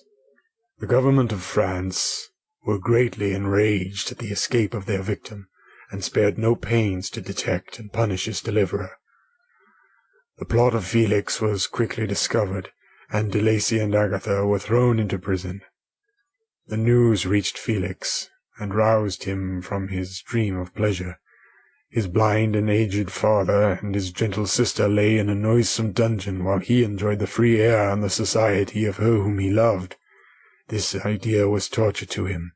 He quickly arranged with the Turk that if the latter should find a favourable opportunity for escape, before Felix could return to Italy, Safie should remain as a boarder at a convent at Leghorn. Then, quitting the lovely Arabian, he hastened to Paris, and delivered himself up to the vengeance of the law, hoping to free De Lacy and Agatha by this proceeding. He did not succeed. They remained confined for 5 months before the trial took place, the result of which deprived them of their fortune, and condemned them to a perpetual exile from their native country. They found a miserable asylum in the cottage in Germany, where I discovered them. Felix soon learned that the treacherous Turk, for whom he and his family endured such unheard-of oppression, on discovering that his deliverer was thus reduced to poverty and ruin, became a traitor to good feeling and honour, and had quitted Italy with his daughter, insultingly sending Felix a pittance of money to aid him, as he said, in some plan of future maintenance. Such were the events that preyed on the heart of Felix and rendered him, when I first saw him, the most miserable of his family. He could have endured poverty, and while this distress had been the meed of his virtue, he gloried in it, but the ingratitude of the Turk and the loss of his beloved Safie were misfortunes more bitter and irreparable. The arrival of the Arabian now infused new life into his soul. When the news reached Leghorn that Felix was deprived of his wealth and rank, the merchant commanded his daughter to think no more of her lover, but to prepare to return to her native country. The generous nature of Safie was outraged by this command. She attempted to expostulate with her father, but he left her angrily, reiterating his tyrannical mandate. A few days after, the Turk entered his daughter's apartment and told her hastily that he had reason to believe that his residence at Leghorn had been divulged, and that he should speedily be delivered up to the French government. He had consequently hired a vessel to convey him to Constantinople, for which city he should sail in a few hours. He intended to leave his daughter under the care of a confidential servant to follow at her leisure with the greater part of his property, which had not yet arrived at Leghorn. When alone, Sophie resolved in her own mind the plan of conduct that it would become her to pursue in this emergency. A residence in Turkey was abhorrent to her. Her religion and her feelings were alike averse to it. By some papers of her father which fell into her hands, she heard of the exile of her lover, and learnt the name of the spot where he then resided. She hesitated some time, but at length she formed her determination. Taking with her some jewels that belonged to her and a sum of money, she quitted Italy with an attendant, a native of Leghorn, but who understood the common language of Turkey, and departed for Germany. She arrived in safety at a town about 20 leagues from the cottage of de Lacy, when her attendant fell dangerously ill. Sophie nursed her with the most devoted affection, but the poor girl died, and the Arabian was left alone. Unacquainted with the language of the country, and utterly ignorant of the customs of the world, she fell, however, into good hands. The Italian had mentioned the name of the spot for which they were bound, and after her death the woman of the house in which they had lived took care that Sophie should arrive in safety at the cottage of her lover.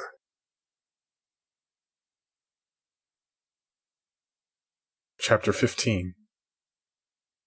Such was the history of my beloved cottagers. It impressed me deeply. I learned, from the views of social life which it developed, to admire their virtues and to deprecate the vices of mankind. As yet I looked upon crime as a distant evil. Benevolence and generosity were ever present before me, inciting within me a desire to become an actor in the busy scene where so many admirable qualities were called forth and displayed. But in giving an account of the progress of my intellect, I must not omit a circumstance which occurred in the beginning of the month of August of the same year. One night, during my accustomed visit to the neighboring wood, where I collected my own food and brought home firing for my protectors, I found on the ground a leathern portmanteau, containing several articles of dress and some books. I eagerly seized the prize and returned with it to my hovel. Fortunately, the books were written in the language, the elements of which I had acquired at the cottage. They consisted of Paradise Lost, a volume of Plutarch's Lives, and The Sorrows of Werther. The possession of these treasures gave me extreme delight. I now continually studied and exercised my mind upon these histories, whilst my friends were employed in their ordinary occupations. I can hardly describe to you the effect of these books. They produced in me an infinity of new images and feelings that sometimes raised me to ecstasy, but more frequently sunk me into the lowest dejection. In The Sorrows of Werther, besides the interest of its simple and affecting story, so many opinions are canvassed and so many lights thrown upon what had hitherto been to me obscure subjects that I found in it a never-ending source of speculation and astonishment. The gentle and domestic manners it described, combined with lofty sentiments and feelings which had for their object something out of self, accorded well with my experience among my protectors, and with the wants which were forever alive in my own bosom. But I thought Werther himself a more divine being than I had ever beheld or imagined. His character contained no pretension, but it sank deep. The disquisitions upon death and suicide were calculated to fill me with wonder. I did not pretend to enter into the merits of the case, yet I inclined towards the opinions of the hero, whose extinction I wept, without precisely understanding it. As I read, however, I applied much personally to my own feelings and condition.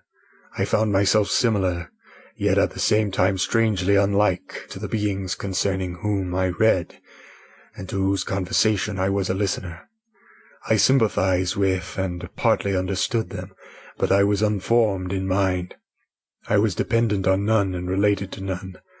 The path of my departure was free, and there was none to lament my annihilation.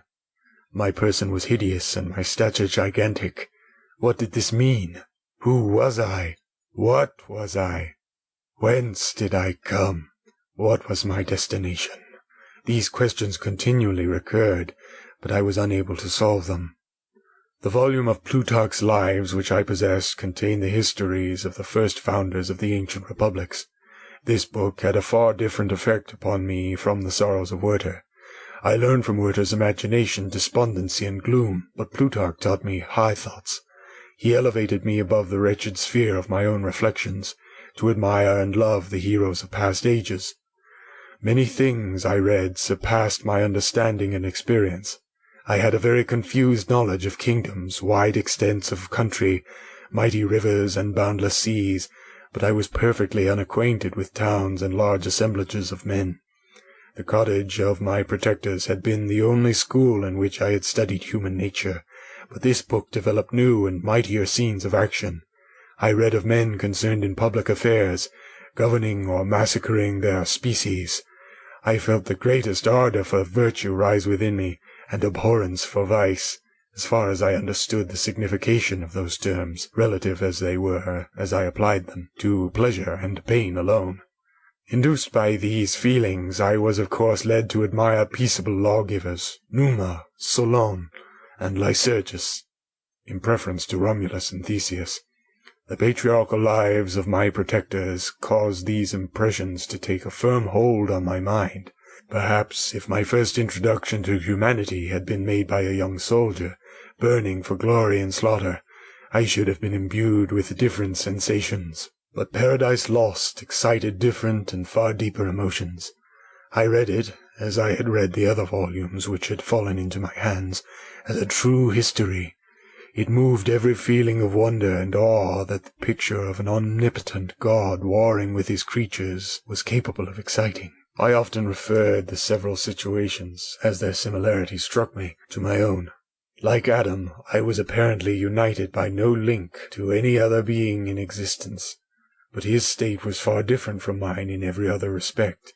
He had come forth from the hands of God, a perfect creature, happy and prosperous, guarded by the especial care of his Creator.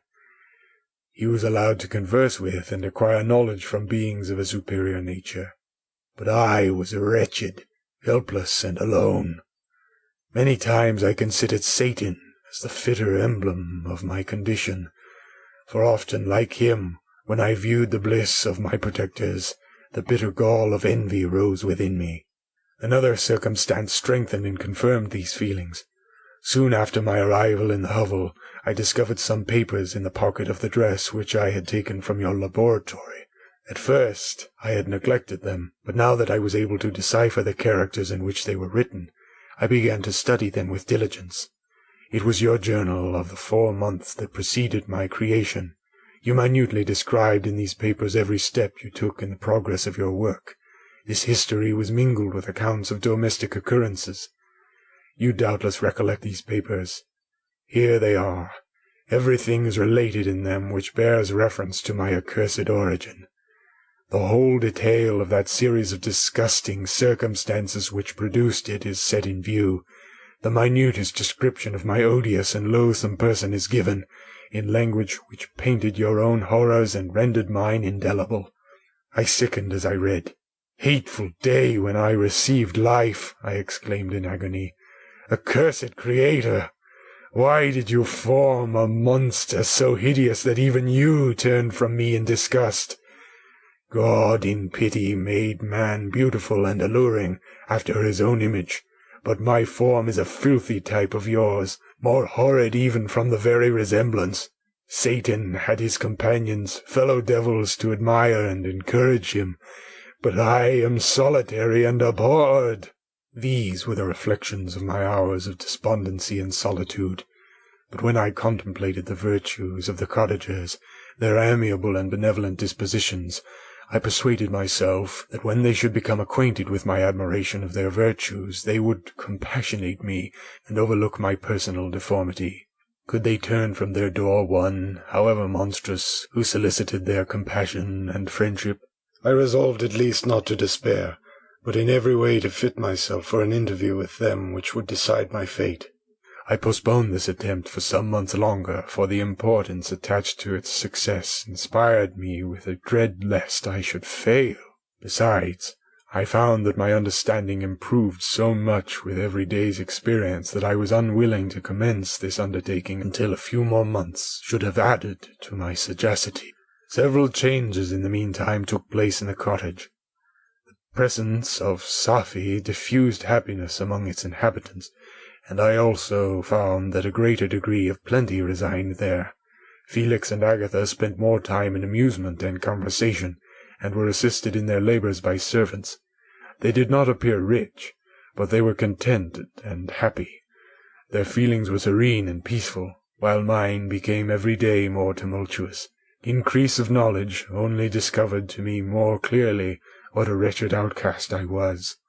I cherished hope, it is true, but it vanished when I beheld my person reflected in water or my shadow in the moonshine, even as that frail image, and that inconstant shade. I endeavored to crush these fears and to fortify myself for the trial which in a few months I resolved to undergo, and sometimes I allowed my thoughts, unchecked by reason, to ramble in the fields of paradise, and dared to fancy amiable and lovely creatures sympathizing with my feelings and cheering my gloom. Their angelic countenances breathed smiles of consolation. But it was all a dream. No Eve soothed my sorrows nor shared my thoughts. I was alone. I remembered Adam's supplication to his Creator, but where was mine? He had abandoned me, and in the bitterness of my heart I cursed him. Autumn thus passed.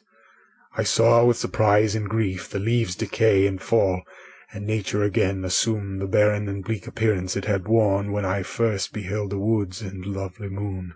Yet I did not heed the bleakness of the weather. I was better fitted by my conformation for the endurance of cold than heat. But my chief delights were the sight of the flowers, the birds, and all the gay apparel of summer. When those deserted me, I turned with more attention towards the cottagers.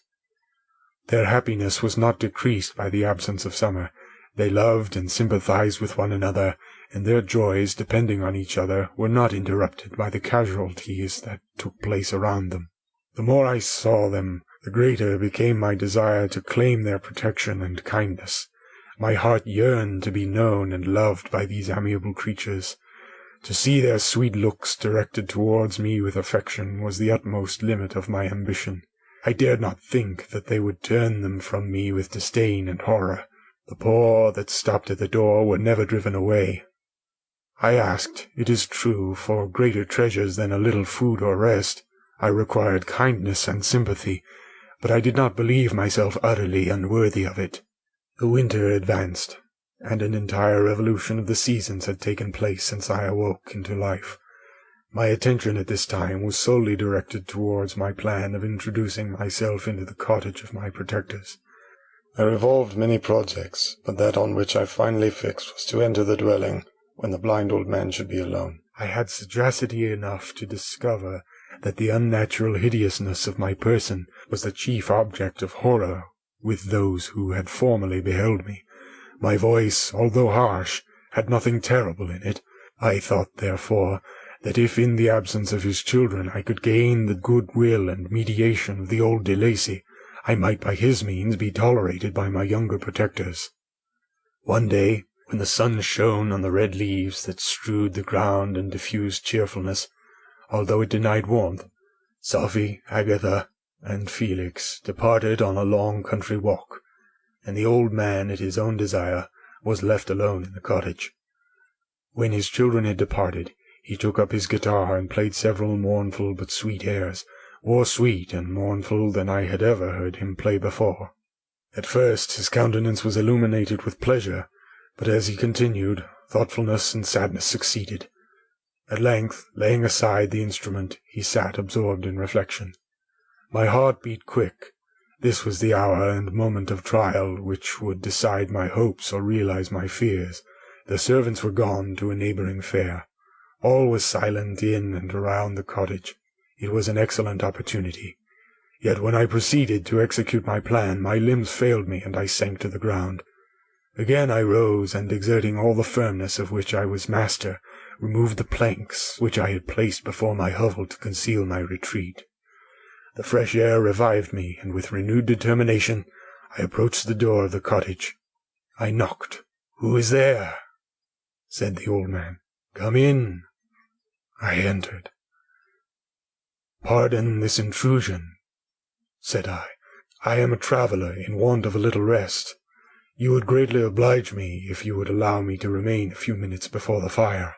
"Enter," said de Lacy, "and I will try in what manner I can to relieve your wants. But unfortunately my children are from home, and as I am blind, I am afraid I shall find it difficult to procure food for you." "Do not trouble yourself, my kind host. I have food. It is warmth and rest only that I need." I sat down, and a silence ensued. I knew that every minute was precious to me, yet I remained irresolute in what manner to commence the interview, when the old man addressed me. "By your language, stranger, I suppose you are my countryman. Are you French?" "No, but I was educated by a French family, and understand that language only. I am now going to claim the protection of some friends, whom I sincerely love, and of whose favour I have some hopes." "Are they Germans?" "No, they are French. But let us change the subject. I am an unfortunate and deserted creature. I look around, and have no relation or friend upon the earth. These amiable people to whom I go have never seen me, and know little of me. I am full of fears, for if I fail there, I am an outcast in the world forever." "Do not despair. To be friendless is indeed to be unfortunate, but the hearts of men, when unprejudiced by any obvious self-interest, are full of brotherly love and charity. Rely therefore on your hopes, and if these friends are good and amiable, do not despair." "They are kind. They are the most excellent creatures in the world, but unfortunately they are prejudiced against me. I have good dispositions, my life has been hitherto harmless, and in some degree beneficial. But a fatal prejudice clouds their eyes, and where they ought to see a feeling and a kind friend, they behold only a detestable monster."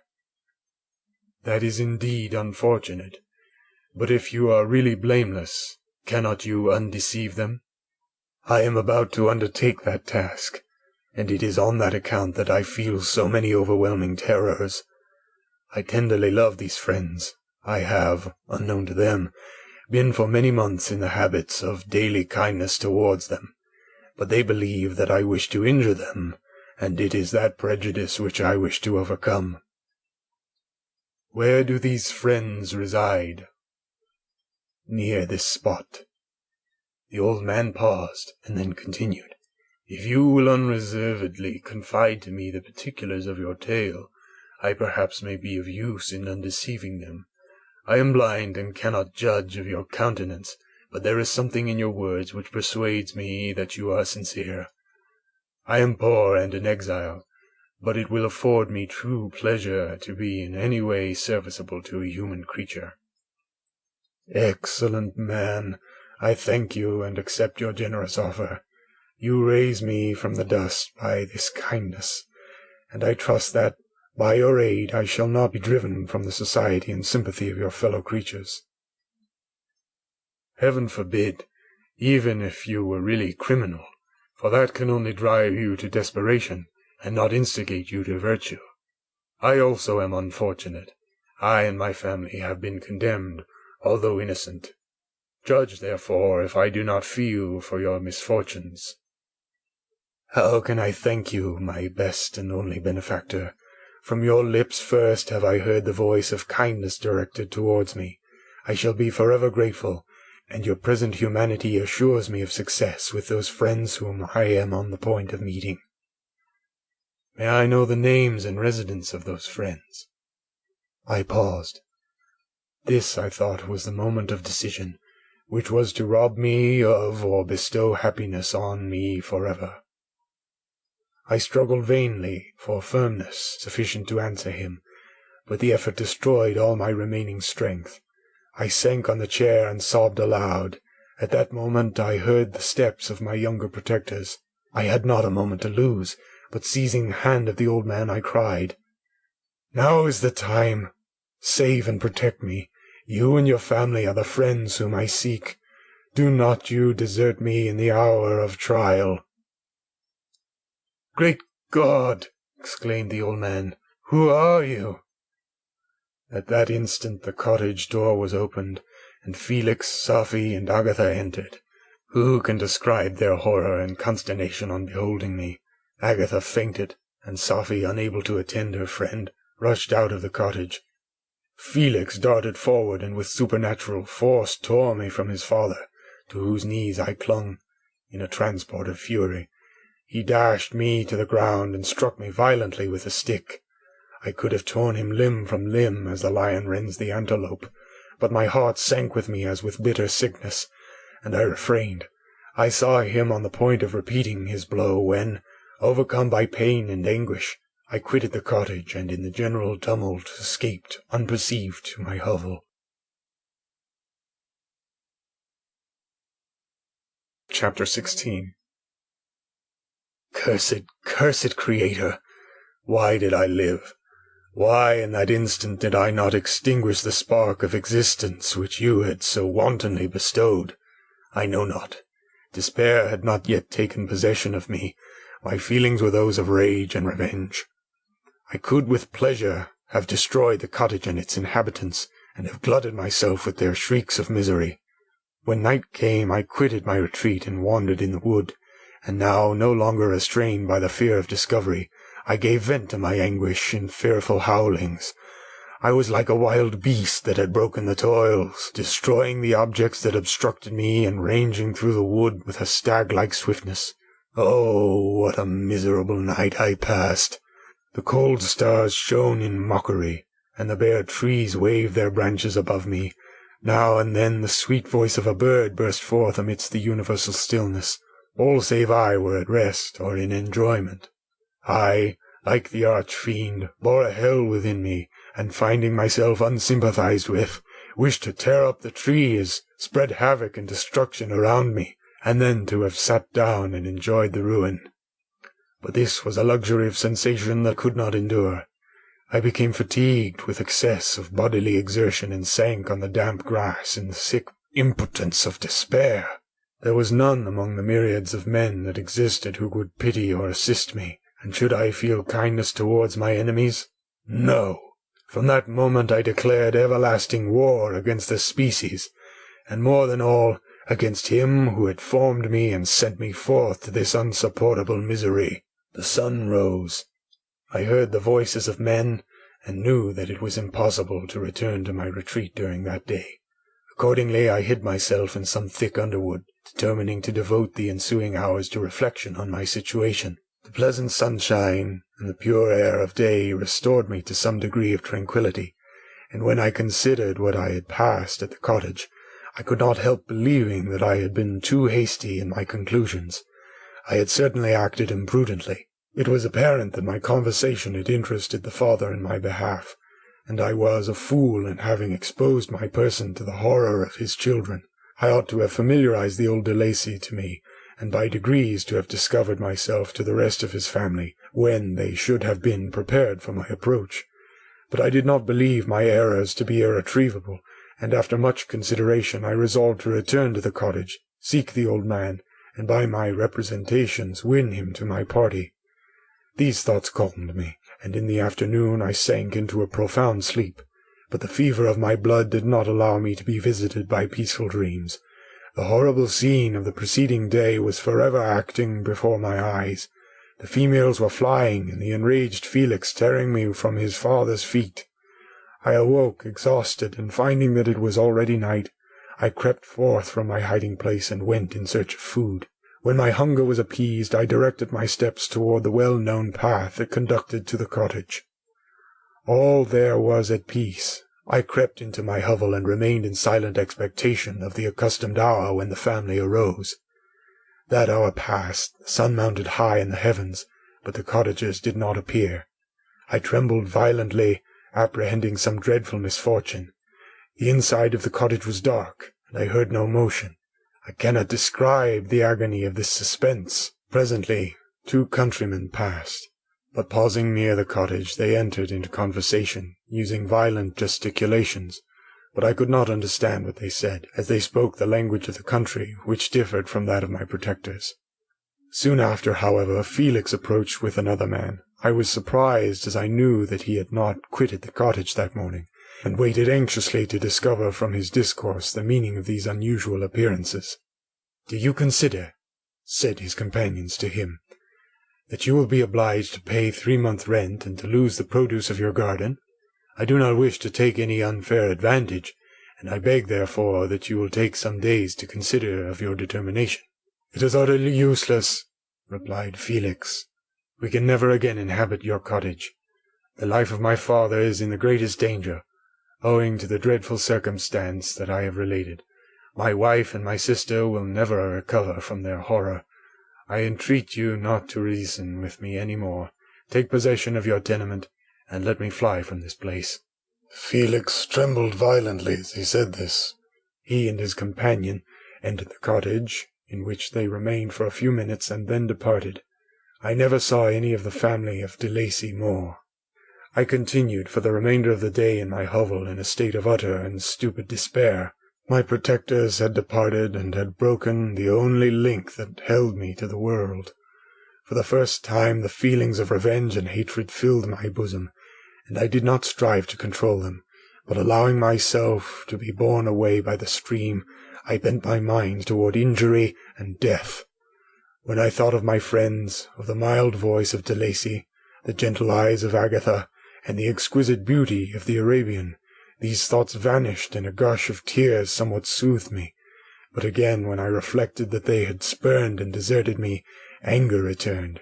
A rage of anger, and unable to injure anything human, I turned my fury towards inanimate objects. As night advanced, I placed a variety of combustibles around the cottage, and after having destroyed every vestige of cultivation in the garden, I waited with forced impatience until the moon had sunk to commence my operations. As the night advanced, a fierce wind arose from the woods, and quickly dispersed the clouds that had loitered in the heavens. The blast tore along like a mighty avalanche, and produced a kind of insanity in my spirits that burst all bounds of reason and reflection. I lighted the dry branch of a tree, and danced with fury around the devoted cottage, my eyes still fixed on the western horizon, the edge of which the moon nearly touched. A part of its orb was at length hid, and I waved my brand. It sank, and with a loud scream I fired the straw, and heath, and bushes which I had collected. The wind fanned the fire, and the cottage was quickly enveloped by the flames, which clung to it and licked it with their forked and destroying tongues. As soon as I was convinced that no assistance could save any part of the habitation, I quitted the scene, and sought for refuge in the woods. And now, with the world before me, whither should I bend my steps? I resolved to fly far from the scene of my misfortunes, but to me, hated and despised, every country must be equally horrible. At length the thought of you crossed my mind. I learned from your papers that you were my father, my creator, and to whom could I apply with more fitness than to him who had given me life? Among the lessons that Felix had bestowed upon Safie, geography had not been omitted. I had learned from these the relative situations of the different countries of the earth. You had mentioned Geneva as the name of your native town, and towards this place I resolved to proceed.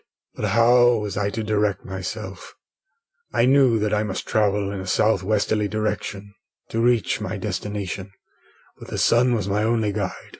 I did not know the names of the towns that I was to pass through, nor could I ask information from a single human being. But I did not despair. From you only could I hope for succor, although towards you I felt no sentiment but that of hatred. Unfeeling, heartless creator, you had endowed me with perceptions and passions, and then cast me abroad an object for the scorn and horror of mankind. But on you only had I any claim for pity and redress, and from you I determined to seek that justice which I vainly attempted to gain from any other being that wore the human form. My travels were long, and the sufferings I endured intense. It was late in autumn when I quitted the district where I had so long resided. I travelled only at night, fearful of encountering the visage of a human being. Nature decayed around me, and the sun became heatless. Rain and snow poured around me. Mighty rivers were frozen. The surface of the earth was hard and chill and bare, and I found no shelter. O earth! How often did I imprecate curses on the cause of my being! The mildness of my nature had fled, and all within me was turned to gall and bitterness. The nearer I approached to your habitation, the more deeply did I feel the spirit of revenge enkindled in my heart. Snow fell, and the waters were hardened, but I rested not. A few incidents now and then directed me, and I possessed a map of the country. But I often wandered wide from my path. The agony of my feelings allowed me no respite. No incident occurred from which my rage and misery could not extract its food. But a circumstance that happened when I arrived on the confines of Switzerland, when the sun had recovered its warmth and the earth again began to look green, confirmed in an especial manner the bitterness and horror of my feelings. I generally rested during the day, and travelled only when I was secured by night from the view of man. One morning, however, finding that my path lay through a deep wood, I ventured to continue my journey after the sun had risen. The day, which was one of the first of spring, cheered even me by the loveliness of its sunshine and the balminess of the air. I felt emotions of gentleness and pleasure, that had long appeared dead, revive within me. Half surprised by the novelty of these sensations, I allowed myself to be borne away by them, and forgetting my solitude and deformity, dared to be happy. Soft tears again bedewed my cheeks, and I even raised my humid eyes with thankfulness towards the blessed sun, which bestowed such joy upon me. I continued to wind among the paths of the wood until I came to its boundary, which was skirted by a deep and rapid river, into which many of the trees bent their branches, now budding with the fresh spring. Here I paused, not exactly knowing what path to pursue, when I heard the sound of voices that induced me to conceal myself under the shade of a cypress. I was scarcely hid when a young girl came running towards the spot where I was concealed, laughing, as if she ran from someone in sport. She continued her course along the precipitous sides of the river, when suddenly her foot slipped, and she fell into the rapid stream. I rushed from my hiding-place, and with extreme labour, from the force of the current, saved her and dragged her to shore. She was senseless, and I endeavoured by every means in my power to restore animation, when I was suddenly interrupted by the approach of a rustic, who was probably the person from whom she had playfully fled. On seeing me, he darted towards me, and tearing the girl from my arms, hastened towards the deeper part of the wood. I followed speedily. I hardly knew why, but when the man saw me draw near, he aimed a gun which he carried at my body and fired. I sank to the ground, and my injurer, with increased swiftness, escaped into the wood. This was then the reward of my benevolence? I had saved a human being from destruction, and as a recompense I now writhed under the miserable pain of a wound which shattered the flesh and bone. The feelings of kindness and gentleness which I had entertained but a few moments before gave place to hellish rage and gnashing of teeth.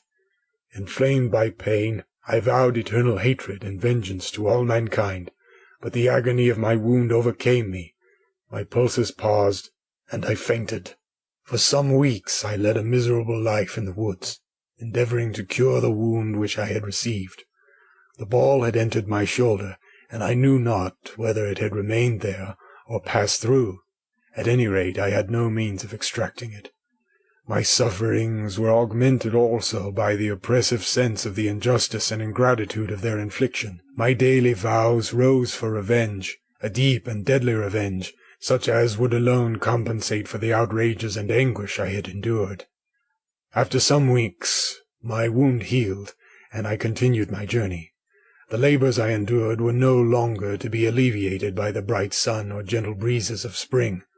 All joy was but a mockery which insulted my desolate state, and made me feel more painfully that I was not made for the enjoyment of pleasure. But my toils now drew near a close, and in 2 months from this time I reached the environs of Geneva. It was evening when I arrived, and I retired to a hiding-place among the fields that surround it to meditate on what manner I should apply to you. I was oppressed by fatigue and hunger, and far too unhappy to enjoy the gentle breezes of evening, or the prospect of the sun setting behind the stupendous mountains of Jura.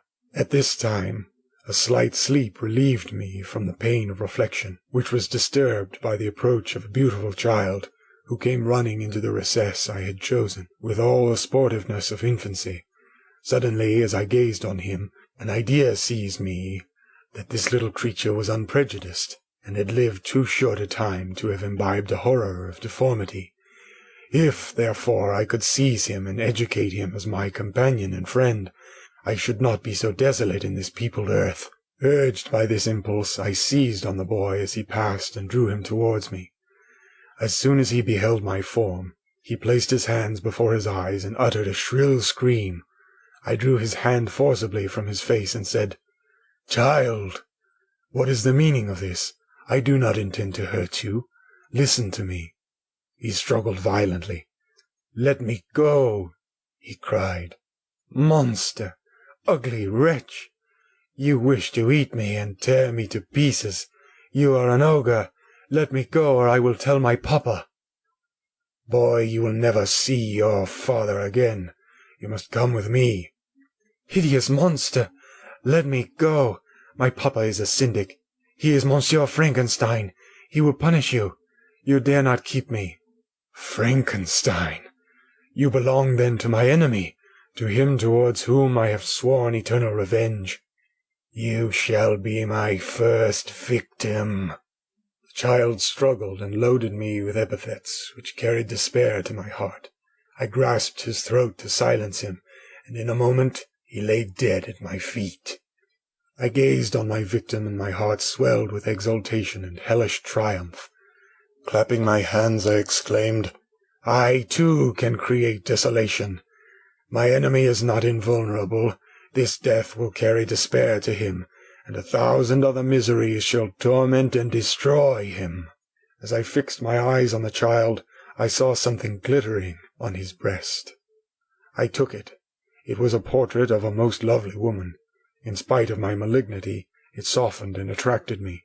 For a few moments I gazed with delight on her dark eyes, fringed by deep lashes, and her lovely lips. But presently my rage returned. I remembered that I was forever deprived of the delights that such beautiful creatures could bestow, and that she whose resemblance I contemplated would, in regarding me, have changed that air of divine benignity to one expressive of disgust and affright. Can you wonder that such thoughts transported me with rage? I only wonder that at that moment, instead of venting my sensations in exclamations and agony, I did not rush among mankind and perish in the attempt to destroy them. While I was overcome by these feelings, I left the spot where I had committed the murder, and seeking a more secluded hiding-place, I entered a barn which had appeared to me to be empty. A woman was sleeping on some straw. She was young, not indeed so beautiful as her whose portrait I held, but of an agreeable aspect, and blooming in the loveliness of youth and health. Here, I thought, is one of those whose joy-imparting smiles are bestowed on all but me. And then I bent over her and whispered, "Awake, fairest, thy lover is near, he who would give his life but to obtain one look of affection from thine eyes. My beloved, awake." The sleeper stirred. A thrill of terror ran through me. Should she indeed awake and see me and curse me and denounce the murderer?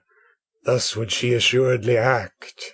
If her darkened eyes opened and she beheld me, the thought was madness. It stirred the fiend within me. Not I, but she shall suffer. The murder I have committed because I am forever robbed of all that she could give me. She shall atone. The crime had its source in her. Be hers the punishment. Thanks to the lessons of Felix and the sanguinary laws of man, I had learned now to work mischief. I bent over her and placed the portrait securely in one of the folds of her dress. She moved again, and I fled. For some days I haunted the spot where these scenes had taken place, sometimes wishing to see you, sometimes resolved to quit the world and its miseries forever.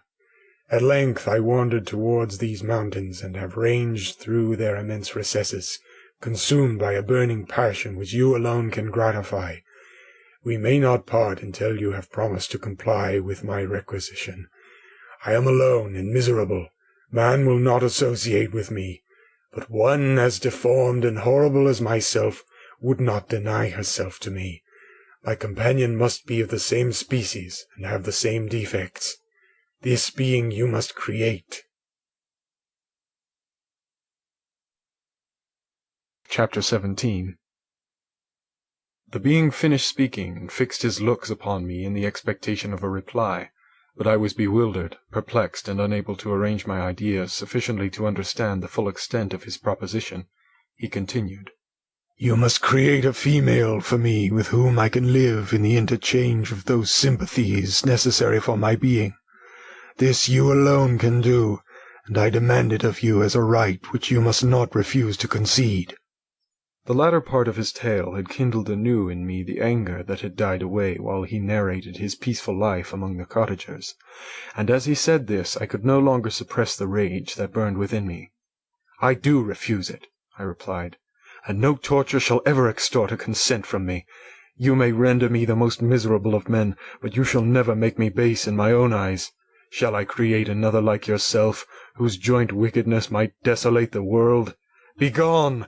I have answered you. You may torture me, but I will never consent." You are in the wrong, replied the fiend, and instead of threatening, I am content to reason with you. I am malicious because I am miserable. Am I not shunned and hated by all mankind? You, my Creator, would tear me to pieces and triumph. Remember that, and tell me why I should pity man more than he pities me. You would not call it murder if you could precipitate me into one of those ice rifts and destroy my frame, the work of your own hands. Shall I respect man when he condemns me? Let him live with me in the interchange of kindness, and instead of injury, I would bestow every benefit upon him with tears of gratitude at his acceptance. But that cannot be. The human senses are insurmountable barriers to our union. Yet mine shall not be the submission of abject slavery. I will revenge my injuries. If I cannot inspire love, I will cause fear, and chiefly towards you, my arch-enemy, because my Creator, do I swear inextinguishable hatred. Have a care. I will work at your destruction, nor finish until I desolate your heart, so that you shall curse the hour of your birth. A fiendish rage animated him as he said this. His face was wrinkled into contortions too horrible for human eyes to behold, but presently he calmed himself and proceeded. I intended to reason. This passion is detrimental to me, for you do not reflect that you are the cause of its excess. If any being felt emotions of benevolence toward me, I should return them 100 and 100-fold. For that one creature's sake I would make peace with the whole kind, but I now indulge in dreams of bliss that cannot be realized. What I ask of you is reasonable and moderate. I demand a creature of another sex, but as hideous as myself. The gratification is small, but it is all that I can receive, and it shall content me. It is true we shall be monsters, cut off from all the world, but on that account we shall be more attached to one another. Our lives will not be happy, but they will be harmless and free from the misery I now feel. Oh, my Creator, make me happy. Let me feel gratitude towards you for one benefit. Let me see that I excite the sympathy of some existing thing. Do not deny me my request." I was moved. I shuddered when I thought of the possible consequences of my consent, but I felt that there was some justice in his argument. His tale and the feelings he now expressed proved him to be a creature of fine sensations, and did I not as his Maker owe him all the portion of happiness that it was in my power to bestow? He saw my change of feeling and continued, "If you consent, neither you nor any other human being shall ever see us again. I will go to the vast wilds of South America. My food is not that of man. I do not destroy the lamb and the kid to glut my appetite. Acorns and berries afford me sufficient nourishment. My companion will be of the same nature as myself, and will be content with the same fare. We shall make our bed of dried leaves. The sun will shine on us as on man, and will ripen our food. The picture I present to you is peaceful and human, and you must feel that you could deny it only in the wantonness of power and cruelty. Pitiless as you have been towards me, I now see compassion in your eyes. Let me seize the favourable moment, and persuade you to promise what I so ardently desire." "You propose," replied I, "to fly from the habitations of man, to dwell in those wilds where the beasts of the field will be your only companions. How can you, who long for the love and sympathy of man, persevere in this exile? You will return and again seek their kindness, and you will meet with their detestation. Your evil passions will be renewed, and you will then have a companion to aid you in the task of destruction. This may not be. Cease to argue the point, for I cannot consent." "How inconsistent are your feelings! But a moment ago you were moved by my representations, and why do you again harden yourself to my complaints? I swear to you by the earth which I inhabit, and by you that made me, that with the companion you bestow I will quit the neighbourhood of man, and dwell, as it may chance, in the most savage of places. My evil passions will have fled, for I shall meet with sympathy. My life will flow quietly away, and in my dying moments I shall not curse my Maker." His words had a strange effect upon me. I compassionated him, and sometimes felt a wish to console him, but when I looked upon him, when I saw the filthy mass that moved and talked, my heart sickened, and my feelings were altered to those of horror and hatred. I tried to stifle these sensations. I thought that as I could not sympathize with him, I had no right to withhold from him the small portion of happiness which was yet in my power to bestow. "You swear," I said, "to be harmless, but have you not already shown a degree of malice that should reasonably make me distrust you?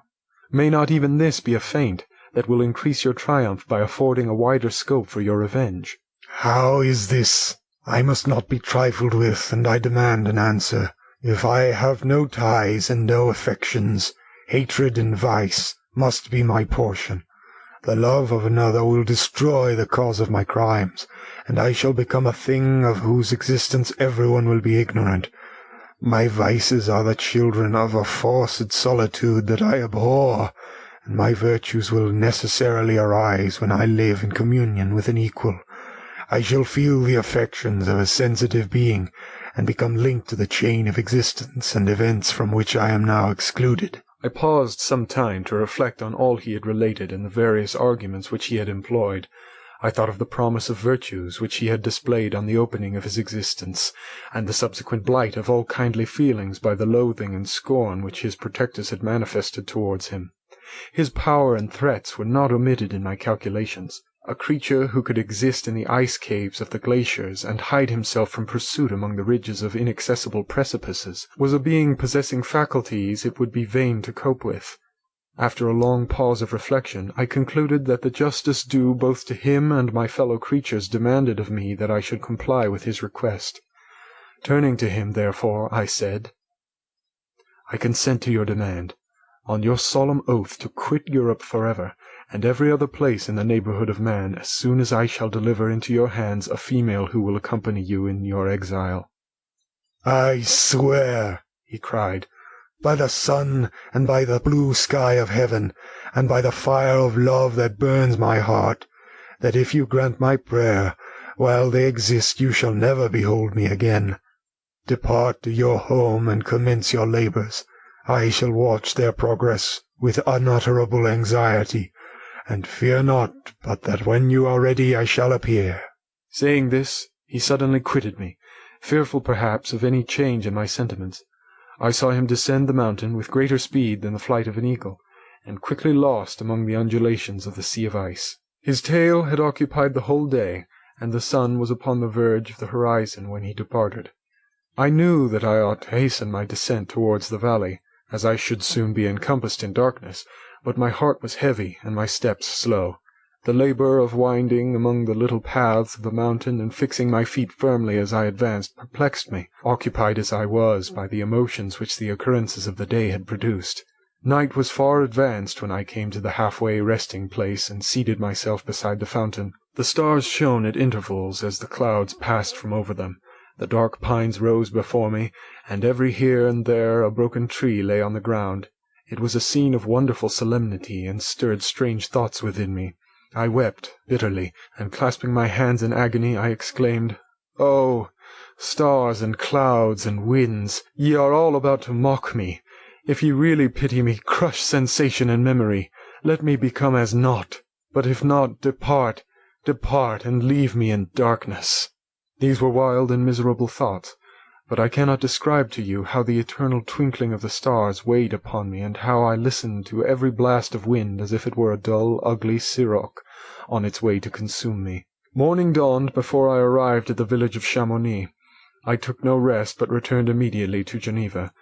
Even in my own heart I could give no expression to my sensations.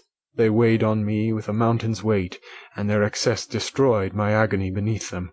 Thus I returned home, and entering the house presented myself to the family.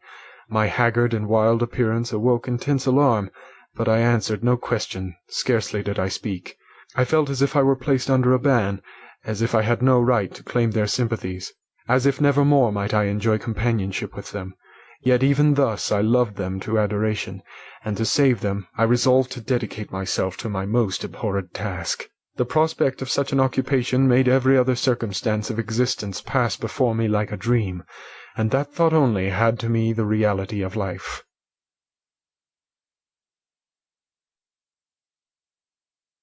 Chapter 18. Day after day, week after week, passed away on my return to Geneva, and I could not collect the courage to recommence my work.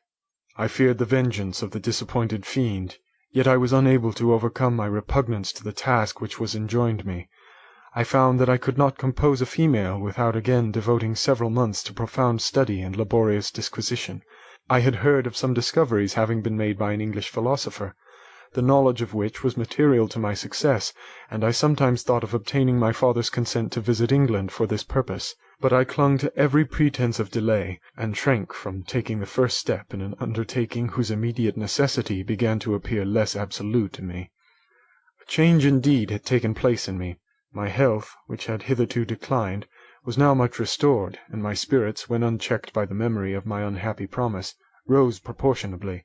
My father saw this change with pleasure, and he turned his thoughts towards the best method of eradicating the remains of my melancholy, which every now and then would return by fits, and with a devouring blackness overcast the approaching sunshine. At these moments I took refuge in the most perfect solitude.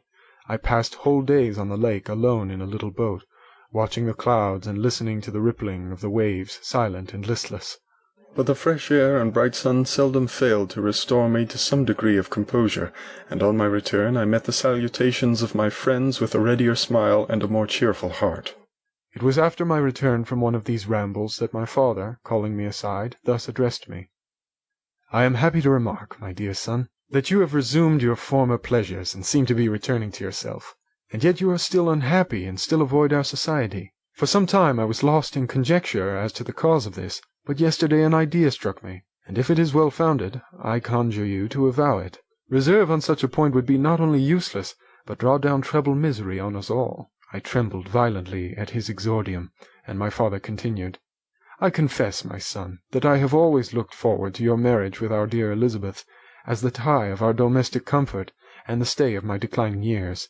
You were attached to each other from your earliest infancy. You studied together, and appeared in dispositions and tastes entirely suited to one another. But so blind is the experience of man, that what I conceived to be the best assistance to my plan may have entirely destroyed it. You, perhaps, regard her as your sister, without any wish that she might become your wife. Nay, you may have met with another, whom you may love, and considering yourself as bound in honour to Elizabeth, this struggle may occasion the poignant misery which you appear to feel. My dear father, reassure yourself. I love my cousin tenderly and sincerely. I never saw any woman who excited, as Elizabeth does, my warmest admiration and affection. My future hopes and prospects are entirely bound up in the expectation of our union. The expression of your sentiments of this subject, my dear Victor, gives me more pleasure than I have for some time experienced. If you feel thus, we shall assuredly be happy, however present events may cast a gloom over us. But it is this gloom which appears to have taken so strong a hold of your mind that I wish to dissipate. Tell me, therefore, whether you object to an immediate solemnization of the marriage. We have been unfortunate, and recent events have drawn us from that everyday tranquillity befitting my years and infirmities. You are younger, yet I do not suppose, possessed as you are of competent fortune, that an early marriage would at all interfere with any future plans of honour and utility that you may have formed. Do not suppose, however, that I wish to dictate happiness to you, or that a delay on your part would cause me any serious uneasiness. Interpret my words with candour, and answer me, I conjure you, with confidence and sincerity." I listened to my father in silence, and remained for some time incapable of offering any reply. I revolved rapidly in my mind a multitude of thoughts, and endeavoured to arrive at some conclusion. Alas! To me the idea of an immediate union with my Elizabeth was one of horror and dismay. I was bound by a solemn promise which I had not yet fulfilled, and dared not break, or if I did, what manifold miseries might not impend over me and my devoted family. Could I enter into a festival with this deadly weight yet hanging round my neck and bowing me to the ground? I must perform my engagement and let the monster depart with his mate before I allowed myself to enjoy the delight of a union from which I expected peace. I remembered also the necessity imposed upon me of either journeying to England or entering into a long correspondence with those philosophers of that country whose knowledge and discoveries were of indispensable use to me in my present undertaking. The latter method of obtaining the desired intelligence was dilatory and unsatisfactory. Besides, I had an insurmountable aversion to the idea of engaging myself in my loathsome task in my father's house, while in habits of familiar intercourse with those I loved. I knew that 1,000 fearful accidents might occur, the slightest of which could disclose a tale to thrill all connected with me with horror. I was aware also that I should often lose all self-command, all capacity of hiding the harrowing sensations that would possess me during the progress of my unearthly occupation. I must absent myself from all I loved while thus employed. Once commenced, it would quickly be achieved, and I might be restored to my family in peace and happiness.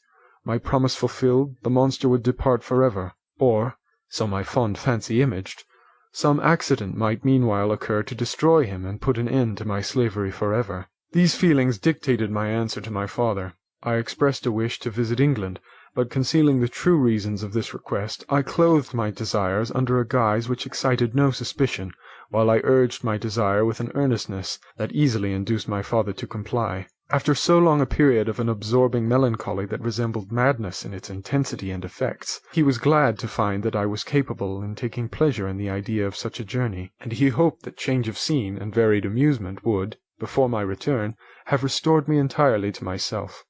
The duration of my absence was left to my own choice. A few months, or at most a year, was the period contemplated. One paternal kind precaution he had taken to ensure my having a companion. Without previously communicating with me, he had, in concert with Elizabeth, arranged that Clerval should join me at Strasbourg. This interfered with the solitude I coveted for the prosecution of my task, yet at the commencement of my journey the presence of my friend could in no way be an impediment, and truly I rejoiced that thus I should be saved many hours of lonely, maddening reflection. Nay, Henry might stand between me and the intrusion of my foe. If I were alone, would he not at times force his abhorred presence on me to remind me of my task or to contemplate its progress? To England, therefore, I was bound, and it was understood that my union with Elizabeth should take place immediately on my return. My father's age rendered him extremely averse to delay. For myself, there was one reward I promised myself from my detested toils, one consolation for my unparalleled sufferings. It was the prospect of that day when, enfranchised from my miserable slavery, I might claim Elizabeth and forget the past in my union with her. I now made arrangements for my journey, but one feeling haunted me which filled me with fear and agitation. During my absence I should leave my friends unconscious of the existence of their enemy and unprotected from his attacks, exasperated as he might be by my departure. But he had promised to follow me wherever I might go, and would he not accompany me to England? This imagination was dreadful in itself, but soothing inasmuch as it supposed the safety of my friends. I was agonized with the idea of the possibility that the reverse of this might happen, but through the whole period during which I was the slave of my creature I allowed myself to be governed by the impulses of the moment, and my present sensations strongly intimated that the fiend would follow me and exempt my family from the danger of his machinations. It was in the latter end of September that I again quitted my native country. My journey had been my own suggestion, and Elizabeth therefore acquiesced, but she was filled with disquiet at the idea of my suffering away from her, the inroads of misery and grief. It had been her care which provided me a companion in Clerval, and yet a man is blind to 1,000 minute circumstances which call forth a woman's sedulous attention. She longed to bid me hasten my return. 1,000 conflicting emotions rendered her mute as she bade me a tearful silent farewell. I threw myself into the carriage that was to convey me away, hardly knowing whither I was going, and careless of what was passing around. I remembered only, and it was with a bitter anguish that I reflected on it, to order that my chemical instruments should be packed to go with me. Filled with dreary imaginations, I passed through many beautiful and majestic scenes, but my eyes were fixed and unobserving.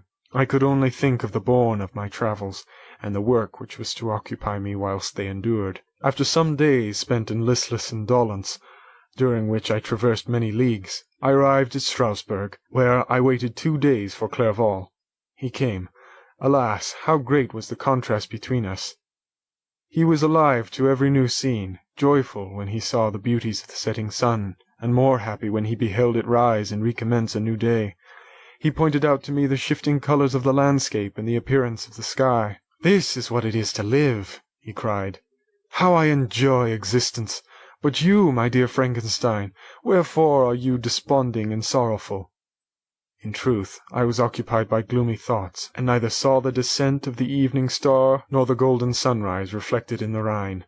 And you, my friend, would be far more amused with the journey of Clerval, who observed the scenery with an eye of feeling and delight, than in listening to my reflections.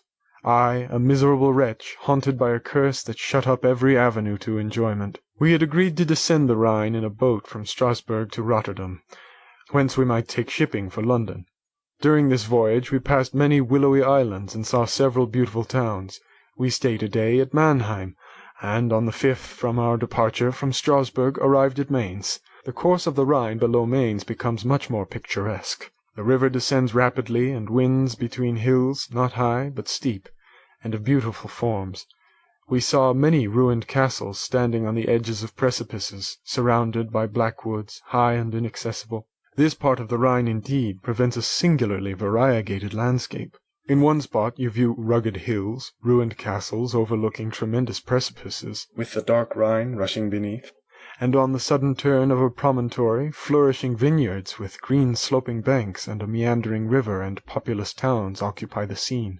We travelled at the time of the vintage, and heard the song of the labourers as we glided down the stream.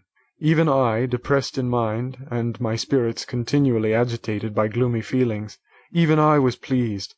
I lay at the bottom of the boat, and as I gazed on the cloudless blue sky, I seemed to drink in a tranquillity to which I had long been a stranger. And if these were my sensations, who can describe those of Henry? He felt as if he had been transported to fairyland, and enjoyed a happiness seldom tasted by man.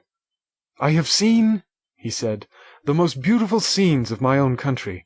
I have visited the lakes of Lucerne and Uri, where the snowy mountains descend almost perpendicularly to the water, casting black and impenetrable shades, which would cause a gloomy and mournful appearance were it not for the most verdant islands that belie the eye by their gay appearance. I have seen this lake agitated by a tempest, when the wind tore up whirlwinds of water and gave you an idea of what the waterspout must be on the great ocean, and the waves dash with fury the base of the mountain, where the priest and his mistress were overwhelmed by an avalanche, and where their dying voices are still said to be heard amid the pauses of the nightly wind. I have seen the mountains of La Valais and the Pays de Vaud. But this country, Victor, pleases me more than all those wonders. The mountains of Switzerland are more majestic and strange, but there is a charm in the banks of this divine river that I never before saw equalled. Look at that castle which overhangs yon precipice, and that also on the island, almost concealed amongst the foliage of those lovely trees.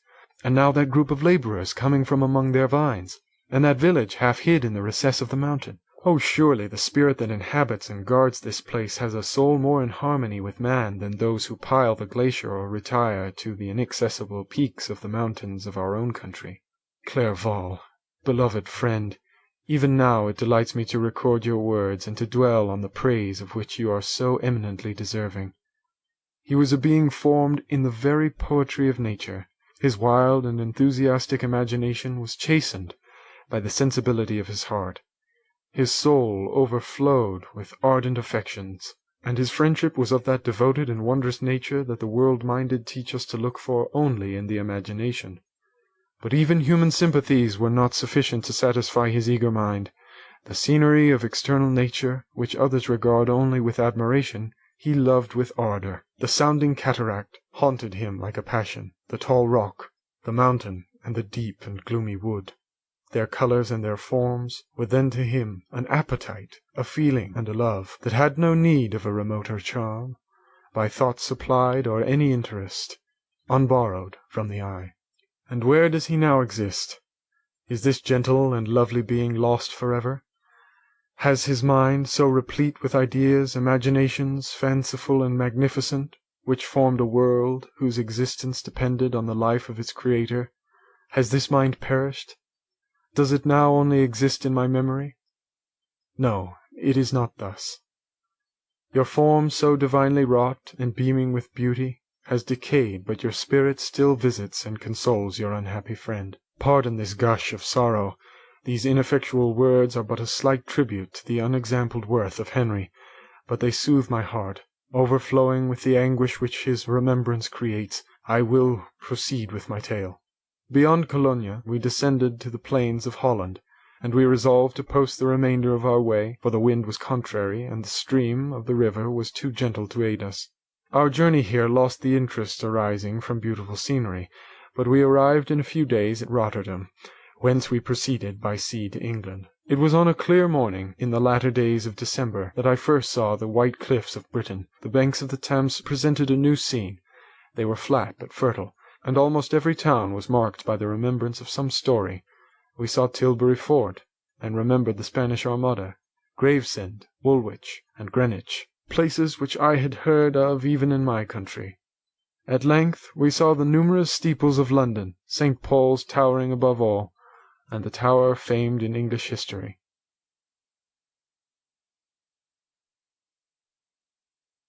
Chapter 19.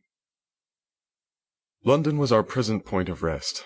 We determined to remain several months in this wonderful and celebrated city. Clerval desired the intercourse of the men of genius and talent who flourished at this time, but this was with me a secondary object. I was principally occupied with the means of obtaining the information necessary for the completion of my promise, and quickly availed myself of the letters of introduction that I had brought with me, addressed to the most distinguished natural philosophers.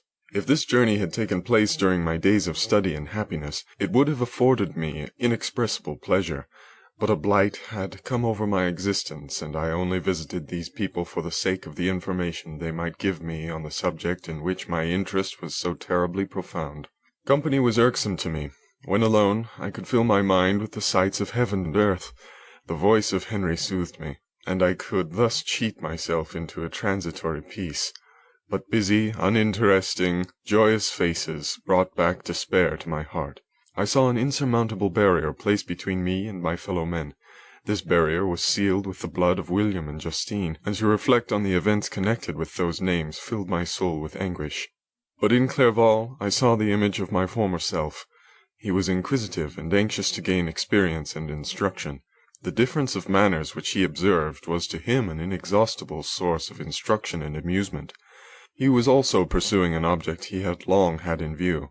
His design was to visit India, in the belief that he had in his knowledge of its various languages, and in the views he had taken of its society, the means of materially assisting the progress of European colonization and trade. In Britain only could he further the execution of his plan.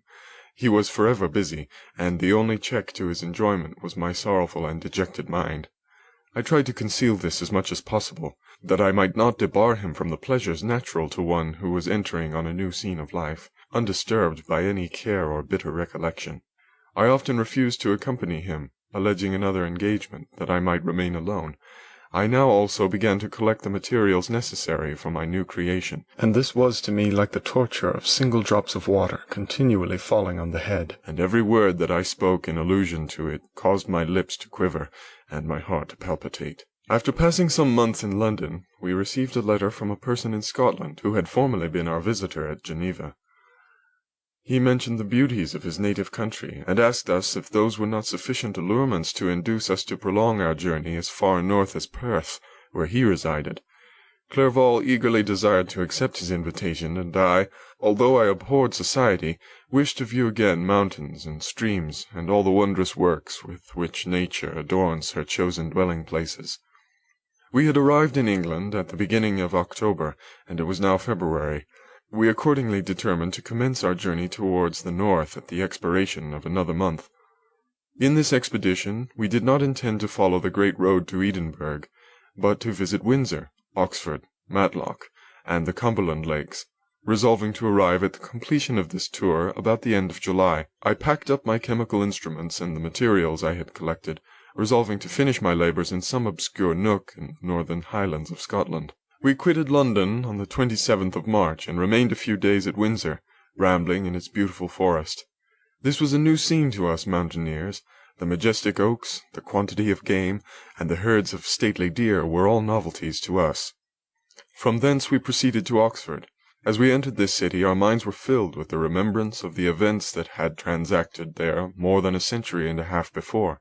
It was here that Charles I had collected his forces. This city had remained faithful to him, after the whole nation had forsaken his cause to join the standard of Parliament and liberty. The memory of that unfortunate king and his companions, the amiable Falkland, the insolent Goring, his queen, and son, gave a peculiar interest to every part of the city which they might be supposed to have inhabited. The spirit of elder days found a dwelling here, and we delighted to trace its footsteps. If these feelings had not found an imaginary gratification, the appearance of the city had yet in itself sufficient beauty to obtain our admiration.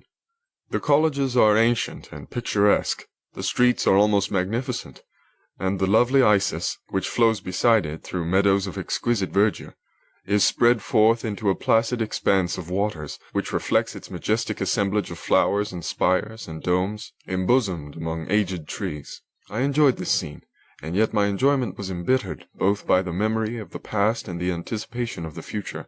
I was formed for peaceful happiness.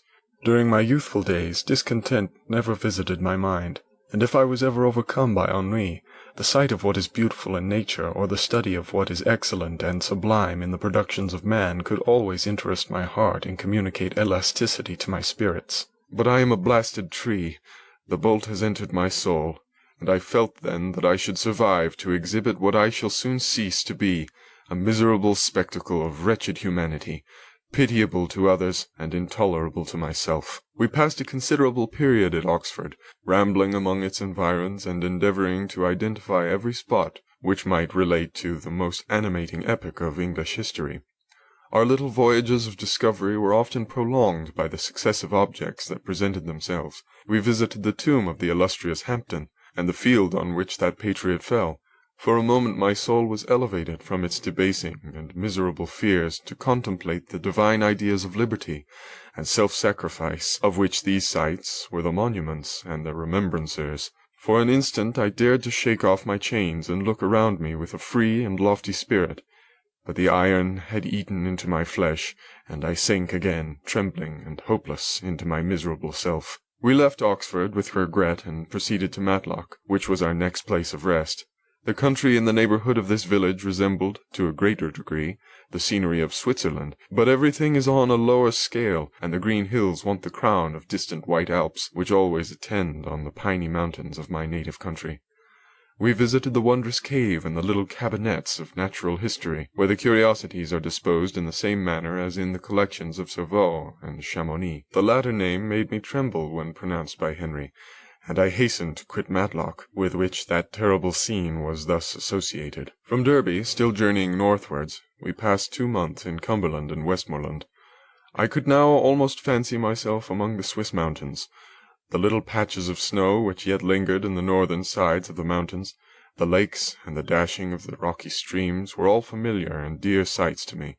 Here also we made some acquaintances, who almost contrived to cheat me into happiness. The delight of Clerval was proportionably greater than mine. His mind expanded in the company of men of talent, and he found in his own nature greater capacities and resources than he could have imagined himself to have possessed while he associated with his inferiors. "I could pass my life here," he said to me, "and among these mountains I should scarcely regret Switzerland and the Rhine." But he found that a traveller's life is one that includes much pain amidst its enjoyments. His feelings are forever on the stretch, and when he begins to sink into repose, he finds himself obliged to quit that on which he rests in pleasure for something new, which again engages his attention, and which also he forsakes for other novelties. We had scarcely visited the various lakes of Cumberland and Westmoreland, and conceived an affection for some of the inhabitants, when the period of our appointment with our Scotch friend approached, and we left then to travel on. For my own part I was not sorry. I had now neglected my promise for some time, and I feared the effects of the demon's disappointment. He might remain in Switzerland and wreak his vengeance on my relatives. This idea pursued me and tormented me at every moment from which I might otherwise have snatched repose and peace. I waited for my letters with feverish impatience. If they were delayed, I was miserable, and overcome by 1,000 fears. And when they arrived, and I saw the superscription of Elizabeth or my father, I hardly dared to read and ascertain my fate. Sometimes I thought that the fiend followed me and might expedite my remissness by murdering my companion. When these thoughts possessed me, I would not quit Henry for a moment, but followed him as his shadow, to protect him from the fancied rage of his destroyer. I felt as if I had committed some great crime, the consciousness of which haunted me. I was guiltless, but I had indeed drawn down a horrible curse upon my head, as mortal as that of crime. I visited Edinburgh with languid eyes and mind, and yet that city might have interested the most unfortunate being. Clerval did not like it so well as Oxford, for the antiquity of the latter city was more pleasing to him, but the beauty and regularity of the new town of Edinburgh, its romantic castle and its environs, the most delightful in the world, Arthur's Seat, St. Bernard's Well, and the Pentland Hills compensated him for the change and filled him with cheerfulness and admiration. But I was impatient to arrive at the termination of my journey. We left Edinburgh in a week, passing through Coupar, St. Andrews, and along the banks of the Tay, to Perth, where our friend expected us. But I was in no mood to laugh and talk with strangers, or enter into their feelings or plans with the good humour expected from a guest, and accordingly I told Clerval that I wished to make the tour of Scotland alone. "Do you?" said I. "Enjoy yourself, and let this be our rendezvous. I may be absent a month or two, but do not interfere with my motions, I entreat you. Leave me to peace and solitude for a short time, and when I return I hope it will be with a lighter heart, more congenial to your own temper." Henry wished to dissuade me, but seeing me bent on this plan, ceased to remonstrate. He entreated me to write often. "I had rather be with you," he said, "in your solitary rambles, than with these Scotch people, whom I do not know. Hasten then, my dear friend, to return, that I may again feel myself somewhat at home, which I cannot do in your absence." Having parted from my friend, I determined to visit some remote spot of Scotland and finish my work in solitude. I did not doubt but that the monster followed me, and would discover himself to me when I should have finished, that he might receive his companion. With this resolution, I traversed the northern highlands, and fixed on one of the remotest of the Orkneys as the scene of my labours. It was a place fitted for such a work, being hardly more than a rock whose high sides were continually beaten upon by the waves. The soil was barren, scarcely affording pasture for a few miserable cows, and oatmeal for its inhabitants, which consisted of 5 persons, whose gaunt and scraggy limbs gave tokens of their miserable fare. Vegetables and bread, when they indulged in such luxuries, and even fresh water, was to be procured from the mainland, which was about 5 miles distant. On the whole island there were but 3 miserable huts, and one of these was vacant when I arrived. This I hired. It contained but 2 rooms, and these exhibited all the squalidness of the most miserable penury. The thatch had fallen in, the walls were unplastered, and the door was off its hinges. I ordered it to be repaired, bought some furniture, and took possession, an incident which would doubtless have occasioned some surprise, had not all the senses of the cottagers been benumbed by want and squalid poverty. As it was, I lived ungazed at and unmolested, hardly thanked for the pittance of food and clothes which I gave. So much does suffering blunt even the coarsest sensations of men. In this retreat I devoted the morning to labour, but in the evening, when the weather permitted, I walked on the stony beach of the sea to listen to the waves as they roared and dashed at my feet. It was a monotonous yet ever-changing scene. I thought of Switzerland. It was far different from this desolate and appalling landscape. Its hills are covered with vines, and its cottages are scattered thickly in the plains. Its fair lakes reflect a blue and gentle sky, and when troubled by the winds, their tumult is but as the play of a lively infant when compared to the roarings of a giant ocean. In this manner I distributed my occupations when I first arrived, but as I proceeded in my labor, it became every day more horrible and irksome to me. Sometimes I could not prevail on myself to enter my laboratory for several days, and at other times I toiled day and night in order to complete my work. It was indeed a filthy process in which I was engaged. During my first experiment, a kind of enthusiastic frenzy had blinded me to the horror of my employment. My mind was intently fixed on the consummation of my labor, and my eyes were shut to the horror of my proceedings. But now I went to it in cold blood, and my heart often sickened at the work of my hands.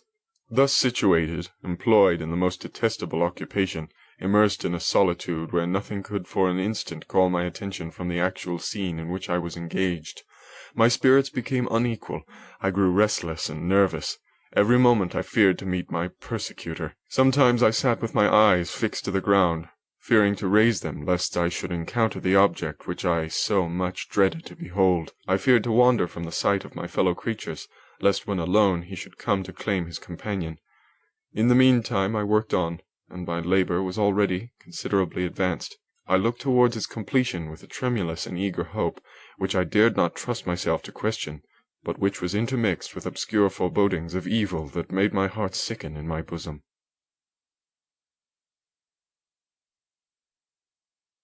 Chapter 20. I sat one evening in my laboratory. The sun had set, and the moon was just rising from the sea. I had not sufficient light for my employment, and I remained idle, in a pause of consideration of whether I should leave my labor for the night or hasten its conclusion by an unremitting attention to it. As I sat, a train of reflection occurred to me which led me to consider the effects of what I was now doing. 3 years before, I was engaged in the same manner, and had created a fiend whose unparalleled barbarity had desolated my heart and filled it forever with the bitterest remorse.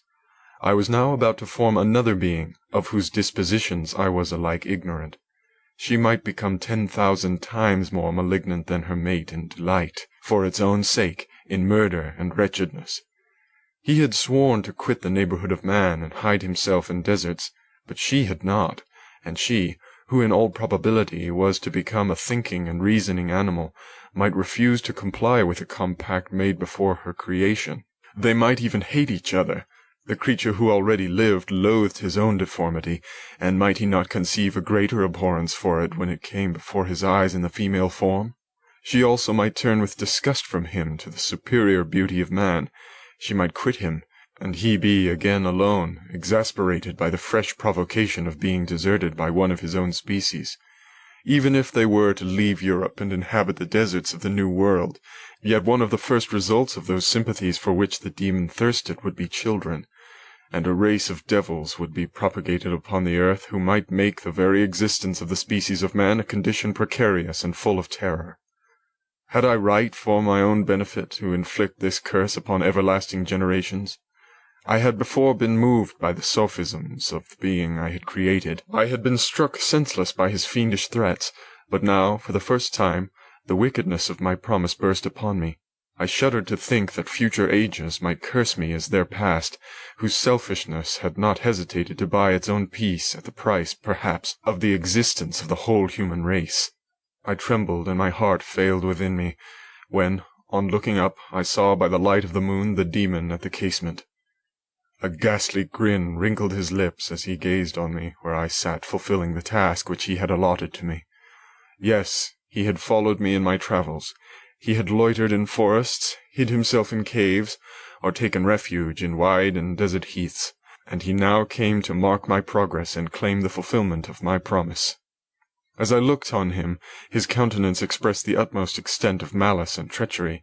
I thought with a sensation of madness on my promise of creating another like him, and trembling with passion tore to pieces the thing on which I was engaged. The wretch saw me destroy the creature on whose future existence he depended for happiness, and with a howl of devilish despair and revenge, withdrew. I left the room, and, locking the door, made a solemn vow in my own heart never to resume my labors, and then, with trembling steps, I sought my own apartment. I was alone. None were near me to dissipate the gloom and relieve me from the sickening oppression of the most terrible reveries. Several hours passed, and I remained near the window gazing on the sea. It was almost motionless, for the winds were hushed, and all nature reposed under the eye of the quiet moon. A few fishing vessels alone specked the water, and now and then the gentle breeze wafted the sound of voices as the fishermen called to one another. I felt the silence, although I was hardly conscious of its extreme profundity, until my ear was suddenly arrested by the paddling of oars near the shore, and a person landed close to my house. In a few minutes after, I heard the creaking of my door, as if someone endeavored to open it softly. I trembled from head to foot. I felt a presentiment of who it was, and wished to rouse one of the peasants who dwelt in a cottage not far from mine, but I was overcome by the sensation of helplessness, so often felt in frightful dreams, when you in vain endeavored to fly from an impending danger, and was rooted to the spot. Presently I heard the sound of footsteps along the passage. The door opened, and the wretch whom I dreaded appeared. Shutting the door, he approached me, and said, in a smothered voice, "You have destroyed the work which you began. What is it that you intend? Do you dare to break your promise? I endured toil and misery. I left Switzerland with you. I crept along the shores of the Rhine, among its willow islands and over the summits of its hills. I have dwelt many months in the heaths of England and among the deserts of Scotland. I have endured incalculable fatigue and cold and hunger. Do you dare destroy my hopes?" "Begone! I do break my promise. Never will I create another like yourself, equal in deformity and wickedness." "Slave, I before reasoned with you, but you have proved yourself unworthy of my condescension. Remember that I have power. You believe yourself miserable, but I can make you so wretched that the light of day will be hateful to you. You are my creator, but I am your master. Obey." "The hour of my resolution is past, and the period of your power is arrived. Your threats cannot move me to do an act of wickedness, but they confirm me in a determination of not creating you a companion in vice. Shall I, in cool blood, set loose upon the earth a demon whose delight is in death and wretchedness? Begone! I am firm, and your words will only exasperate my rage." The monster saw my determination in my face, and gnashed his teeth in the impotence of anger. "Shall each man," cried he, "find a wife for his bosom, and each beast have his mate, and I be left alone? I had feelings of affection, and they were requited by detestation and scorn. Man, you may hate, but beware. Your hours will pass in dread and misery, and soon the bolt will fall which must ravish from you your happiness forever. Are you to be happy while I grovel in the intensity of my wretchedness? You can blast my other passions, but revenge remains. Revenge! Henceforth, dearer than light or food, I may die, but first you, my tyrant and tormentor, shall curse the sun that gazes on your misery. Beware, for I am fearless and therefore powerful. I will watch with the wiliness of a snake, that I may sting with its venom. Man, you shall repent of the injuries you inflict." "Devil, cease, and do not poison the air with these sounds of malice. I have declared my resolution to you, and am no coward to bend beneath words. Leave me, I am inexorable." "It is well. I go. But remember, I shall be with you on your wedding night." I started forward and exclaimed, "Villain! Before you sign my death warrant, be sure that you are yourself safe." I would have seized him, but he eluded me and quitted the house with precipitation.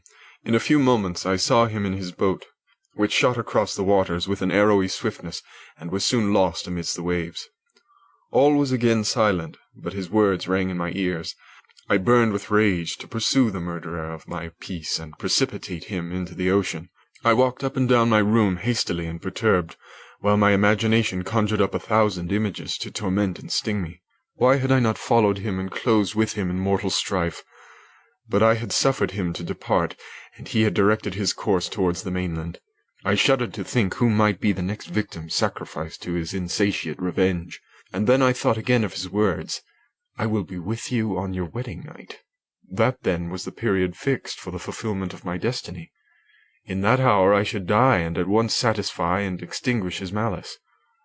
The prospect did not move me to fear, yet when I thought of my beloved Elizabeth, of her tears and endless sorrow when she should find her lover so barbarously snatched from her, tears, the first I had shed for many months, streamed from my eyes, and I resolved not to fall before my enemy without a bitter struggle. The night passed away, and the sun rose from the ocean.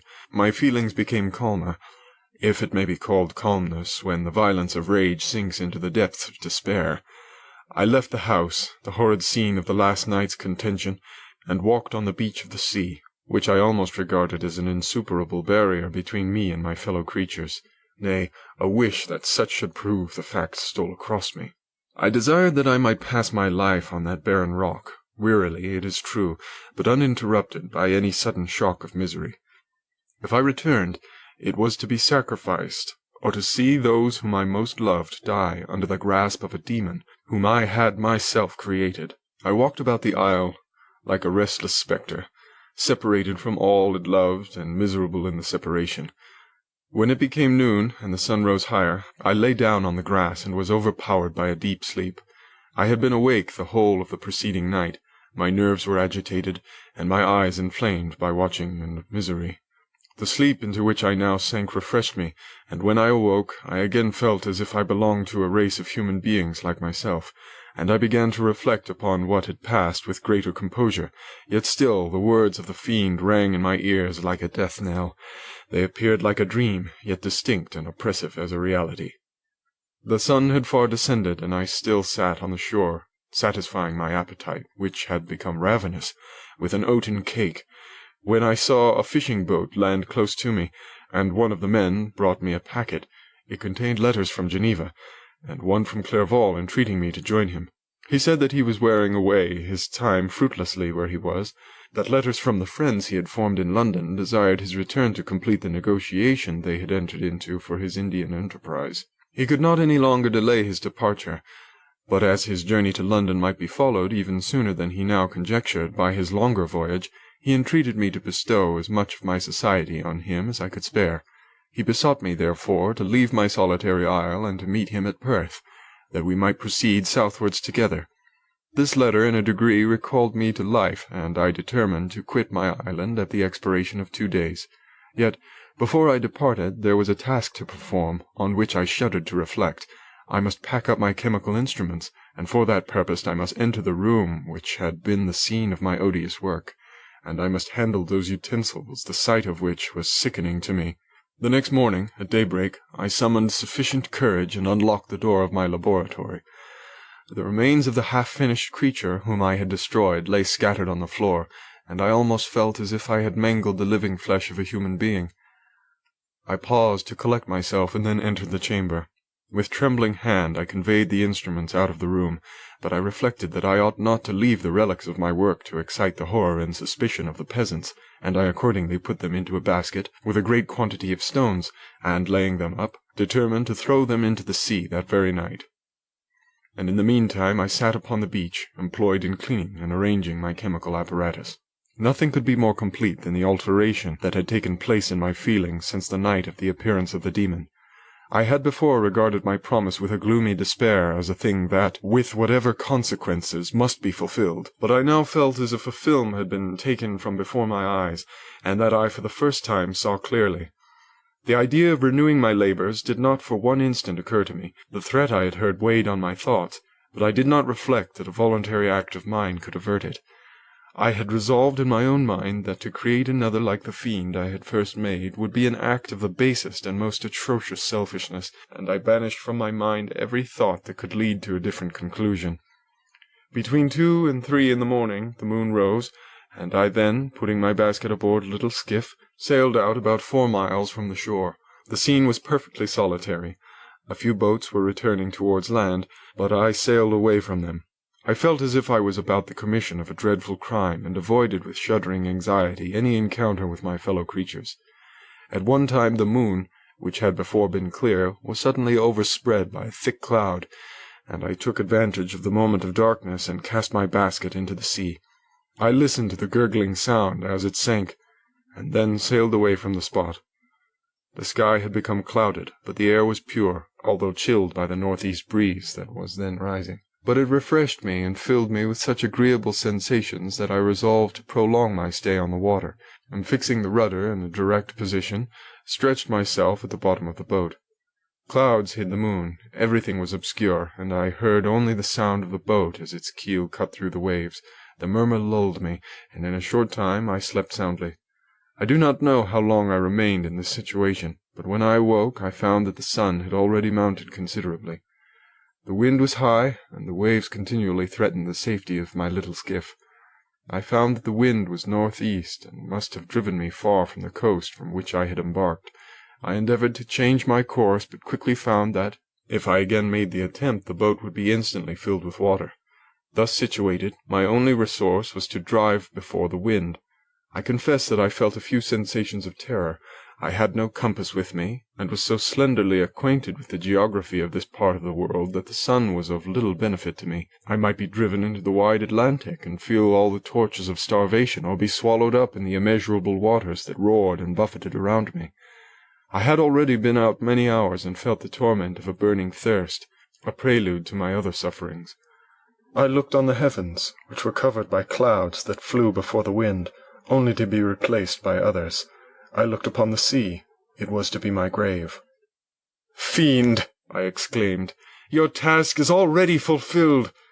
I thought of Elizabeth, of my father, and of Clerval, all left behind, on whom the monster might satisfy his sanguinary and merciless passions. This idea plunged me into a reverie so despairing and frightful that even now, when the scene is on the point of closing before me forever, I shudder to reflect on it. Some hours passed thus, but by degrees, as the sun declined towards the horizon, the wind died away into a gentle breeze, and the sea became free from breakers. But these gave place to a heavy swell. I felt sick and hardly able to hold the rudder, when suddenly I saw a line of high land towards the south. Almost spent, as I was, by fatigue and the dreadful suspense I endured for several hours, this sudden certainty of life rushed like a flood of warm joy to my heart, and tears gushed from my eyes. How mutable are our feelings, and how strange is that clinging love we have of life, even in the excess of misery. I constructed another sail with a part of my dress, and eagerly steered my course towards the land. It had a wild and rocky appearance, but as I approached nearer I easily perceived the traces of cultivation. I saw vessels near the shore, and found myself suddenly transported back to the neighbourhood of civilized man. I carefully traced the windings of the land, and hailed a steeple which I at length saw issuing from behind a small promontory. As I was in a state of extreme debility, I resolved to sail directly towards the town, as a place where I could most easily procure nourishment. Fortunately, I had money with me. As I turned the promontory, I perceived a small, neat town, and a good harbour, which I entered, my heart bounding with joy at my unexpected escape. As I was occupied in fixing the boat and arranging the sails, several people crowded towards the spot. They seemed much surprised at my appearance, but instead of offering me any assistance, whispered together with gestures that at any other time might have produced in me a slight sensation of alarm. As it was, I merely remarked that they spoke English, and I therefore addressed them in that language. "My good friends," said I, "will you be so kind as to tell me the name of this town, and inform me where I am?" "You will know that soon enough," replied a man with a hoarse voice. "Maybe you are come to a place that will not prove much to your taste, but you will not be consulted as to your quarters, I promise you." I was exceedingly surprised on receiving so rude an answer from a stranger, and was also disconcerted on perceiving the frowning and angry countenances of his companions. "Why do you answer me so roughly?" I replied. "Surely it is not the custom of Englishmen to receive strangers so inhospitably." "I do not know," said the man, "what the custom of the English may be, but it is the custom of the Irish to hate villains." While this strange dialogue continued, I perceived the crowd rapidly increase. Their faces expressed a mixture of curiosity and anger, which annoyed and in some degree alarmed me. I inquired the way to the inn, but no one replied. I then moved forward, and a murmuring sound arose from the crowd as they followed and surrounded me, when an ill-looking man approached, tapped me on the shoulder, and said, "Come, sir, you must follow me to Mr. Curwen's to give an account of yourself." "Who is Mr. Curwen? Why am I to give an account of myself? Is not this a free country?" "Ay, sir, free enough for honest folks. Mr. Kirwin is the magistrate, and you are to give an account of the death of a gentleman who was found murdered here last night." This answer startled me, but I presently recovered myself. I was innocent. That could easily be proved. Accordingly, I followed my conductor in silence, and was led to one of the best houses in the town. I was ready to sink from fatigue and hunger, but being surrounded by a crowd, I thought it politic to rouse all my strength, that no physical debility might be construed into apprehension or conscious guilt. Little did I expect the calamity that was in a few moments to overwhelm me and extinguish in horror and despair all fear of ignominy or death. I must pause here, for it requires all my fortitude to recall the memory of the frightful events which I am about to relate, in proper detail, to my recollection.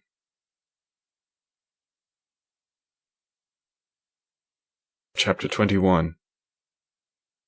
I was soon introduced into the presence of the magistrate, an old benevolent man with calm and mild manners. He looked upon me, however, with some degree of severity, and then, turning towards my conductors, he asked who appeared as witnesses on this occasion. About half a dozen men came forward, and one, being selected by the magistrate, he deposed that he had been out fishing the night before with his son and brother-in-law, Daniel Nugent, when, about 10 o'clock, they observed a strong northerly blast rising, and they accordingly put in for port. It was a very dark night, as the moon had not yet risen. They did not land at the harbour, but, as they had been accustomed, at a creek about 2 miles below. He walked on first, carrying a part of the fishing tackle, and his companions followed him at some distance. As he was proceeding along the sands, he struck his foot against something and fell at his length on the ground. His companions came up to assist him, and by the light of their lantern they found that he had fallen on the body of a man, who was to all appearance dead. Their first supposition was that it was the corpse of some person who had been drowned and was thrown on shore by the waves, but on examination they found that the clothes were not wet, and even that the body was not then cold. They instantly carried it to the cottage of an old woman near the spot, and endeavoured, but in vain, to restore it to life. It appeared to be a handsome young man, about 25 years of age. He had apparently been strangled, for there was no sign of any violence except the black mark of fingers on his neck. The first part of this deposition did not in the least interest me, but when the mark of the fingers was mentioned, I remembered the murder of my brother, and felt myself extremely agitated. My limbs trembled, and a mist came over my eyes, which obliged me to lean on a chair for support. The magistrate observed me with a keen eye, and of course drew an unfavourable augury from my manner. The son confirmed his father's account, but when Daniel Nugent was called, he swore positively that just before the fall of his companion he saw a boat with a single man in it, at a short distance from the shore, and as far as he could judge by the light of a few stars, it was the same boat in which I had just landed.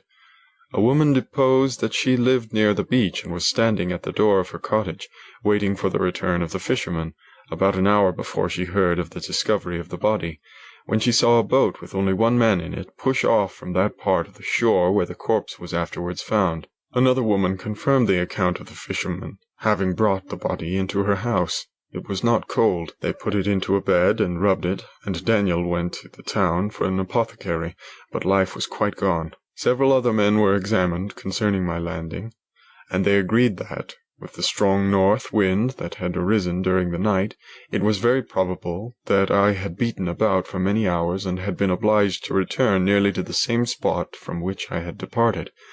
Besides, they observed that it appeared that I had brought the body from another place, and it was likely that as I did not appear to know the shore, I might have put into the harbour ignorant of the distance of the town of undisclosed name from the place where I had deposited the corpse. Mr. Kirwin, on hearing this evidence, desired that I should be taken into the room where the body lay for interment, that it might be observed what effect the sight of it would produce upon me. This idea was probably suggested by the extreme agitation I had exhibited when the mode of the murder had been described.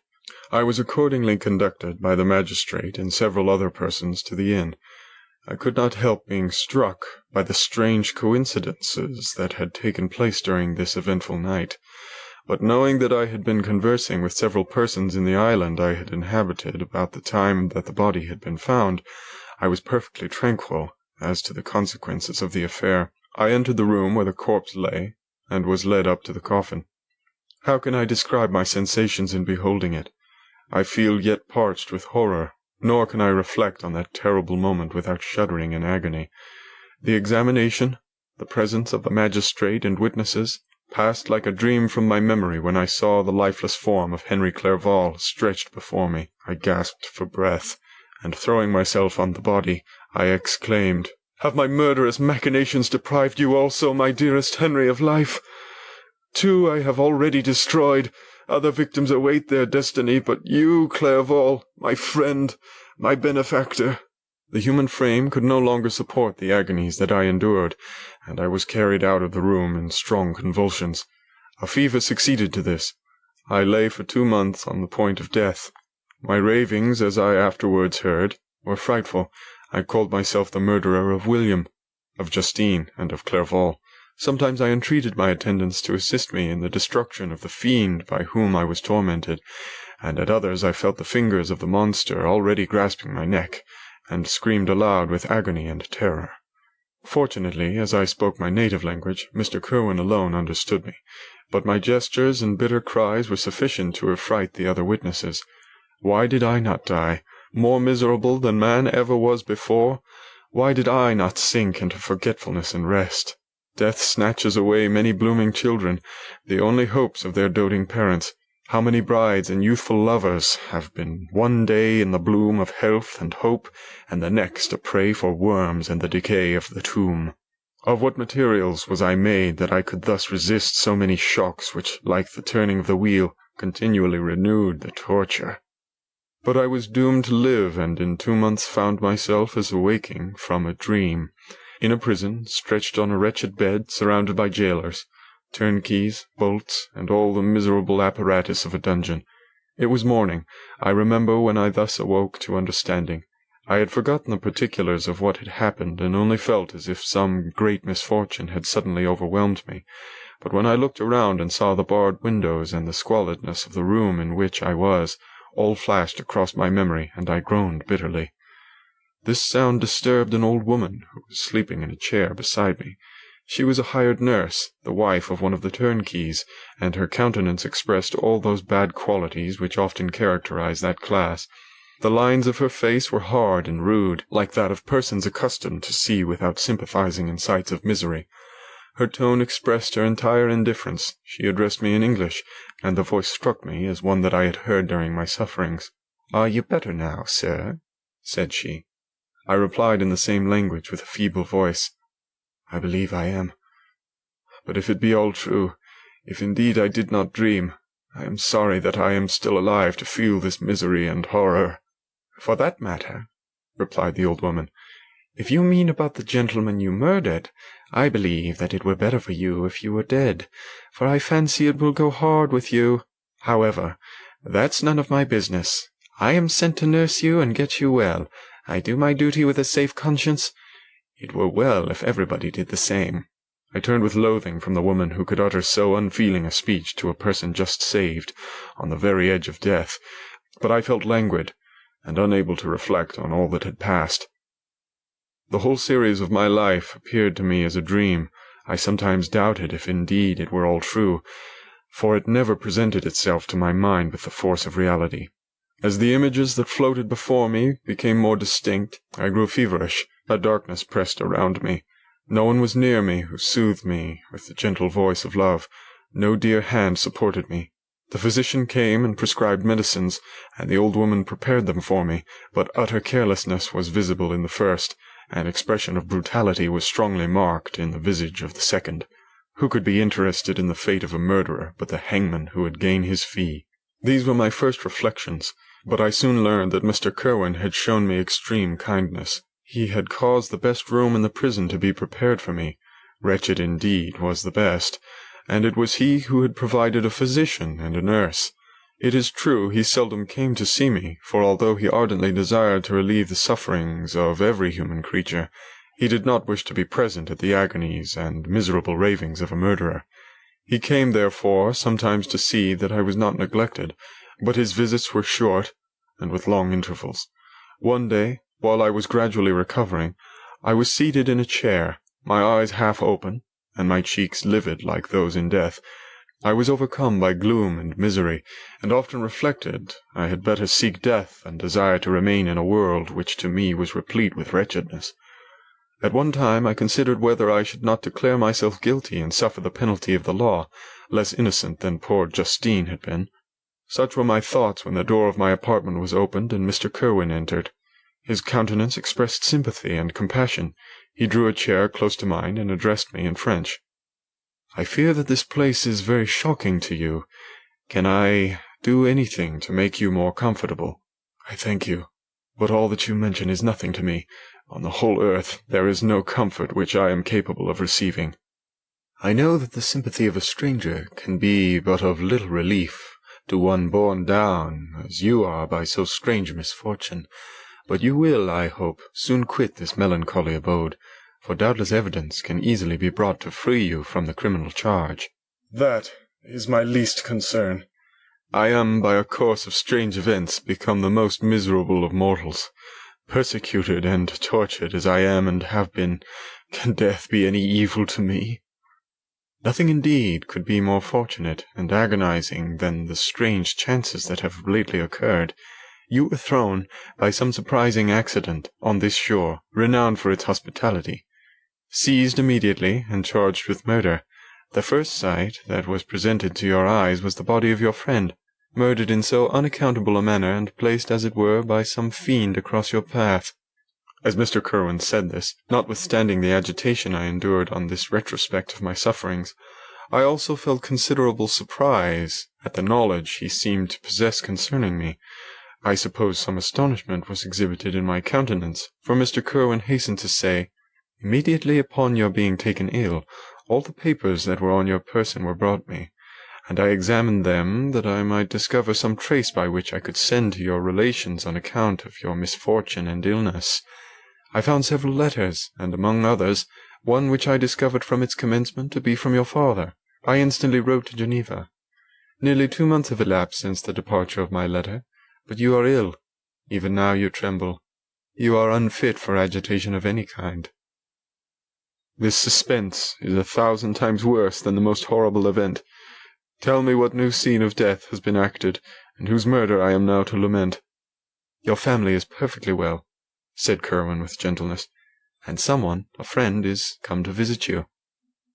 I know not by what chain of thought the idea presented itself, but it instantly darted into my mind that the murderer had come to mock at my misery, and taunt me with the death of Clerval, as a new incitement for me to comply with his hellish desires. I put my hand before my eyes, and cried out in agony, "Oh, take him away! I cannot see him. For God's sake, do not let him enter." Mr. Kirwin regarded me with a troubled countenance. He could not help regarding my exclamation as a presumption of my guilt, and said in rather a severe tone, "I should have thought, young man, that the presence of your father would have been welcome instead of inspiring such violent repugnance." "My father!" cried I, while every feature and every muscle was relaxed from anguish to pleasure. "Is my father indeed come? How kind, how very kind! But where is he? Why does he not hasten to me?" My change of manner surprised and pleased the magistrate. Perhaps he thought that my former exclamation was a momentary return of delirium, and now he instantly resumed his former benevolence. He rose and quitted the room with my nurse, and in a moment my father entered it. Nothing at this moment could have given me greater pleasure than the arrival of my father. I stretched out my hand to him and cried, "Are you then safe? And Elizabeth and Ernest?" My father calmed me with assurances of their welfare, and endeavoured, by dwelling on these subjects so interesting to my heart, to raise my desponding spirits. But he soon felt that a prison cannot be the abode of cheerfulness. "What place is this that you inhabit, my son?" said he, looking mournfully at the barred windows and wretched appearance of the room. "You travel to seek happiness, but a fatality seems to pursue you. And poor Clerval!" The name of my unfortunate and murdered friend was an agitation too great to be endured in my weak state. I shed tears. "Alas! Yes, my father," replied I. "Some destiny of the most horrible kind hangs over me, and I must live to fulfill it, or surely I should have died on the coffin of Henry." We were not allowed to converse for any length of time, for the precarious state of my health rendered every precaution necessary that could ensure tranquillity. Mr. Kirwin came in, and insisted that my strength should not be exhausted by too much exertion, but the appearance of my father was to me like that of my good angel, and I gradually recovered my health. As my sickness quitted me, I was absorbed by a gloomy and black melancholy that nothing could dissipate. The image of Clerval was forever before me, ghastly and murdered. More than once the agitation into which these reflections threw me made my friends dread a dangerous relapse. Alas! Why did they preserve so miserable and detested a life? It was surely that I might fulfil my destiny, which is now drawing to a close. Soon, oh very soon, will death extinguish these throbbings and relieve me from the mighty weight of anguish that bears me to the dust. And in executing the award of justice, I shall also sink to rest. Then the appearance of death was distant, although the wish was ever present to my thoughts, and I often sat for hours, motionless and speechless, wishing for some mighty revolution that might bury me and my destroyer in its ruins. The season of the assizes approached. I had already been 3 months in prison, and although I was still weak and in continual danger of relapse, I was obliged to travel nearly 100 miles to the country town where the court was held. Mr. Kirwin charged himself with every care of collecting witnesses and arranging my defence. I was spared the disgrace of appearing publicly as a criminal, as the case was not brought before the court that decides on life and death. The grand jury rejected the bill, on its being proved that I was on the Orkney Islands at the hour the body of my friend was found, and a fortnight after my removal I was liberated from prison. My father was enraptured on finding me freed from the vexations of a criminal charge, that I was again allowed to breathe the fresh atmosphere and permitted to return to my native country. I did not participate in these feelings, for to me the walls of a dungeon or a palace were alike hateful.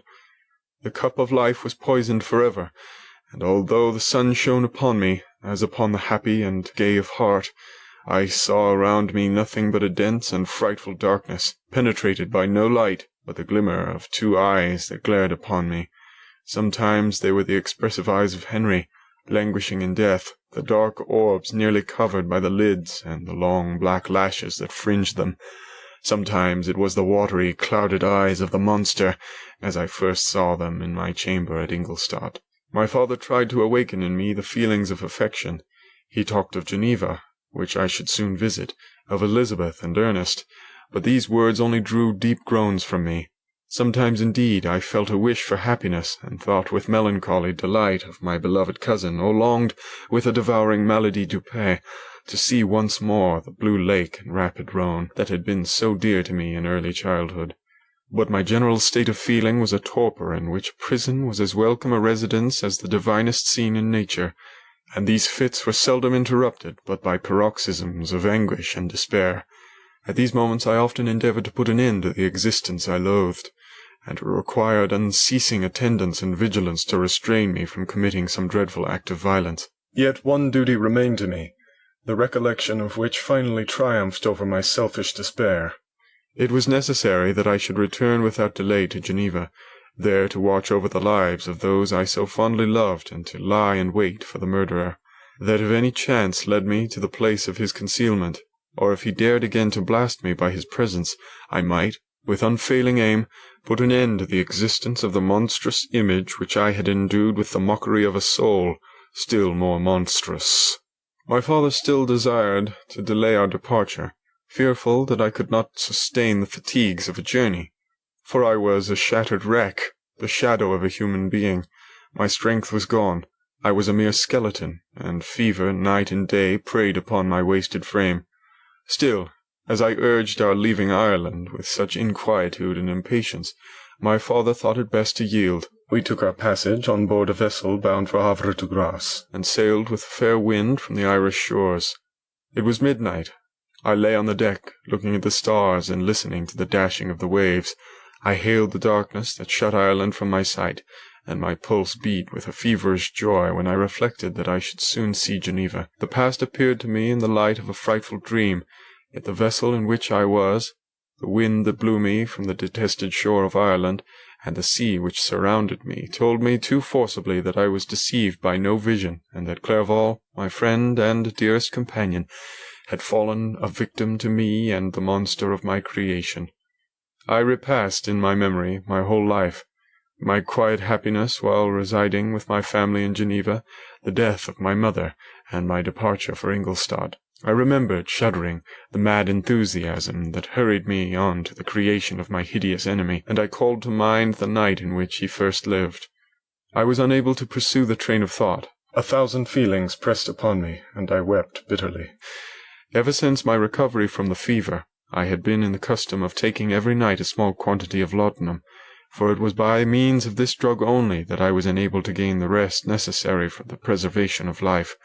Oppressed by the recollection of my various misfortunes, I now swallowed double my usual quantity, and soon slept profoundly. But sleep did not afford my respite from thought and misery. My dreams presented 1,000 objects that scared me. Towards morning I was possessed by a kind of nightmare. I felt the fiend's grasp in my neck, and could not free myself from it. Groans and cries rang in my ears. My father, who was watching over me, perceiving my restlessness, awoke me. The dashing waves were around, the cloudy sky above. The fiend was not here. A sense of security, a feeling that a truce was established between the present hour and the irresistible disastrous future imparted to me by a kind of calm forgetfulness, of which the human mind is by its structure peculiarly susceptible.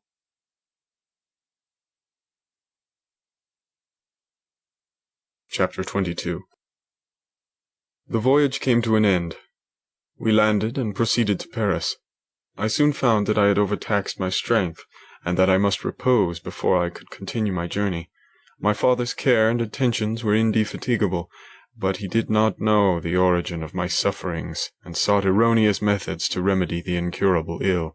He wished me to seek amusement in society. I abhorred the face of man.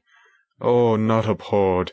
They were my brethren, my fellow beings, and I felt attracted even to the most repulsive among them, as to creatures of an angelic nature and celestial mechanism. But I felt I had no right to share their intercourse. I had unchained an enemy among them whose joy it was to shed their blood and to revel in their groans. How they would each and all abhor me and hunt me from the world did they know my unhallowed acts, and the crimes which had their source in me. My father yielded at length to my desire to avoid society, and strove by various arguments to banish my despair. Sometimes he thought that I felt deeply the degradation of being obliged to answer a charge of murder, and he endeavored to prove to me the futility of pride. "Alas, my father," said I, "how little do you know me! Human beings, their feelings and passions, would indeed be degraded if such a wretch as I felt pride. Justine, poor unhappy Justine, was as innocent as I, and she suffered the same charge. She died for it, and I am the cause of this. I murdered her. William, Justine, and Henry, they all died by my hands." My father had often, during my imprisonment, heard me make the same assertion. When I thus accused myself, he sometimes seemed to desire an explanation, and at others he appeared to consider it as the offspring of delirium, and that during my illness some idea of this kind had presented itself to my imagination, the remembrance of which I preserved in my convalescence. I avoided explanation and maintained a continual silence concerning the wretch I had created. I had persuasion that I should be supposed mad, and this in itself would forever have chained my tongue. But, besides, I could not bring myself to disclose a secret which would fill my hero with consternation and make fear and unnatural horror the inmates of his breast. I checked, therefore, my impatient thirst for sympathy, and was silent when I would have given the world to have confided the fatal secret. Yet still, words like those I have recorded would burst uncontrollably from me. I could offer no explanation of them, but their truth in part relieved the burden of my mysterious woe. Upon this occasion, my father said, with an expression of unbounded wonder, "My dearest Victor, what infatuation is this? My dear son, I entreat you never to make such an assertion again." "I am not mad," I cried energetically. "The sun and the heavens, who have viewed my operations, can bear witness of my truth. I am the assassin of those most innocent victims. They died by my machinations. 1,000 times would I have shed my own blood drop by drop to have saved their lives, but I could not, my father. Indeed, I could not sacrifice the whole human race." The conclusion of this speech convinced my father that my ideas were deranged, and he instantly changed the subject of our conversation and endeavoured to alter the course of my thoughts. He wished as much as possible to obliterate the memory of the scenes that had taken place in Ireland, and never alluded to them or suffered me to speak of my misfortunes. As time passed away, I became more calm. Misery had her dwelling in my heart, but I no longer talked in the same incoherent manner of my own crimes. Sufficient for me was the consciousness of them. By the utmost self-violence I curbed the imperious voice of wretchedness, which sometimes desired to declare itself to the whole world, and my manners were calmer and more composed than they had ever been since my journey to the Sea of Ice. A few days before we left Paris on our way to Switzerland, I received the following letter from Elizabeth. My dear friend, it gave me the greatest pleasure to receive a letter from my uncle dated at Paris. You are no longer at a formidable distance, and I may hope to see you in less than a fortnight. My poor cousin, how much you have suffered! I expect to see you looking even more ill than when you quitted Geneva. The winter has been passed most miserably, tortured as I have been by anxious suspense. Yet I hope to see peace in your countenance, and to find that your heart is not totally void of comfort and tranquillity. Yet I fear that the same feelings now exist that made you so miserable a year ago, even perhaps augmented by time. I would not disturb you at this period, when so many misfortunes weigh upon you, but a conversation that I had with my uncle previous to his departure renders some explanation necessary before we meet. Explanation, you may possibly say. What can Elizabeth have to explain? If you really say this, my questions are answered and all my doubts satisfied. But you are distant from me, and it is possible that you may dread and yet be pleased with this explanation, and in a probability of this being the case, I dare not any longer postpone writing what, during your absence, I have often wished to express to you, but have never had the courage to begin. You well know, Victor, that our union had been the favourite plan of your parents ever since our infancy. We were told this when young, and taught to look forward to it as an event which would certainly take place. We were affectionate playfellows during childhood, and I believe, dear and valued friends to one another as we grew older. But as brother and sister often entertain a lively affection towards each other, without desiring a more intimate union, may not such also be our case? Tell me, dearest Victor, answer me, I conjure you by our mutual happiness, with simple truth, do you not love another? You have travelled, you have spent several years of your life at Ingolstadt, and I confess to you, my friend, that when I saw you last autumn so unhappy, flying to solitude from the society of every creature, I could not help supposing that you might regret our connection, and believe yourself bound in honour to fulfil the wishes of your parents, although they oppose themselves to your inclinations. But this is false reasoning. I confess to you, my friend, that I love you, and that in my airy dreams of futurity you have been my constant friend and companion. But it is your happiness I desire as well as my own when I declare to you that our marriage would render me eternally miserable unless it were the dictate of your own free choice. Even now I weep to think that, borne down as you are by the cruellest misfortunes, you may stifle by the word honour all hopes of that love and happiness which would alone restore you to yourself. I, who have so disinterested an affection for you, may increase your miseries tenfold by being an obstacle to your wishes. Ah, Victor, be assured that your cousin and playmate has too sincere a love for you not to be made miserable by this supposition. Be happy, my friend, and if you obey me in this one request, remain satisfied that nothing on earth will have the power to interrupt my tranquillity. Do not let this letter disturb you. Do not answer tomorrow, or the next day, or even until you come, if it will give you pain. My uncle will send me news of your health, and if I see but one smile on your lips when we meet, occasioned by this or any other exertion of mine, I shall need no other happiness. Elizabeth Lavenza, Geneva, May 18th, at an undisclosed time in the 1700s. This letter revived in my memory what I had before forgotten, the threat of the fiend, "I will be with you on your wedding night." Such was my sentence, and on that night would the demon employ every art to destroy me and tear me from the glimpse of happiness which promised partly to console my sufferings. On that night he had determined to consummate his crimes by my death. Well, be it so. A deadly struggle would then assuredly take place, in which, if he were victorious, I should be at peace, and his power over me be at an end. If he were vanquished, I should be a free man. Alas, what freedom! Such as the peasant enjoys when his family have been massacred before his eyes, his cottage burnt, his lands laid waste, and he is turned adrift, homeless, penniless and alone, but free. Such would be my liberty, except that in my Elizabeth I possessed a treasure, alas, balanced by those horrors of remorse and guilt which would pursue me until death.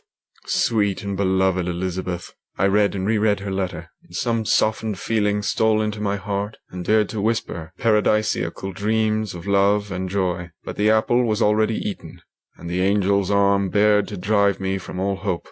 Yet I would die to make her happy. If the monster executed his threat, death was inevitable. Yet, again, I considered whether my marriage would hasten my fate. My destruction might indeed arrive a few months sooner, but if my torturer should suspect that I postponed it, influenced by his menaces, he would surely find other and perhaps more dreadful means of revenge. He had vowed to be with me on my wedding night, yet he did not consider that threat as binding him to peace in the meantime, for as if to show me that he was not yet satiated with blood, he had murdered Clerval immediately after the enunciation of his threats. I resolved, therefore, that if my immediate union with my cousin would conduce either to hers or my father's happiness, my adversary's designs against my life should not retard it a single hour. In this state of mind, I wrote to Elizabeth. My letter was calm and affectionate.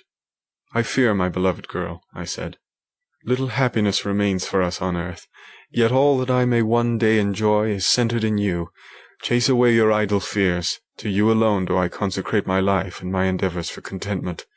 I have one secret, Elizabeth, a dreadful one. When revealed to you, it will chill your frame with horror, and then, far from being surprised at my misery, you will only wonder that I survive what I have endured. I will confide this tale of misery and terror to you the day after our marriage shall take place, for, my sweet cousin, there must be perfect confidence between us, but until then, I conjure you, do not mention or allude to it. This I most earnestly entreat, and I know you will comply." In about a week after the arrival of Elizabeth's letter, we returned to Geneva.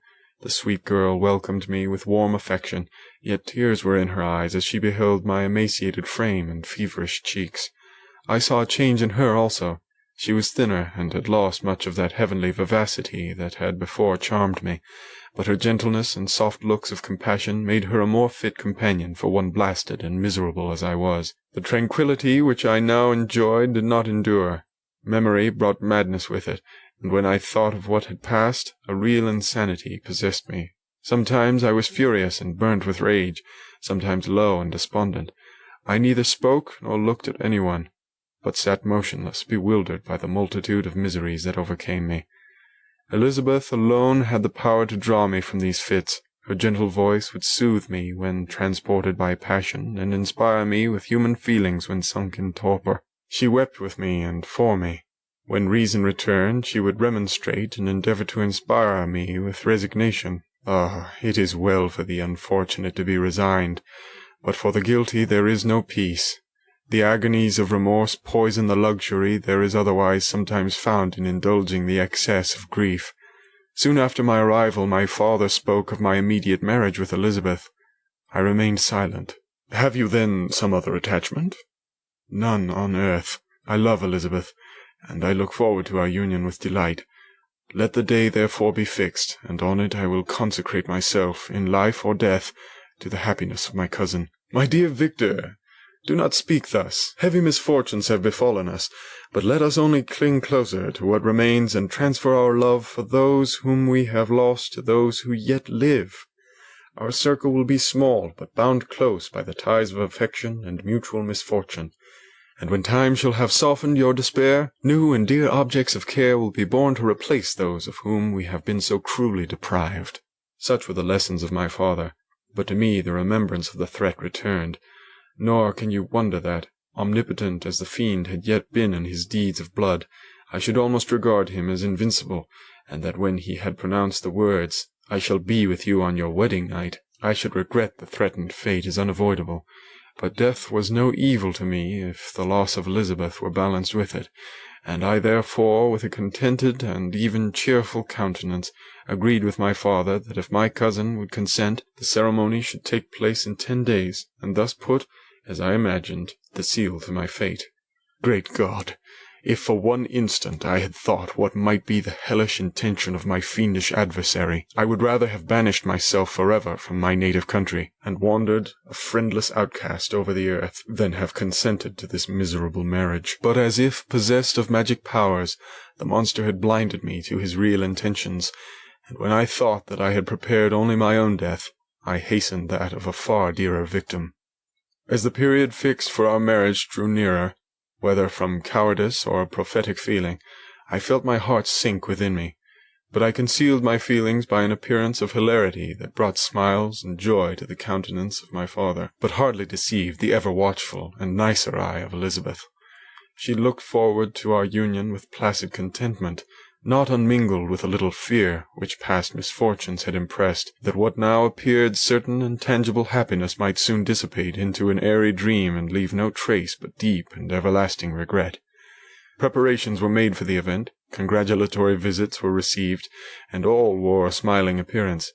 I shut up as well as I could in my own heart the anxiety that preyed there, and entered with seeming earnestness into the plans of my father, although they might only serve as the decorations of my tragedy. Through my father's exertions, a part of the inheritance of Elizabeth had been restored to her by the Austrian government. A small possession on the shores of Como belonged to her. It was agreed that, immediately after our union, we should proceed to Villa Lavenza, and spend our first days of happiness beside the beautiful lake near which it stood. In the meantime, I took every precaution to defend my person in case the fiend should openly attack me. I carried pistols and a dagger constantly about me, and was ever on the watch to prevent artifice, and by these means gained a greater degree of tranquillity. Indeed, as the period approached, the threat appeared more as a delusion, not to be regarded as worthy to disturb my peace, while the happiness I hoped for in my marriage wore a greater appearance of certainty, as the day fixed for its solemnization drew nearer, and I heard it continually spoken of as an occurrence which no accident could possibly prevent. Elizabeth seemed happy. My tranquil demeanour contributed greatly to calm her mind, but on the day that was to fulfil my wishes and my destiny she was melancholy, and a presentiment of evil pervaded her, and perhaps also she thought of the dreadful secret which I had promised to reveal to her on the following day. My father was in the meantime overjoyed, and in the bustle of preparation only recognized in the melancholy of his niece the diffidence of a bride. After the ceremony was performed, a large party assembled at my father's, but it was agreed that Elizabeth and I should commence our journey by water, sleeping that night at Evian, and continuing our voyage on the following day. The day was fair, the wind favourable, all smiled on our nuptial embarkation. Those were the last moments of my life during which I enjoyed the feeling of happiness. We passed rapidly along. The sun was hot, but we were sheltered from its rays by a kind of canopy while we enjoyed the beauty of the scene. Sometimes on one side of the lake, where we saw Mont Salève, the pleasant banks of Montalegre, and at a distance, surmounting all the beautiful, Mont Blanc, and the assemblage of snowy mountains that in vain endeavoured to emulate her. Sometimes, coasting the opposite banks, we saw the mighty Jura, opposing its dark side to the ambition that would quit its native country, and an almost insurmountable barrier to the invader who would wish to enslave it. I took the hand of Elizabeth. "You are sorrowful, my love. Ah, if you knew what I have suffered, and what I may yet endure, you would endeavour to let me taste the quiet and freedom from despair that this one day, at least, permits me to enjoy." "Be happy, my dear Victor," replied Elizabeth. "There is, I hope, nothing to distress you, and be assured that if a lively joy is not painted in my face, my heart is contented. Something whispers to me not to depend too much on the prospect that is opened before us, but I will not listen to such a sinister voice. Observe how fast we move along, and how the clouds, which sometimes obscure and sometimes rise above the dome of Mont Blanc, render this scene of beauty still more interesting. Look also at the innumerable fish that are swimming in the clear waters, where we can distinguish every pebble that lies at the bottom. What a divine day! How happy and serene all nature appears!" Thus Elizabeth endeavoured to divert her thoughts and mine from all reflection upon melancholy subjects, but her temper was fluctuating. Joy for a few instants shone in her eyes, but it continually gave place to distraction and reverie. The sun sank lower in the heavens. We passed the river Drance, and observed its path through the chasms of the higher and the glens of the lower hills. The Alps here came closer to the lake, and we approached the amphitheatre of mountains which forms its eastern boundary. The spire of Evian shone under the woods that surrounded it, and the range of mountain above mountain by which it was overhung. The wind, which had hitherto carried us along with amazing rapidity, sank at sunset to a light breeze. The soft air just ruffled the water and caused a pleasant motion among the trees as we approached the shore, from which it wafted the most delightful scent of flowers and hay. The sun sank beneath the horizon as we landed, and as I touched the shore I felt those cares and fears revive which soon were to clasp me and cling to me forever.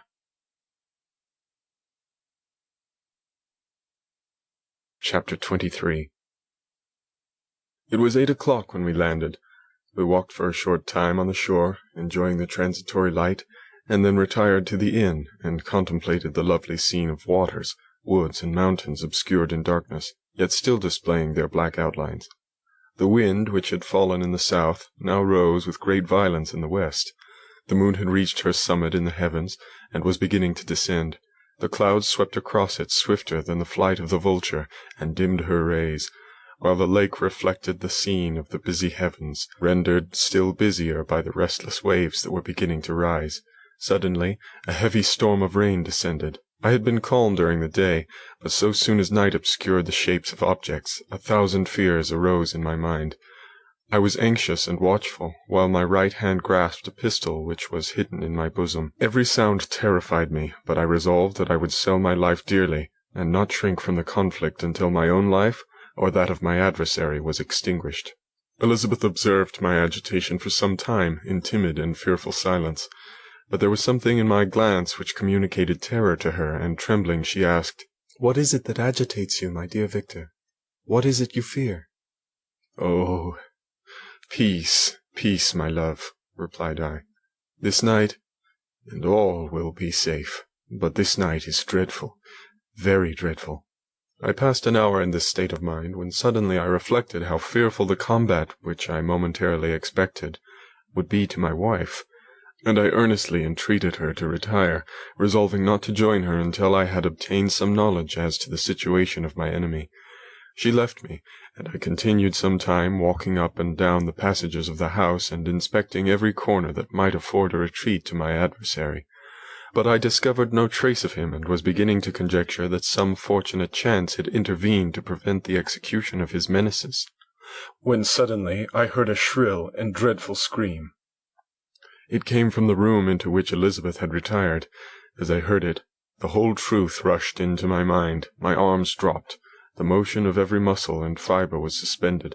I could feel the blood trickling in my veins and tingling in the extremities of my limbs. This state lasted but for an instant. The scream was repeated, and I rushed into the room. Great God, why did I not then expire? Why am I here to relate the destruction of the best hope and the purest creature on earth? She was there, lifeless and inanimate, thrown across the bed, her head hanging down and her pale and distorted features half covered by her hair. Everywhere I turn I see the same figure, her bloodless arms and her relaxed form flung by the murderer on its bridal bier. Could I behold this and live? Alas, life is obstinate and clings closest where it is most hated. For a moment only did I lose recollection. I fell senseless on the ground. When I recovered, I found myself surrounded by the people of the inn. Their countenances expressed a breathless terror, but the horror of others appeared only as a mockery, a shadow of the feelings that oppressed me.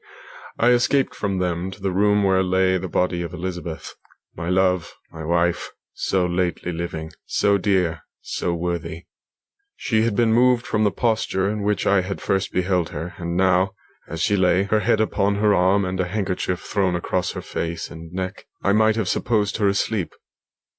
I rushed towards her and embraced her with ardour, but the deadly languor and coldness of the limbs told me that what I now held in my arms had ceased to be the Elizabeth whom I had loved and cherished. The murderous mark of the fiend's grasp was on her neck, and the breath had ceased to issue from her lips. While I still hung over her in the agony of despair, I happened to look up. The windows of the room had before been darkened, and I felt a kind of panic on seeing the pale yellow light of the moon illuminate the chamber. The shutters had been thrown back, and with a sensation of horror not to be described, I saw at the open window a figure the most hideous and abhorred. A grin was on the face of the monster. He seemed to jeer, as with his fiendish finger he pointed towards the corpse of my wife. I rushed towards the window, and drawing a pistol from my bosom, fired, but he eluded me, leaped from his station, and running with the swiftness of lightning, plunged into the lake. The report of the pistol brought a crowd into the room. I pointed to the spot where he had disappeared, and we followed the track with boats. Nets were cast, but in vain. After passing several hours, we returned hopeless, most of my companions believing it to have been a form conjured up by my fancy. After having landed, they proceeded to search the country, parties going in different directions among the woods and vines. I attempted to accompany them, and proceeded a short distance from the house, but my head whirled round. My steps were like those of a drunken man. I fell at last in a state of utter exhaustion. A film covered my eyes, and my skin was parched with the heat of fever. In this state I was carried back and placed on a bed, hardly conscious of what had happened. My eyes wandered round the room as if to seek something that I had lost. After an interval I arose, and, as if by instinct, crawled into the room where the corpse of my beloved lay. There were women weeping around. I hung over it, and joined my sad tears to theirs. All this time no distinct idea presented itself to my mind, but my thoughts rambled to various subjects, reflecting confusedly on my misfortunes and their cause. I was bewildered in a cloud of wonder and horror. The death of William, the execution of Justine, the murder of Clerval, and lastly of my wife. Even at that moment I knew not that my only remaining friends were safe from the malignity of the fiend. My father even now might be writhing under his grasp, and Ernest might be dead at his feet. This idea made me shudder and recalled me to action.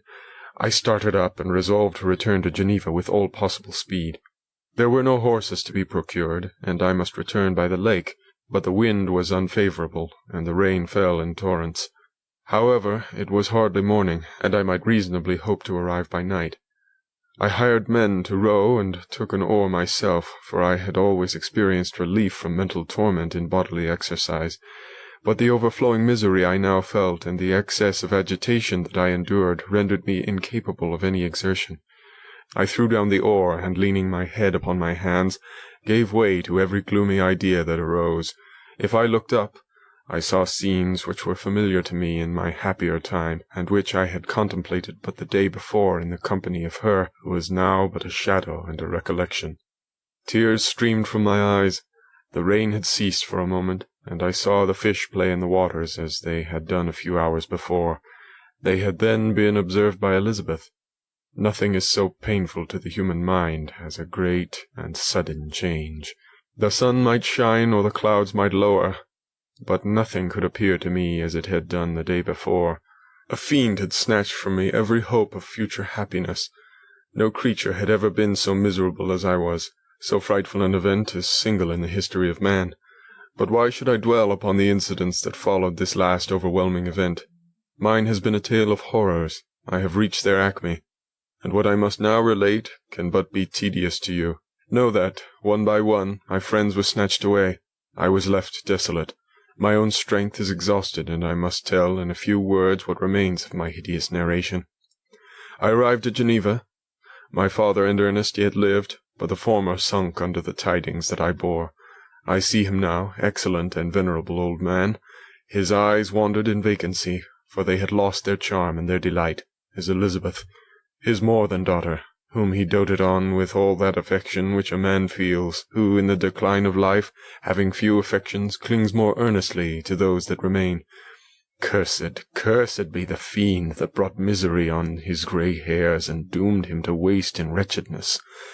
He could not live under the horrors that were accumulated around him. The springs of existence suddenly gave way.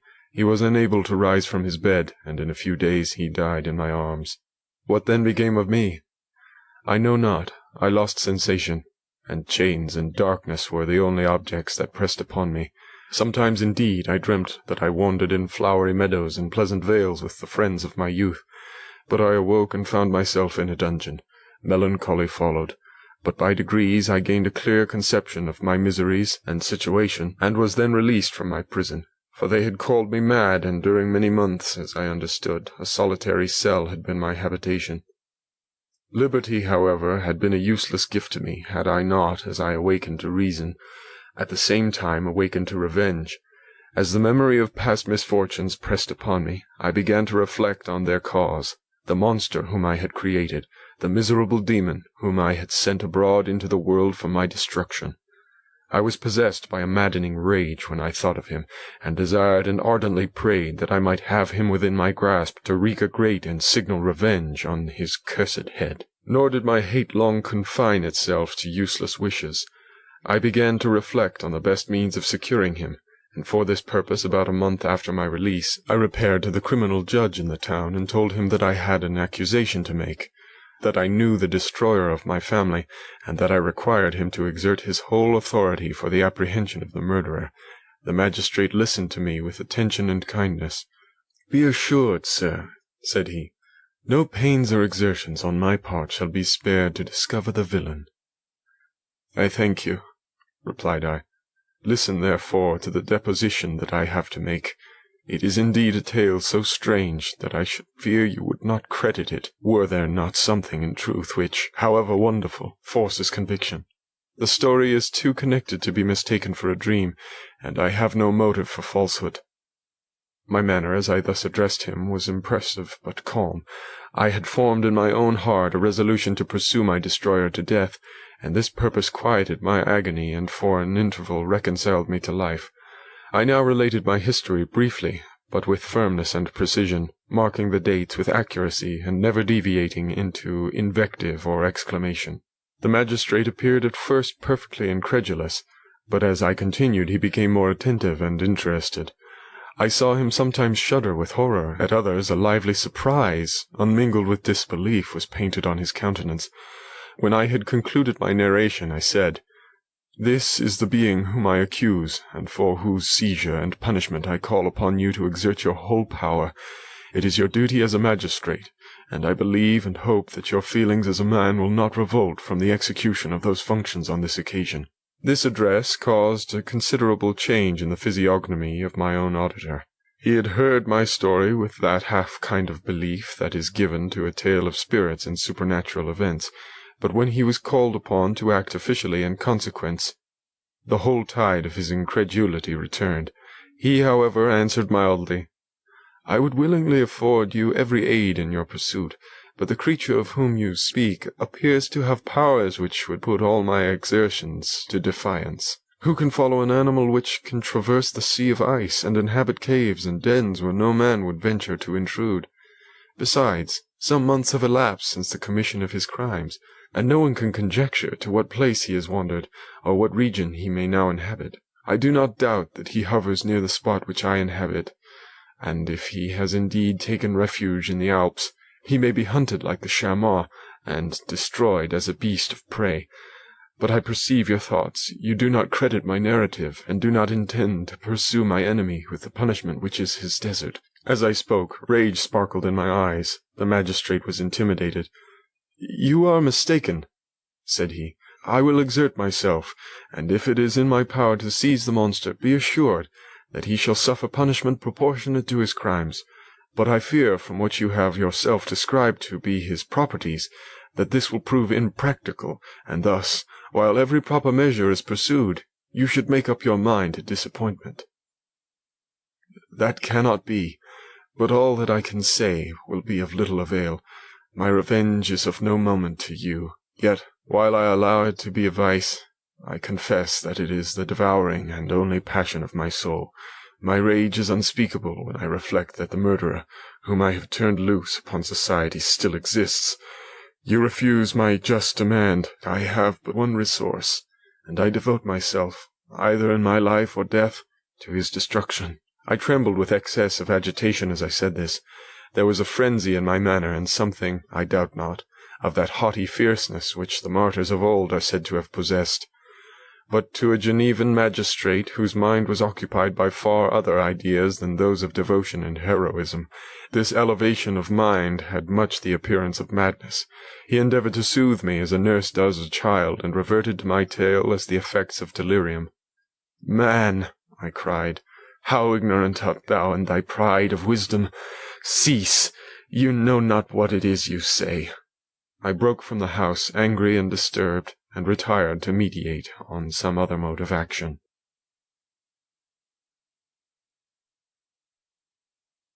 Chapter 24. My present situation was one in which all voluntary thought was swallowed up and lost. I was hurried away by fury. Revenge alone endowed me with strength and composure. It moulded my feelings and allowed me to be calculating and calm at periods when otherwise delirium or death would have been my portion.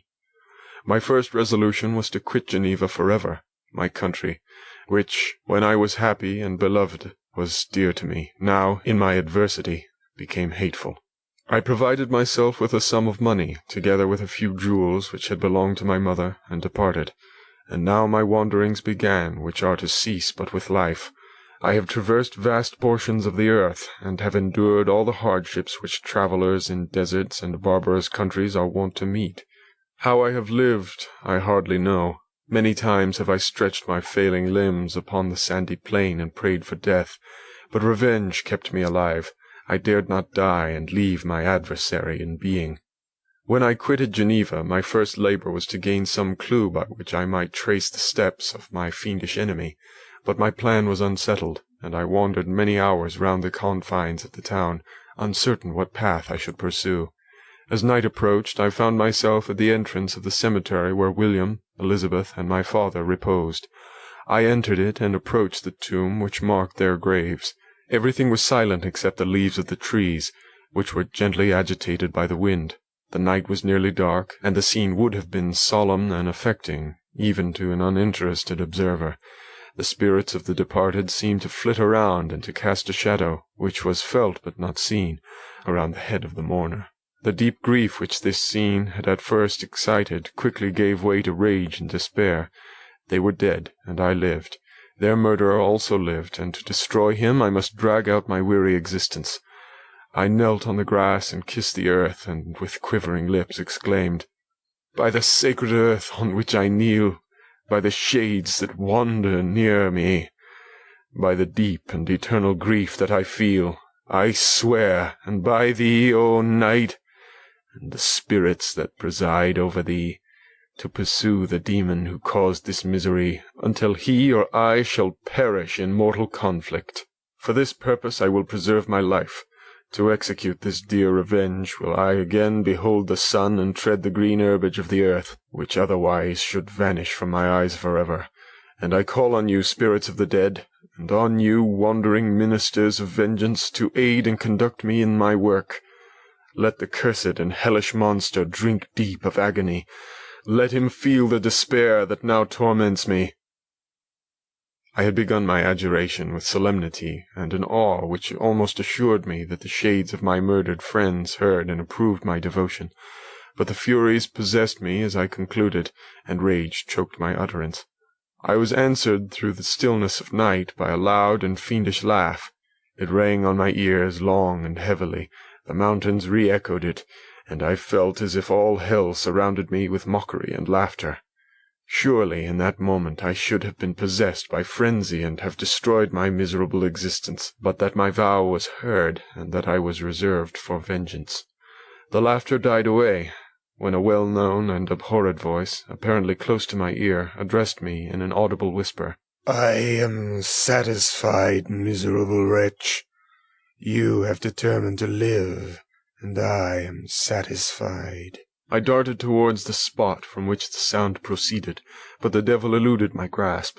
Suddenly the broad disk of the moon arose and shone full upon his ghastly and distorted shape as he fled with more than mortal speed. I pursued him, and for many months this has been my task. Guided by a slight clue, I followed the windings of the Rhine, but vainly. The blue Mediterranean appeared, and by a strange chance I saw the fiend enter by night and hide himself in a vessel bound for the Black Sea. I took my passage in the same ship, but he escaped, I know not how. Amidst the wilds of Tartary and Russia, although he still evaded me, I have ever followed in his track. Sometimes the peasants, scared by this horrid apparition, informed me of his path. Sometimes he himself, who feared that if I lost all trace of him I should despair and die, left some mark to guide me. The snows descended on my head, and I saw the print of his huge step in the white plain. To you, first entering on life, to whom care is new and agony unknown, how can you understand what I have felt and still feel? Cold, want, and fatigue were the least pains which I was destined to endure. I was cursed by some devil, and carried about with me my eternal hell, yet still a spirit of good followed and directed my steps, and when I most murmured would suddenly extricate me from seemingly insurmountable difficulties. Sometimes, when nature, overcome by hunger, sank under exhaustion, a repast was prepared for me in the desert that restored and inspirited me. The fare was indeed coarse, such as the peasants of the country ate, but I will not doubt that it was set there by the spirits that I had invoked to aid me. Often, when all was dry, the heavens cloudless, and I was parched by thirst, a slight cloud would bedim the sky, shed the few drops that revived me, and vanish. I followed when I could the courses of the rivers, but the demon generally avoided these, as it was here that the population of the country chiefly collected. In other places human beings were seldom seen, and I generally subsisted on the wild animals that crossed my path. I had money with me, and gained the friendship of the villagers by distributing it, or I brought with me some food that I had killed, which, after taking a small part, I always presented to those who had provided me with fire and utensils for cooking. My life as it passed thus was indeed hateful to me, and it was during sleep alone that I could taste joy. Oh, blessed sleep! Often, when most miserable, I sank to repose, and my dreams lulled me even to rapture. The spirits that guarded me had provided these moments, or rather hours, of happiness, that I might retain strength to fulfill my pilgrimage. Deprived of this respite, I should have sunk under my hardships. During the day I was sustained and inspirited by the hope of night, for in sleep I saw my friends, my wife, and my beloved country. Again I saw the benevolent countenance of my father, heard the silver tones of my Elizabeth's voice, and beheld Clerval enjoying health and youth. Often, when wearied by a toilsome march, I persuaded myself that I was dreaming until night should come, and that I should then enjoy reality in the arms of my dearest friends. What agonizing fondness did I feel for them! How did I cling to their dear forms, as sometimes they haunted even my waking hours, and persuade myself that they still lived. At such moments vengeance, that burned within me, died in my heart, and I pursued my path towards the destruction of the demon more as a task enjoined by heaven, as the mechanical impulse of some power of which I was unconscious, than as the ardent desire of my soul.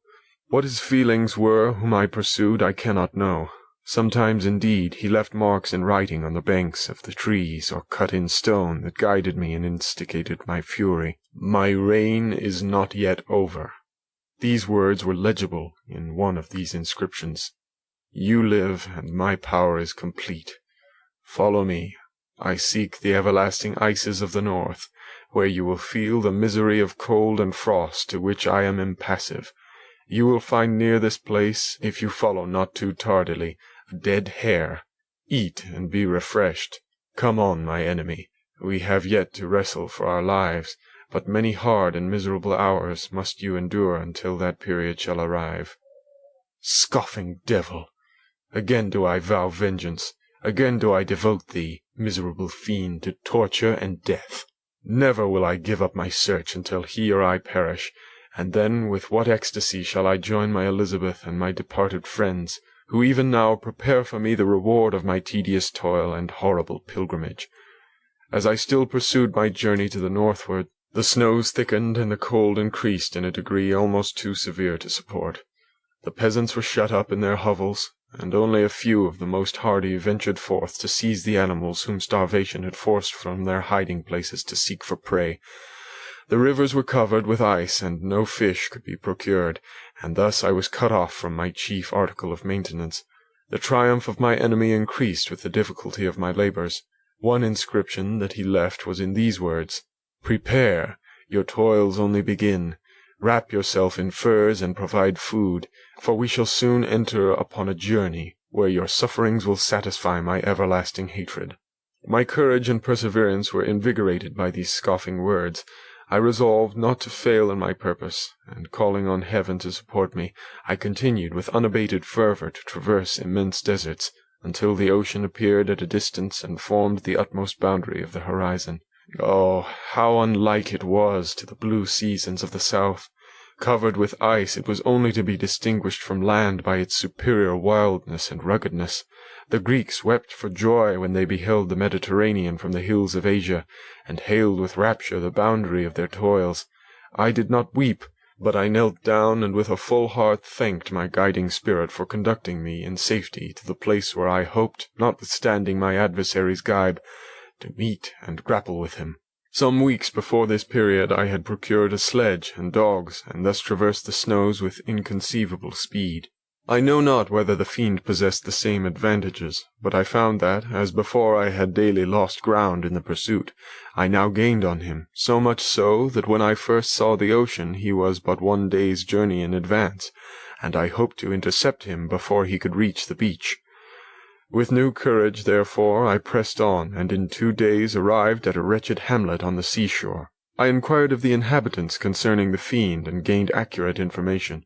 A gigantic monster, they said, had arrived the night before, armed with a gun and many pistols, putting to flight the inhabitants of a solitary cottage through fear of his terrific appearance. He had carried off their store of winter food, and placing it in a sledge, to draw which he had seized on a numerous drove of trained dogs, he had harnessed them, and the same night, to the joy of the horror-struck villagers, had pursued his journey across the sea in a direction that led to no land, and they conjectured that he must speedily be destroyed by the breaking of the ice, or frozen by the eternal frosts. On hearing this information, I suffered a temporary access of despair. He had escaped me, and I must commence a destructive and almost endless journey across the mountainous ices of the ocean, amidst cold that few of the inhabitants could long endure, and which I, the native of a genial and sunny climate, could not hope to survive. Yet at the idea that the fiend should live and be triumphant, my rage and vengeance returned, and like a mighty tide, overwhelmed every other feeling. After a slight repose, during which the spirits of the dead hovered round and instigated me to toil and revenge, I prepared for my journey. I exchanged my land sledge for one fashioned for the inequalities of the frozen ocean, and, purchasing a plentiful stock of provisions, I departed from land. I cannot guess how many days have passed since then, but I have endured misery which nothing but the eternal sentiment of a just retribution burning within my heart could have enabled me to support. Immense and rugged mountains of ice often barred up my passage, and I often heard the thunder of the ground sea, which threatened my destruction. But again the frost came and made the paths of sea secure.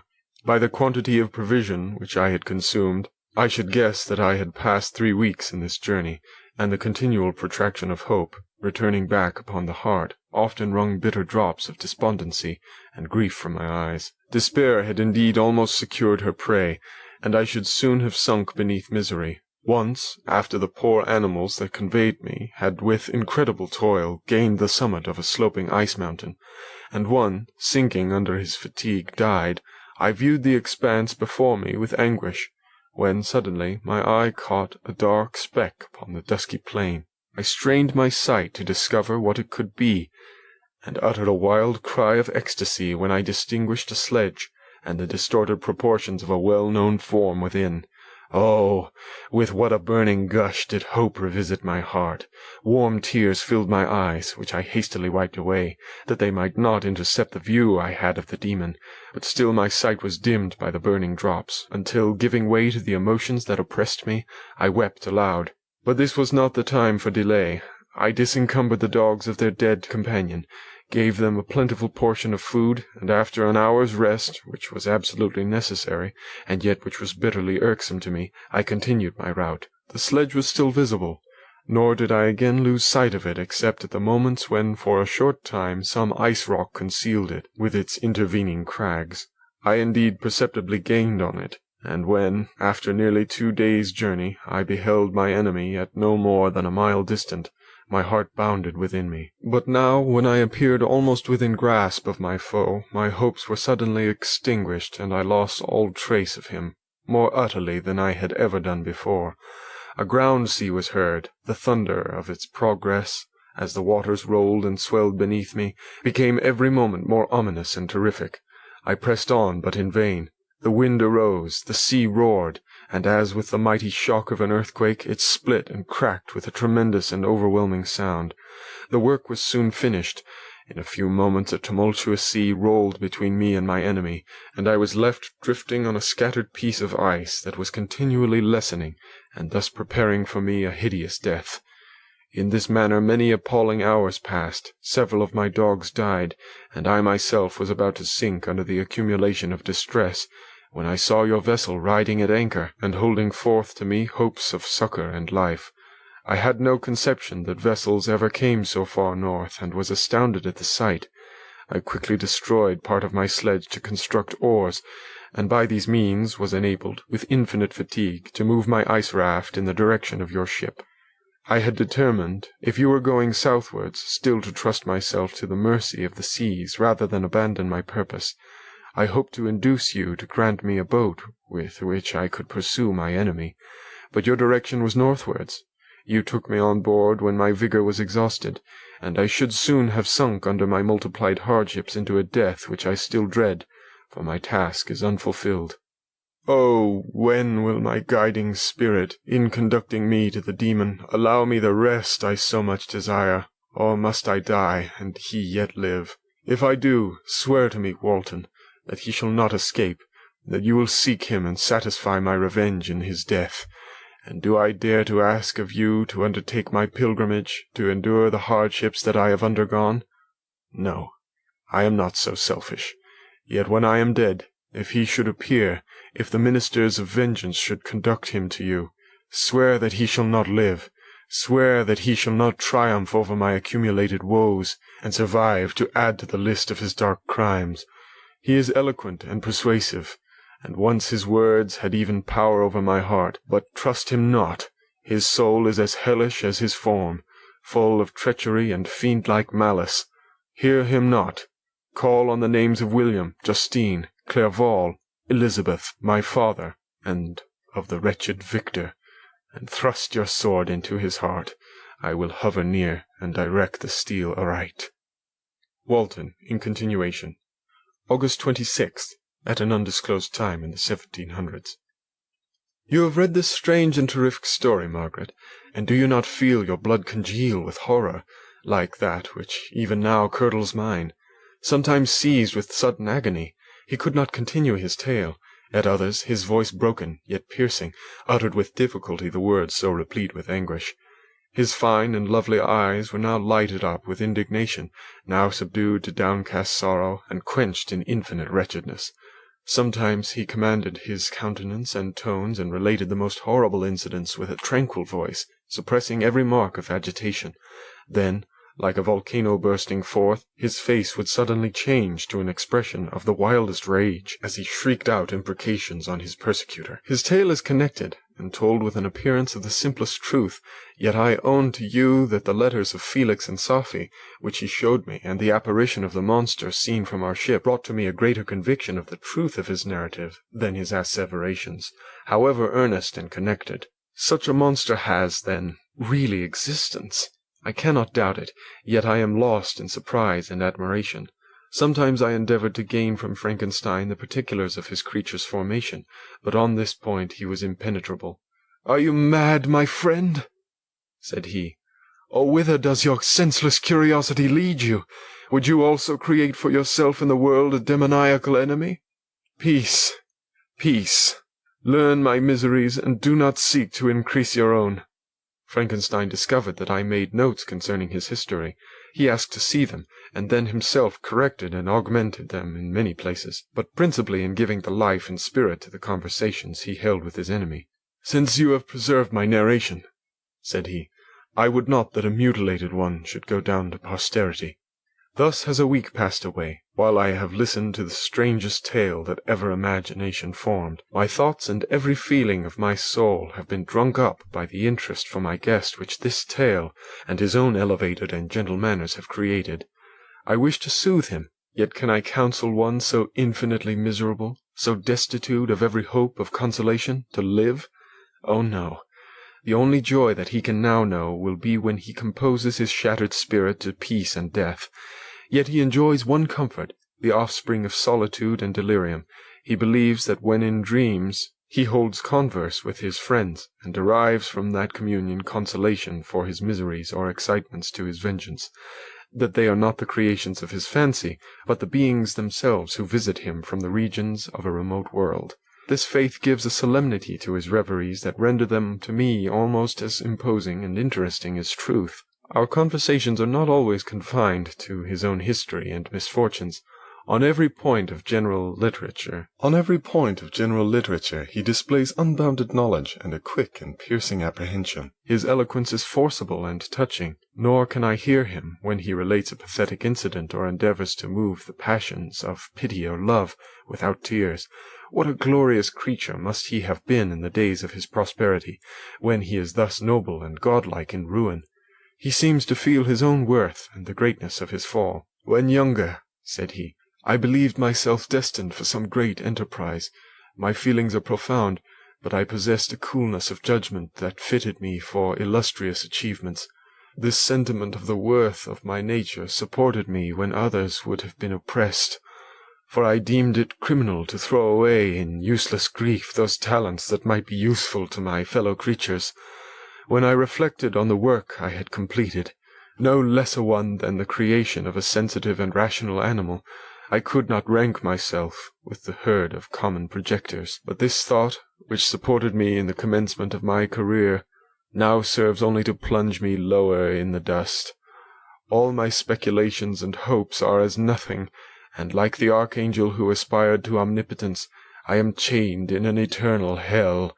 My imagination was vivid, yet my powers of analysis and application were intense. By the union of these qualities, I conceived the idea and executed the creation of a man. Even now I cannot recollect without passion my reveries while the work was incomplete. I trod heaven in my thoughts, now exulting in my powers, now burning with the idea of their effects. From my infancy I was imbued with high hopes and a lofty ambition, but how am I sunk! Oh, my friend, if you had known me as I once was, you would not recognize me in this state of degradation.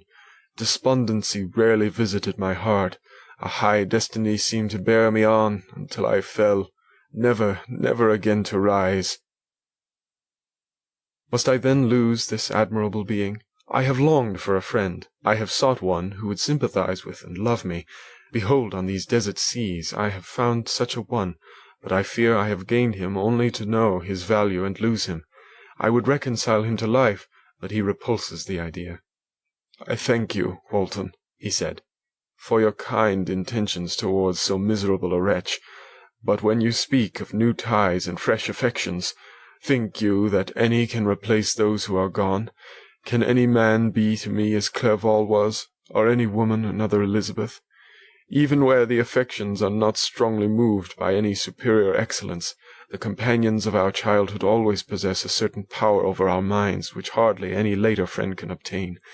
They know our infantine dispositions, which, however they may be afterwards modified, are never eradicated, and they can judge of our actions with more certain conclusions as to the integrity of our motives. A sister or a brother can never, unless indeed such symptoms have been shown early, suspect the other of fraud or false dealing, when another friend, however strongly he may be attached, may, in spite of himself, be contemplated with suspicion. But I enjoyed friends, dear not only through habit and association, but from their own merits, and wherever I am, the soothing voice of my Elizabeth and the conversations of Clerval will be ever whispered in my ear. They are dead, and but one feeling in such a solitude can persuade me to preserve my life. If I were engaged in any high undertaking or design, fraught with extensive utility to my fellow creatures, then could I live to fulfill it. But such is not my destiny. I must pursue and destroy the being to whom I gave existence. Then my lot on earth will be fulfilled, and I may die. September 2nd. My beloved sister, I write to you, encompassed by peril, and ignorant whether I am ever doomed to see again dear England and the dearer friends that inhabit it. I am surrounded by mountains of ice, which admit of no escape, and threaten every moment to crush my vessel. The brave fellows whom I have persuaded to be my companions look towards me for aid, but I have none to bestow. There is something terribly appalling in our situation, yet my courage and hopes do not desert me. Yet it is terrible to reflect that the lives of all these men are endangered through me. If we are lost, my mad schemes are the cause. And what, Margaret, will be the state of your mind? You will not hear of my destruction, and you will anxiously await my return. Years will pass, and you will have visitings of despair, and yet be tortured by hope. Oh, my beloved sister, the sickening failing of your heartfelt expectations is, in prospect, more terrible to me than my own death. But you have a husband and lovely children. You may be happy. Heaven bless you, and make you so. My unfortunate guest regards me with the tenderest compassion. He endeavours to fill me with hope, and talks as if life were a possession which he valued. He reminds me how often the same accidents have happened to other navigators who have attempted this sea, and in spite of myself, he fills me with cheerful auguries. Even the sailors feel the power of his eloquence when he speaks. They no longer despair. He rouses their energies, and while they hear his voice, they believe these vast mountains of ice are molehills which will vanish before the resolutions of man. These feelings are transitory. Each day of expectation delayed fills them with fear, and I almost dread a mutiny caused by this despair. September 5th. A scene has just passed of such uncommon interest that although it is highly probable that these papers may never reach you, yet I cannot forbear recording it. We are still surrounded by mountains of ice, still in imminent danger of being crushed in their conflict. The cold is excessive, and many of my unfortunate comrades have already found a grave amidst the scene of desolation. Frankenstein has daily declined in health. A feverish fire still glimmers in his eyes, but he is exhausted, and when suddenly roused to any exertion, he speedily sinks again into apparent lifelessness. I mentioned in my last letter the fears I entertained of a mutiny this morning, as I sat watching the wan countenance of my friend, his eyes half closed and his limbs hanging listlessly. I was roused by half a dozen of the sailors, who, demanding admission into the cabin, they entered, and their leader addressed me. He told me that he and his companions had been chosen by the other sailors to come in deputation to me, and to make me a requisition which, in justice, I could not refuse. We were immured in ice, and should probably never escape, but they feared that, if, as was possible, the ice should dissipate and a free passage be opened, I should be rash enough to continue my voyage and lead them into fresh dangers. After they might happily have surmounted this, they insisted, therefore, that I should engage with a solemn promise, that if the vessel should be freed, I would instantly direct my course southwards. This speech troubled me. I had not despaired, nor had I yet conceived the idea of returning if set free.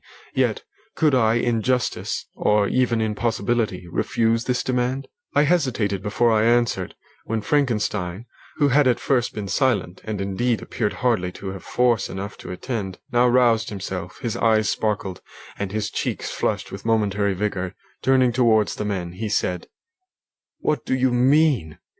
What do you demand of your captain? Are you, then, so easily turned from your design? Did you not call this a glorious expedition? And wherefore was it glorious? Not because the way was smooth and placid as a southern sea, but because it was full of dangers and terror, because at every new incident your fortitude was to be called forth, and your courage exhibited, because danger and death surrounded it, and these you were to brave and overcome. For this was it a glorious, for this was it an honourable undertaking. You were hereafter to be hailed as the benefactors of your species, your names adored as belonging to brave men who encountered death for honour and the benefit of mankind. And now, behold, with the first imagination of danger, or if you will, the first mighty and terrific trial of your courage, you shrink away, and are content to be handed down as men who had not strength enough to endure cold and peril. And so, poor souls, they were chilly, and returned to their warm firesides. Why, that requires not this preparation. Ye need not have come thus far, and dragged your captain to the shame of a defeat merely to prove yourselves cowards. Oh, be men, or be more than men. Be steady to your purposes, and firm as a rock. This ice is not made of such stuff as your hearts may be. It is mutable, and cannot withstand you if you say that it shall not. Do not return to your families with the stigma of disgrace marked on your brows. Return as heroes who have fought and conquered, and who know not what it is to turn their backs on the foe." He spoke this with a voice so modulated to the different feelings expressed in his speech, with an eye so full of lofty design and heroism, that can you wonder that these men were moved? They looked at one another, and were unable to reply. I spoke. I told them to retire and consider of what had been said, that I would not lead them farther north if they strenuously desired the contrary, but that I hoped that with reflection their courage would return. They retired, and I turned towards my friend, but he was sunk in languor and almost deprived of life. How all this will terminate I know not, but I had rather die than return shamefully, my purpose unfulfilled. Yet I fear such will be my fate. The men, unsupported by ideas of glory and honour, can never willingly continue to endure their present hardships. September 7th. The die is cast. I have consented to return if we are not destroyed. Thus are my hopes blasted by cowardice and indecision. I come back ignorant and disappointed. It requires more philosophy than I possess to bear this injustice with patience. September 12th. It is past. I am returning to England. I have lost my hopes of utility and glory. I have lost my friend, but I will endeavour to detail these bitter circumstances to you, my dear sister, and while I am wafted towards England and towards you, I will not despond. September 9th, the ice began to move, and roarings like thunder were heard at a distance as the island split and cracked in every direction. We were in the most imminent peril, but as we could only remain passive, my chief attention was occupied by my unfortunate guest, whose illness increased in such a degree that he was entirely confined to his bed. The ice cracked behind us and was driven with force towards the north. A breeze sprang from the west, and on the 11th the passage towards the south became perfectly free. When the sailors saw this, and that their return to their native country was apparently assured, a shout of tumultuous joy broke with them, loud and long continued. Frankenstein, who was dozing, awoke and asked the cause of the tumult. "They shout," I said, "because they will soon return to England." "Do you, then, really return?" "Alas, yes. I cannot withstand their demands. I cannot lead them unwillingly to danger, and I must return." "Do so, if you will, but I will not. You may give up your purpose, but mine is assigned to me by heaven, and I dare not. I am weak, but surely the spirits who assist my vengeance will endow me with sufficient strength." Saying this, he endeavoured to spring from the bed, but the exertion was too great for him, and he fell back and fainted. It was long before he was restored, and I often thought that life was entirely extinct. At length he opened his eyes and breathed with difficulty, and was unable to speak. The surgeon gave him a composing draught, and ordered us to leave him undisturbed. In the meantime he told me that my friend had certainly not many hours to live. His sentence was pronounced, and I could only grieve and be patient. I sat by his bed, watching him. His eyes were closed, and I thought he slept. But presently he called to me in a feeble voice, and bidding me come near, said, "Alas, the strength I relied on is gone. I feel that I shall soon die, and he, my enemy and persecutor, may still be in being. Think not, Walton, that in the last moments of my existence I feel that burning hatred and ardent desire of revenge I once expressed, but I feel myself justified in desiring the death of my adversary. During these last days I have been occupied in examining my past conduct, nor do I find it blamable.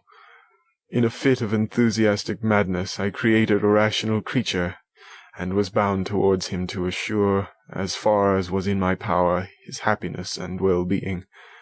This was my duty, but there was another still paramount to that.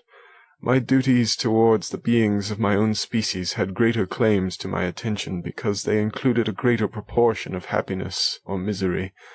Urged by this view, I refused, and I did right in refusing, to create a companion for the first creature. He showed unparalleled malignity and selfishness in evil. He destroyed my friends. He devoted to destruction beings who possessed exquisite sensations, happiness, and wisdom. Nor do I know where this thirst for vengeance may end. Miserable himself, that he may render no other wretched, he ought to die. The task of this destruction was mine, but I have failed. When actuated by selfish and vicious motives, I asked you to undertake my unfinished work, and I renew this request now, when I am only induced by reason and virtue. Yet I cannot ask you to renounce your country and friends to fulfill this task, and now that you are returning to England, you will have little chance of meeting with him. But the consideration of these points, and the well-balancing of what you may esteem your duties, I leave to you. My judgment and ideas are already disturbed by the near approach of death. I dare not ask you to do what I think right, for I may still be misled by passion. That he should live to be an instrument of mischief disturbs me. In other respects, this hour, when I momentarily expect my release, is the only happy one which I have enjoyed for several years. The forms of the beloved dead flit before me, and I hasten to their arms. Farewell, Walton. Seek happiness in tranquillity, and avoid ambition, even if it be only the apparently innocent one of distinguishing yourself in science and discoveries. Yet why do I say this? I have myself been blasted in these hopes, yet another may succeed. His voice became fainter as he spoke, and at length, exhausted by his effort, he sank into silence. About half an hour afterwards he attempted again to speak, but was unable. He pressed my hand feebly, and his eyes closed forever, while the irradiation of a gentle smile passed away from his lips. Margaret, what comment can I make on the untimely extinction of this glorious spirit? What can I say that will enable you to understand the depth of my sorrow? All that I should express would be inadequate and feeble. My tears flow, my mind is overshadowed by a cloud of disappointment, but I journey towards England, and I may there find consolation. I am interrupted. What do these sounds portend? It is midnight, the breeze flows fairly, and the watch on deck scarcely stir. Again there is a sound as of a human voice, but hoarser. It comes from the cabin, where the remains of Frankenstein still lie. I must arise and examine. Good night, my sister. Great God! What a scene has just taken place! I am yet dizzy with the remembrance of it. I hardly know whether I shall have the power to detail it. Yet the tale which I have recorded would be incomplete without this final and wonderful catastrophe. I entered the cabin where lay the remains of my ill-fated and admirable friend. Over him hung a form which I cannot find words to describe, gigantic in stature, yet uncouth and distorted in its proportions. As he hung over the coffin, his face was concealed by long locks of ragged hair, but one vast hand was extended, in colour and apparent texture like that of a mummy. When he heard the sound of my approach, he ceased to utter exclamations of grief and horror, and sprung towards the window. Never did I behold a vision so horrible as his face, of such loathsome yet appalling hideousness. I shut my eyes involuntarily, and endeavoured to recollect what were my duties with regard to this destroyer. I called on him to stay. He paused, looking on me with wonder, and again turning towards the lifeless form of his creator. He seemed to forget my presence, and every feature and gesture seemed instigated by the wildest rage of some uncontrollable passion. "That is also my victim," he exclaimed. "In his murder my crimes are consummated. The miserable series of my being is wound to its close. O Frankenstein, generous and self-devoted being, what does it avail that I now ask thee to pardon me? I who irretrievably destroyed thee by destroying all thou lovedst. Alas, he is cold. He cannot answer me." His voice seemed suffocated, and my first impulses, which had suggested to me the duty of obeying the dying request of my friend in destroying his enemy, were now suspended by a mixture of curiosity and compassion. I approached this tremendous being. I dared not again raise my eyes to his face. There was something so scaring and unearthly in his ugliness. I attempted to speak, but the words died away on my lips. The monster continued to utter wild and incoherent self-reproaches. At length I gathered resolution to address him in a pause of the tempest of his passion. "Your repentance," I said, "is now superfluous. If you had listened to the voice of conscience, and heeded the strings of remorse before you had urged your diabolical vengeance to this extremity, Frankenstein would have yet lived. "And do you dream?" said the demon. "Do you think that I was then dead to agony and remorse? He continued, pointing to the corpse, "he suffered not in the consummation of the deed. Oh, not the 10,000th portion of the anguish that was mine during the lingering detail of its execution. The frightful selfishness hurried me on while my heart was poisoned with remorse. Think you that the groans of Clerval were music to my ears? My heart was fashioned to be susceptible of love and sympathy, and when wrenched by misery to vice and hatred, it did not endure the violence of the change without torture such as you cannot even imagine. After the murder of Clerval, I returned to Switzerland, heartbroken and overcome. I pitied Frankenstein. My pity amounted to horror. I abhorred myself, but when I discovered that he, the author at once of my existence and of its unspeakable torments, dared to hope for happiness, that while he accumulated wretchedness and despair upon me, he sought his own enjoyment in feelings and passions from the indulgence of which I was forever barred, then impotent envy and bitter indignation filled me with an insatiable thirst for vengeance. I recollected my threat and resolved that it should be accomplished. I knew that I was preparing myself for a deadly torture, but I was the slave, not the master, of an impulse which I detested, yet could not disobey. Yet when she died, nay, when I was not miserable, I had cast off all feeling, subdued all anguish, to riot in the excess of my despair. Evil thenceforth became my good. Urged thus far, I had no choice but to adapt my nature to an element which I had willingly chosen. The completion of my demoniacal design became an insatiable passion, and now it is ended. There is my last victim." I was at first touched by the expression of his misery, yet when I called to mind what Frankenstein had said of his powers of eloquence and persuasion, and when I again cast my eyes on the lifeless form of my friend, indignation was rekindled within me.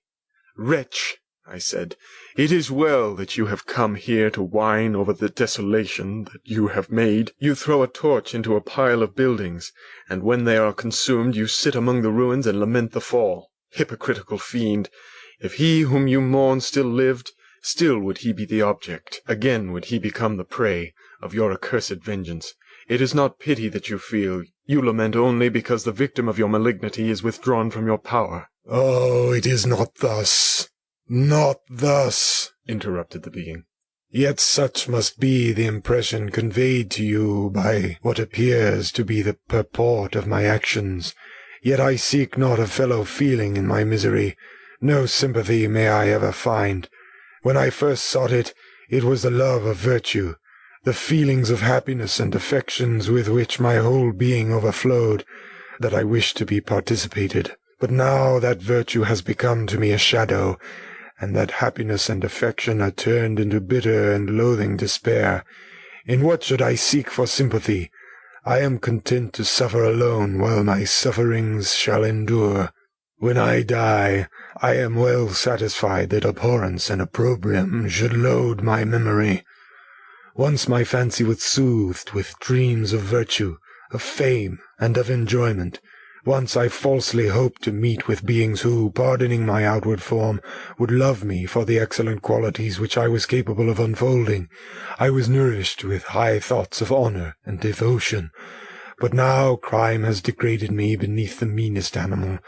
No guilt, no mischief, no malignity, no misery can be found comparable to mine. When I run over the frightful catalogue of my sins, I cannot believe that I am the same creature whose thoughts were once filled with sublime and transcendent visions of the beauty and the majesty of goodness. But it is even so. The fallen angel becomes a malignant devil. Yet even that enemy of God and man had friends and associates in his desolation. I am alone. You, who call Frankenstein your friend, seem to have a knowledge of my crimes and his misfortunes, but in the detail which he gave you of them, he could not sum up the hours and months of misery which I endured wasting in impotent passions. For a while I destroyed his hopes. I did not satisfy my own desires. They were forever ardent and craving. Still I desired love and fellowship, and I was still spurned. Was there no injustice in this? Am I to be thought the only criminal when all humankind sinned against me? Why do you not hate Felix, who drove his friend from his door with contumely? Why do you not execrate the rustic, who sought to destroy the savour of his child? Nay, these are virtuous and immaculate beings. I, the miserable and abandoned, am an abortion, to be spurned at and kicked and trampled on. Even now my blood boils at the recollection of this injustice. But it is true that I am a wretch. I have murdered the lovely and the helpless. I have strangled the innocent as they slept, and grasped to death his throat who never injured me, or any other living thing. I have devoted my Creator, the select specimen of all that is worthy of love and admiration among men, to misery. I have pursued him even to that irremediable ruin. There he lies, white and cold in death. You hate me, but your abhorrence cannot equal that with which I regard myself. I look on the hands which executed the deed. I think on the heart in which the imagination of it was conceived, and long for the moment when these hands will meet my eyes, when that imagination will haunt my thoughts no more. Fear not that I shall be the instrument of future mischief. My work is nearly complete. Neither yours nor any man's death is needed to consummate the series of my being and accomplish that which must be done, but it requires my own.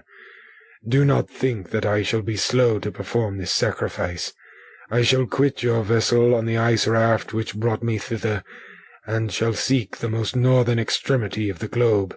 I shall collect my funeral pile, and consume to ashes this miserable frame, that its remains may afford no light to any curious and unhallowed wretch who would create such another as I have been. I shall die.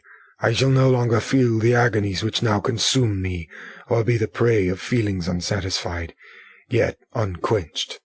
He is dead who called me into being, and when I shall be no more, the very remembrance of us both will speedily vanish. I shall no longer see the sun or stars, or feel the winds play on my cheeks. Light, feeling, and sense will pass away, and in this condition must I find my happiness. Some years ago, when the images which this world affords first opened upon me, when I felt the cheering warmth of summer, and heard the rustling of the leaves and the warbling of the birds, and these were all to me, I should have wept to die. Now it is my only consolation. Polluted by crimes and torn by the bitterest remorse, where can I find rest but in death? Farewell, I leave you, and in you the last of humankind whom these eyes will ever behold. Farewell, Frankenstein. If thou wert yet alive, and yet cherished a desire of revenge against me, it would be better satiated in my life than in my destruction. But it was not so. Thou didst seek my extinction, that I might not cause greater wretchedness. And if yet, in some mode unknown to me, thou hadst not ceased to think and feel, thou wouldst not desire against me a vengeance greater than that which I feel.